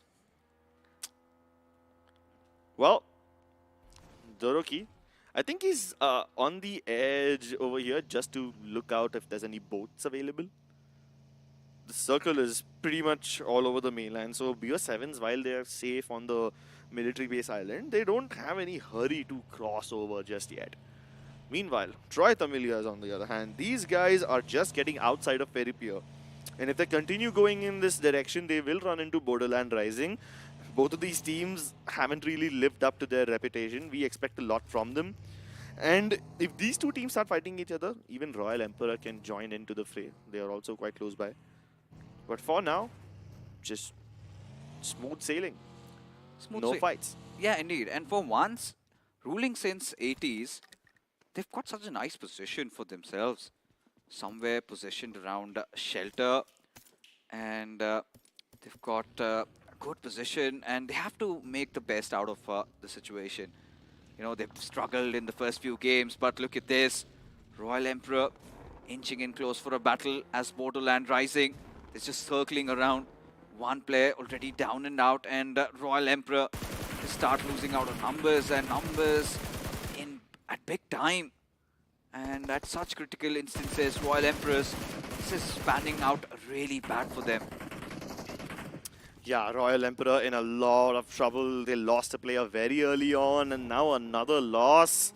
Yeah, things are really not looking good for them as Royal Emperors are getting picked apart by multiple teams. They gave away a frag to Plasma. They gave away a frag to Team Soldiers early on. This is just a terrible day for them. I hope they can somehow recover tomorrow. They will have 3 more games, but then you're just kind of leaving things up for the last moment. And yeah, sure, we've seen some last moment comebacks, but I don't expect that relying on them is a good sign. At this point, for Royal Emperors, I think today is pretty much done. At this point, you feel a little broken, you're not in sync. That cohesion between the teammates has completely been missing. But when you look at Team Arc Knight, got a nice, promising place. But goes out to show that they're still surrounded. And at this point, you've got BO7s who drop down at Nova Ripnoi, who are quite confident. And Universe 7, they're taking a couple of pot shots, ruling since 80s. I'm starting to wondering why they are changing positions after having such a good footing. It's weird. But you know what? It is what it is. Virgo Esports, though, the only team that you can say has been quite consistent in both the first and second games that they've come to play. Tech, Evil, Yash and Seven trying to get their bidding done, trying to rotate around Siverni. And they've got Team Eternals right beside them. And this is a point where they could lock horns. And don't forget that EF, had they held on to that junction point, things would have been quite feisty. Yeah, I mean, they're still close to the gas station of Yasnaya, just near that bridge. Virgo might just take that bridge. If not that one, they might probably go in towards Rozok, which will make them clash against Team LOLs. And right behind them are Eternals as well. You also have Easy towards Stalber, taking a nice long rotation from the northern side. They won't be gate-cut by anybody. But take a look at the center. Quite a lot of teams now starting to form around Borderland Rising. That high ground compound, it is heavily contested, and it actually is a very nice place to hold. Just second to Mansion in this kind of a circle. Team LOLs, I want to see which version of Team LOLs we get in this game. Do they go all out aggressive, or do they play for positions like they always have? Guess Kunal has to make a call on that. Kunal and Sai were quite impressive in the previous game, with Kunal making those right movements, while Sai, he was the one getting all the dirty work done. Yeah. And this compound, which EF are holding right now, this is the one that I was talking about. I love the this stunt compound. area. This is called the stunt area. The stunt area? Yeah, because if you ride a bike and you get over that little hill, you can perform a wheelie, you can just go 360, you can do a lot of shenanigans. Okay. Okay. Yeah, I mean, I knew that you can do stunts. I didn't know it was literally called stunt area. Oh, it's BGMI lingo. Yeah, seems like I've been disconnected for a while. And just north of that stunt compound is another compound which I personally love to call the Liquid compound, courtesy of Team Liquid in NA, but that's a different story altogether. Oh no, am I seeing this again? No. Borderland Rising, Rahul down on his knees. You've got Kunal and Joyesh going absolutely close to them, but Joyesh, he decided to go a little too close. Baz will be able to pick him off, and that's what happens when you try to flirt with danger. That's what happens when you try to dip into this area with your vehicles. Kunal and Plasma, both of them exchanging nades with each other, and the nades do connect. Kunal, though, survives that encounter. That's one more nade onto Plasma, almost eliminated him, and the second one will finish the job. The third one for good measure by Crimson.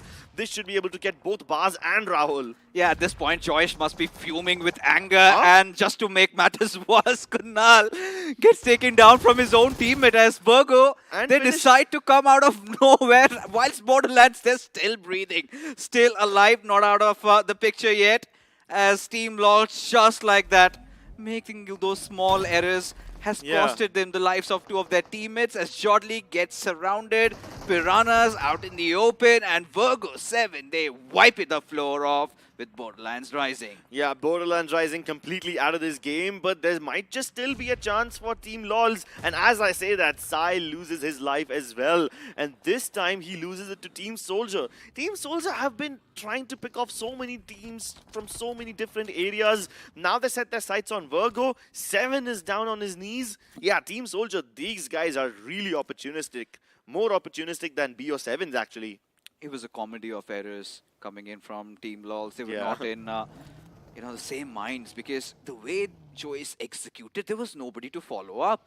And at the first place, it was never his place to go down that trench. It was all about scouting how many people were there. So mistakes being made, and then that little bit of a own team finish that is going to hurt them. Yeah, 2 unforced errors. Joyce going too deep in the pit, getting shot out of his vehicle.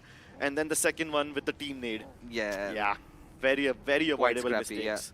But surprisingly, Team LOLs, despite losing 2 players to their own unforced errors, still have 1 guy remaining. They still have a foot in this game. That's Crimson. Yeah. I mean, at this point, had it been Kunal or Sai, I would have had my hopes up. But if you want to make those quick decisions, if you want to make sure that you come out of it alive, you need that right weapon. And Realme P3 Pro 5G is exactly that. It's packed with an instantaneous sampling rate of 2500 Hz. It is also having the segment's most stable 90 FPS performance. And let's not forget the Snapdragon 7S Gen 3 5G chipset. That makes it the segment's fastest phone, priced at only $21,999. Check it out on Flipkart now. Speaking of checking out, look at who Troy Tamilians are checking out. Universe 7. Oh, these guys made their lives a living hell in Miramar. Especially when you watch all these newer teams come into play, it's very difficult what they're really up to. There's no set strategy. It's about, trying to get in, squeeze your way inside the circle, try and stay alive. Because Team Tapatap should have no business just lurking around right in the open like that. And yet they wanna. Yeah, they're trying to pick a lot of heat, draw in a lot of attention, because now suddenly Team Troy Tamilians, they're in a little bit of a frenzy. Yeah, Troy Tamilians have a 2-2 split. Hydro and Inferno in their vehicles. Pekka all the way in that warehouse compound. Meanwhile, you have Team Tapatap getting awfully close to danger, but Rudra still manages to get the knock onto Ranveer. That's amazing. Great reflexes, and then Kelan will run over Ranveer and confirm that knock. Pekka trying to get back into cover while bandaging and driving at the same time. Finally disembarks, tries to go for the drop shot, but Kelan will be able to win that fight yet again. Team Troy Tamilians look oh so lost in Erangel at this point. I mean, imagine falling to a rookie mistake like that.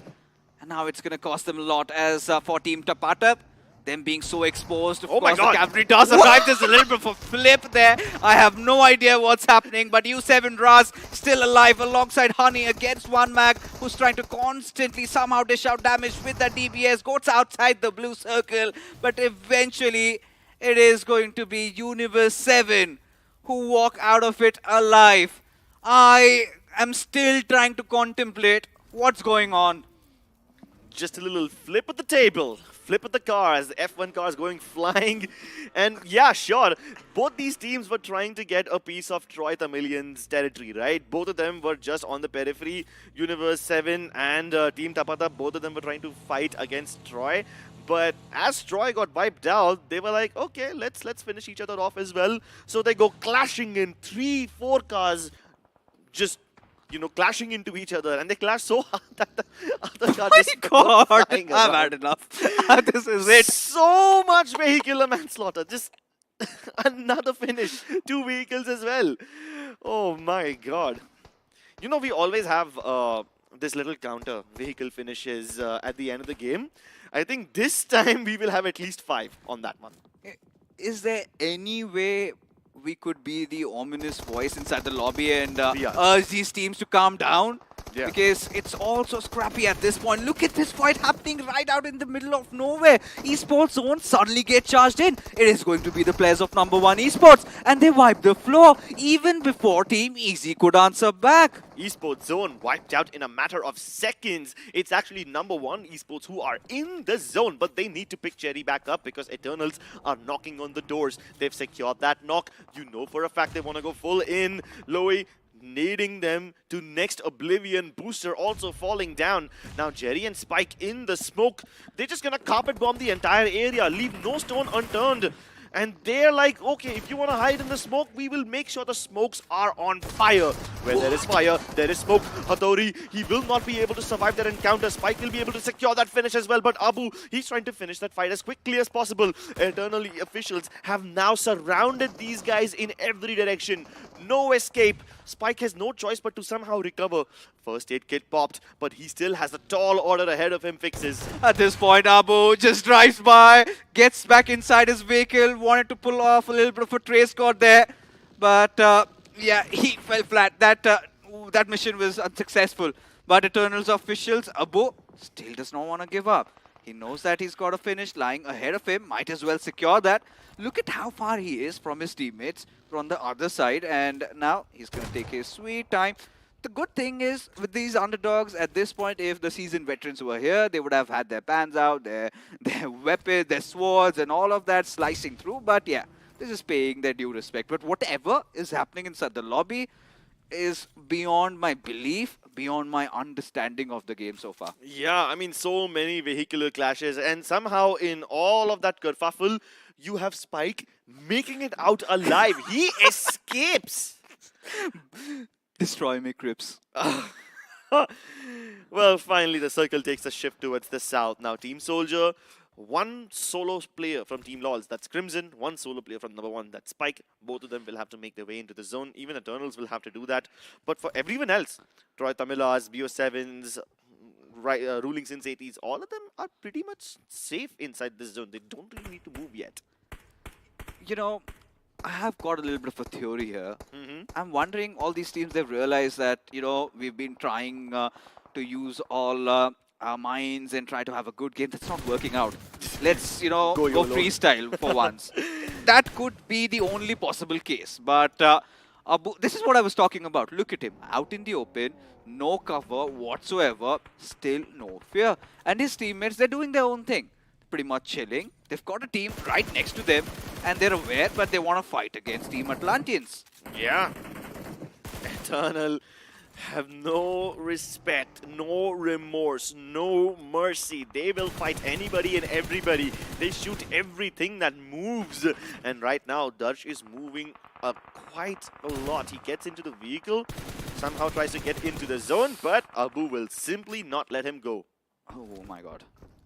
Abu, he's definitely been a player to watch out for, as Atlanteans somehow survived this onslaught coming in.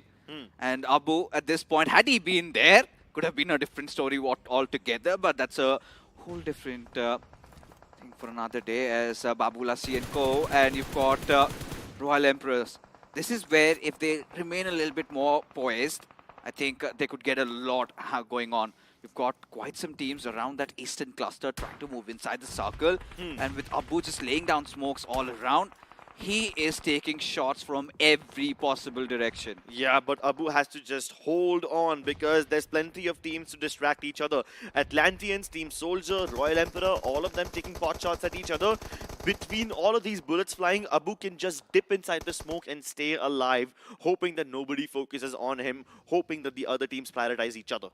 Whilst all of these teammates are going all out, all these opponents are going at each other, Atlanteans have found such a nice spot. They've got a little bit of that dip that they can capitalize. They've got nice smokes laid out, but Sunoji just decides to charge in, steps out of the vehicle, falls flat right on his face. As Atlanteans, this is going to be another defense of their fort, as Kiran still somehow squeezing in through. Now it is a 1v1 against Redox, as Kiran, he prevailed supreme.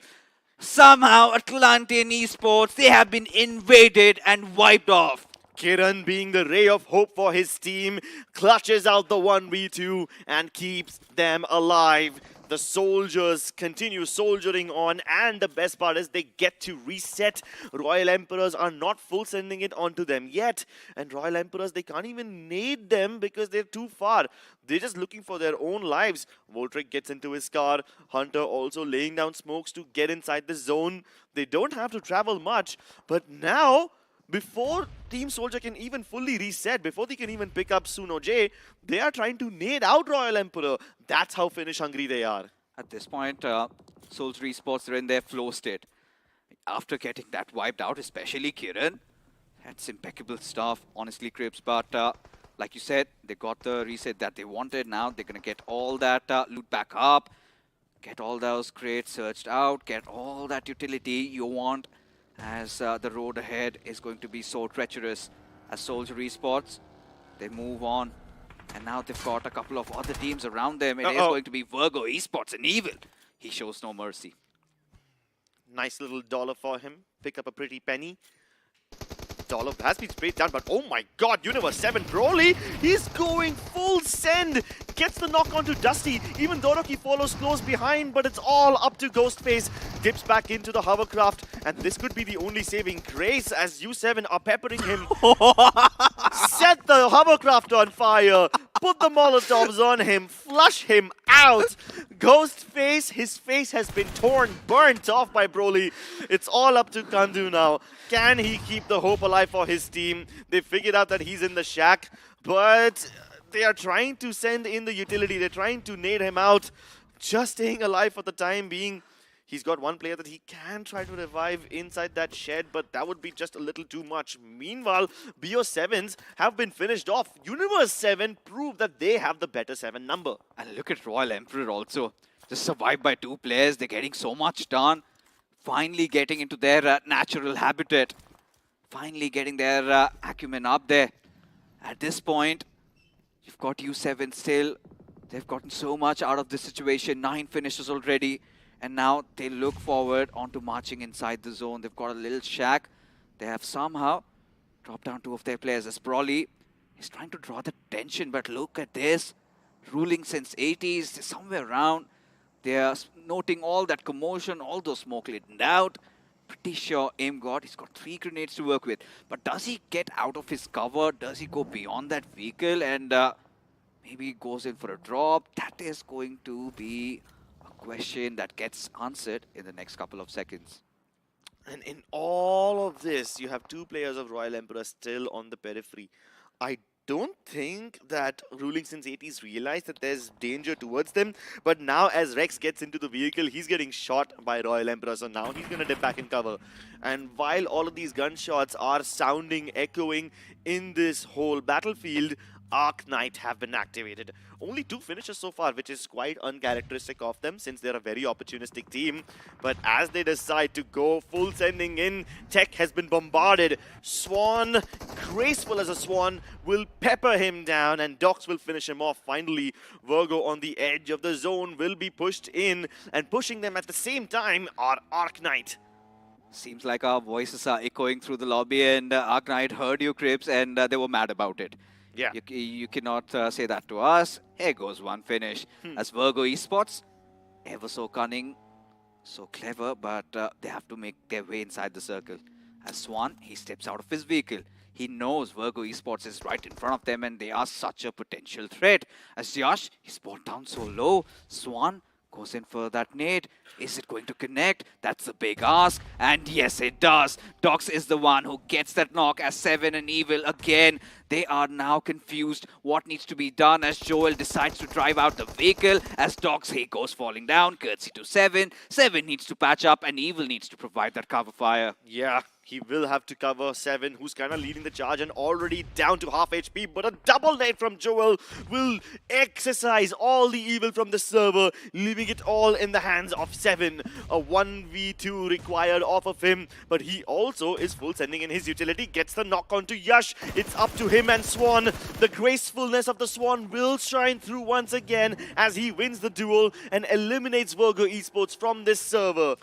This is lovely stop coming in from Team Arc Knights. A lot of finishes secured. The best part is they've got their players alive. And now they're feeling it.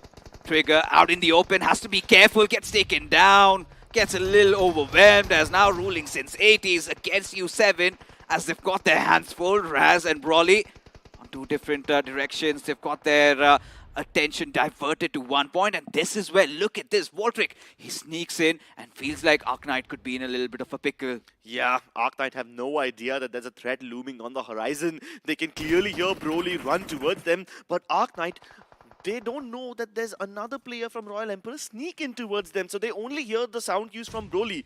More nades being sent towards them. Arc Knight currently are the only team who've got 3 players standing. U7 also managed to get all of their players up, so it's a 3v3 between them, but Royal Emperor are waiting for their chance to strike. They're waiting for the moment when the iron is at its hottest. Oh, this is so bad from Voltric's side. He does not know that he's been spotted out. Hunter on the back lines can provide cover fire, but he looks lost. Completely rattled, completely shaken as Honey slides it in. Voltric, there's no chance on earth. He's gonna survive this. But Hunter, he's still gone unchecked. He could be the difference maker, spots him out, and this could be such a big debacle for U7 as they start losing out on numbers, making things all so much easier for Arc Knights. 1v2, v4. Raz is trying to keep Arc Knights at bay. The nade thrown towards Swan does a little bit of damage, but Swan responds in kind with a nade of his own. Broly also discovered now. It's up to Dogs to somehow initiate this battle, and is going head on towards Raz. Disembarks from the vehicle, but that's a mistake. Broly gets a free pick. Oh my god, what is going on? Universe 7, they are so relentless.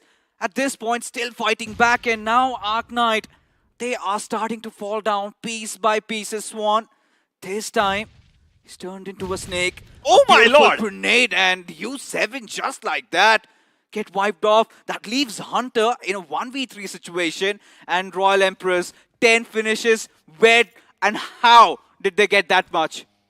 They've been staying alive way too much, overstayed their welcome, but will not be able to convert this game. Arknight, their second chicken dinner of the day, have proven once and for all that they are the kings of this lobby. Surely are the Arknights, and they've definitely ended the day on a good note. Because this game, whatever was happening during those mid phases, it feels like a lot of these teams, or rather a lot of these undergods, are so much confused around those new zones. I mean, this is where they need to understand. They played round 1, they played round 2, and they should have gotten the lay of the land. Topographically, they have got so much more to learn, because they were struggling. This was pretty much visible. The ones who done their homework were eventually the ones to prevail. And this is where even I'm shocked with how good Royal Emperor were. Yeah. Because at one moment, they were down to their final 2. And it was those 2 players that survived till the end, and not just, it was just a surviving spree. They got 10 finishes. Yeah, they had like impressive. some 4 or 5 finishes before they lost those 2 players. And then every now and then they would just poke their head up, steal a finish, dip back down. It was like the entire lobby is playing a game of whack-a-mole against Royal Emperor. But they're just too fast. They dip back before they can be in any sort of danger. And at this point, you know, Arknights, this is an established fact. They were the most impressive, the most consistent team of the rest. Virgo Esports, they were also pretty good. They've always been in the thick and thin of things. But, question mark. Troy Tamilian Esports, they fell to a rat trap, and this is something which is, you know, so simple, and yet it worked. Yeah, it worked this time, but there were several instances where they were trapped in an awkward situation and they couldn't And they really got get out of themselves it. in that situation. Exactly, right? I mean, unforced errors, they got into the center of things. They thought they'd be able to hold on to their fort, but there was just way too much pressure from all the sides. Yeah, at this point, this is where Team Troy Tamilians, I think there has to be a little bit of a bashing, because honestly speaking, considering all the teams that we have in the lobby, they are the ones who carry the most experience. Correct. And they have recently shifted to Troy Tamilians. They were Silly Esports. We've told the viewers about this, and this is where the pressure also increases tenfold. Now, along with Troy Tamilians, we also need to touch upon another team, that is Team LOLs, where I'm pretty sure, Crips, you've got a lot to say about them. Yeah, Team LOLs, I mean, do you think they're biting off more than they can chew? Because, like, there were so many instances where they start a fight, but they can't really finish it, actually. You remember how they just went inside the trench, and suddenly they got taken down, and the other teammate just runs away. There were so many other teams around them. Team LOLs, I do not know with what mindset they really came into play. They wanted to go very aggressive, but this is one of those games which backfired on them. And if you want to avoid all of that, if you want to ensure that you've got all those games converted into a chicken dinner, you want the best possible advantage, check out the Realme P3 Pro 5G. And Crips, he's got a lot to say about those features. Yeah, 90 FPS gameplay, smoothest in the segment, 2500 instantaneous sampling rate, and all of that combined with a 6000 mAh Titan battery. Oof. That's a lot of power pack features, and all of that for just 21,999. That's just very impressive. This is an absolute steal deal. Go check it out on Flipkart. And if you are in school or college, you want to impress your special lady with something really out of the box, let's not forget about that glow in the dark colorway, right? This is something that has never been done before, at least that I have not seen. But now, a lot of things were unheard of in this game of Erangel. It was crazy, it was mad, it was chaotic, and it was ludicrous. Teams just going after each other, hunting each other down. I think tactics, everything was just thrown out of window. It was us into the primitive ages where you just go out for the hunt, you fight, you survive, and you come out and you prevail. Yeah, it was the romantic era of BGMI where everybody loves to fight. You will stake your lives, stake your honor on it, and just go full guns blazing. And we saw that from almost every single team, whether it was Universe 7, whether it was Royal Emperor, whether it was Borderland Rising. Okay, yeah, Borderland Rising got picked apart very quickly, but you had teams like Arc who, even though it seemed like they were making mistakes by dive bombing teams like U7, they still somehow managed to avoid complete catastrophe and were able to retreat just in time to restructure themselves, take out U7, and then take out Royal Emperor as well. Very, very impressive performance from Arc Knight. However, the MVP of this game is Voltric from Royal Emperor. We were talking about how did they get so many finishes. This is the answer. And look at this. I mean, 7 finishes, 716 points of damage. Quite clinical. Made sure every shot counted, everything accounted for. But when you look at the top 5 players, you've got Brawly, one of those players making an entrance. So many of those newer names have come into the picture over here. You're talking about Swan. I think your favorite player inside this lobby had to be Swan, right? The kind of plays he made was looking so gracious. Yeah, graceful, living up to his name. And even Hunter had a somewhat silent game, but still very deadly. You have Spike from #1 Esports having the longest finish. He was actually the lone survivor for his team because his team was wiped out very early. 159 smokes used, that's impressive. But only 3 vehicle finishes? For a game which had so many vehicle finishes, for a game which had so many teams disembarking from their vehicles and picking up the fights, I'm kind of surprised with only 3. You know, because it's usually those knocks, right? That has to be converted. But regardless, taking a look at the point standing, seems like Arc Knight securing these 19 points may have already earned their golden ticket to qualification inside of round 4. For Royal Emperor, that has to be a comeback and a half. The way they played like warriors. This 16 point would not have been there. It would have been a big bad 0, but this is massive from Royal Emperors. Yeah, all thanks to Voltric getting 7 finishes for his team. In fact, this guy had more finishes combined than Eternal Officials and Tapatap and Borderland Rising.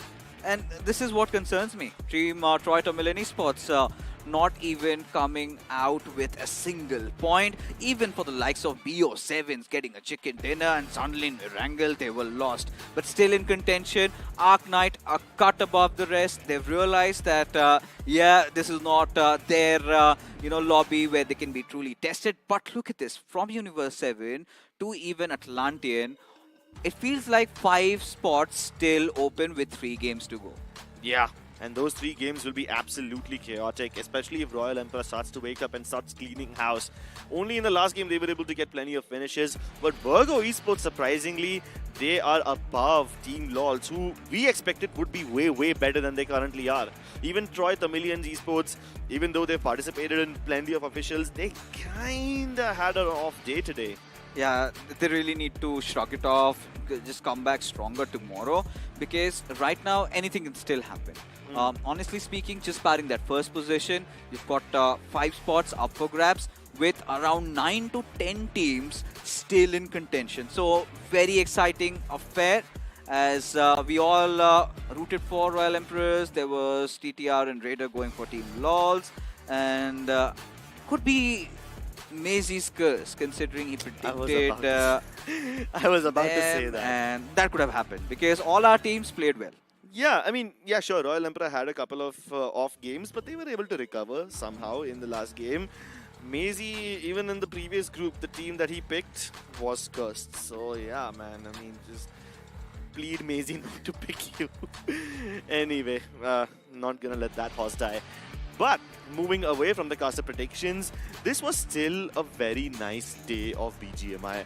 We saw plenty of cool action in Group 3. I mean, a lot of tactical gameplay in that particular group. Meanwhile, in Group 4, I think it's safe to say that it was more along the chaotic side. But at the same time, inside of all that chaos, there were those sparks of brilliance. Yes. And the ones that thrived were the likes of Arc Knights, Royal Empress, who did manage to use their brains properly in the right direction, let others fight. We're going to go for survival. When our time is right, we'll strike. But the best part, the outcome that has come out of Group 4 is that for tomorrow, all those 3 games would be so exciting. Yeah. Because anything and everything is happening inside the lobby. It's so difficult. Even somebody for the likes of Enfilers could also make a comeback. So it is going to be such a fun affair. But yes, teams like LOLs, Team Troy Millions, you would expect them to excel through, rampage through, get inside of the top 6 by tomorrow and ensure the qualification at the very least. Yeah, ladies That's and bare gentlemen. minimum. Yeah, bare minimum actually. I mean, the groups 1 and 2 have set such a high standard that I expect a lot more from groups 3 and 4 as well. Ladies and gentlemen, to remind you what's gonna happen, 256 teams are in round 3 right now. Only the top 6 teams of each group will make it through, and then 16 more additionally will be added. But you don't want to leave that up to chance. You want to be in the top 6. So 3 games remain for all of these groups tomorrow, and it's going to be a difficult affair. We'll see which one of these teams make it to round 4. So make sure you tune in again at the same time and same place tomorrow.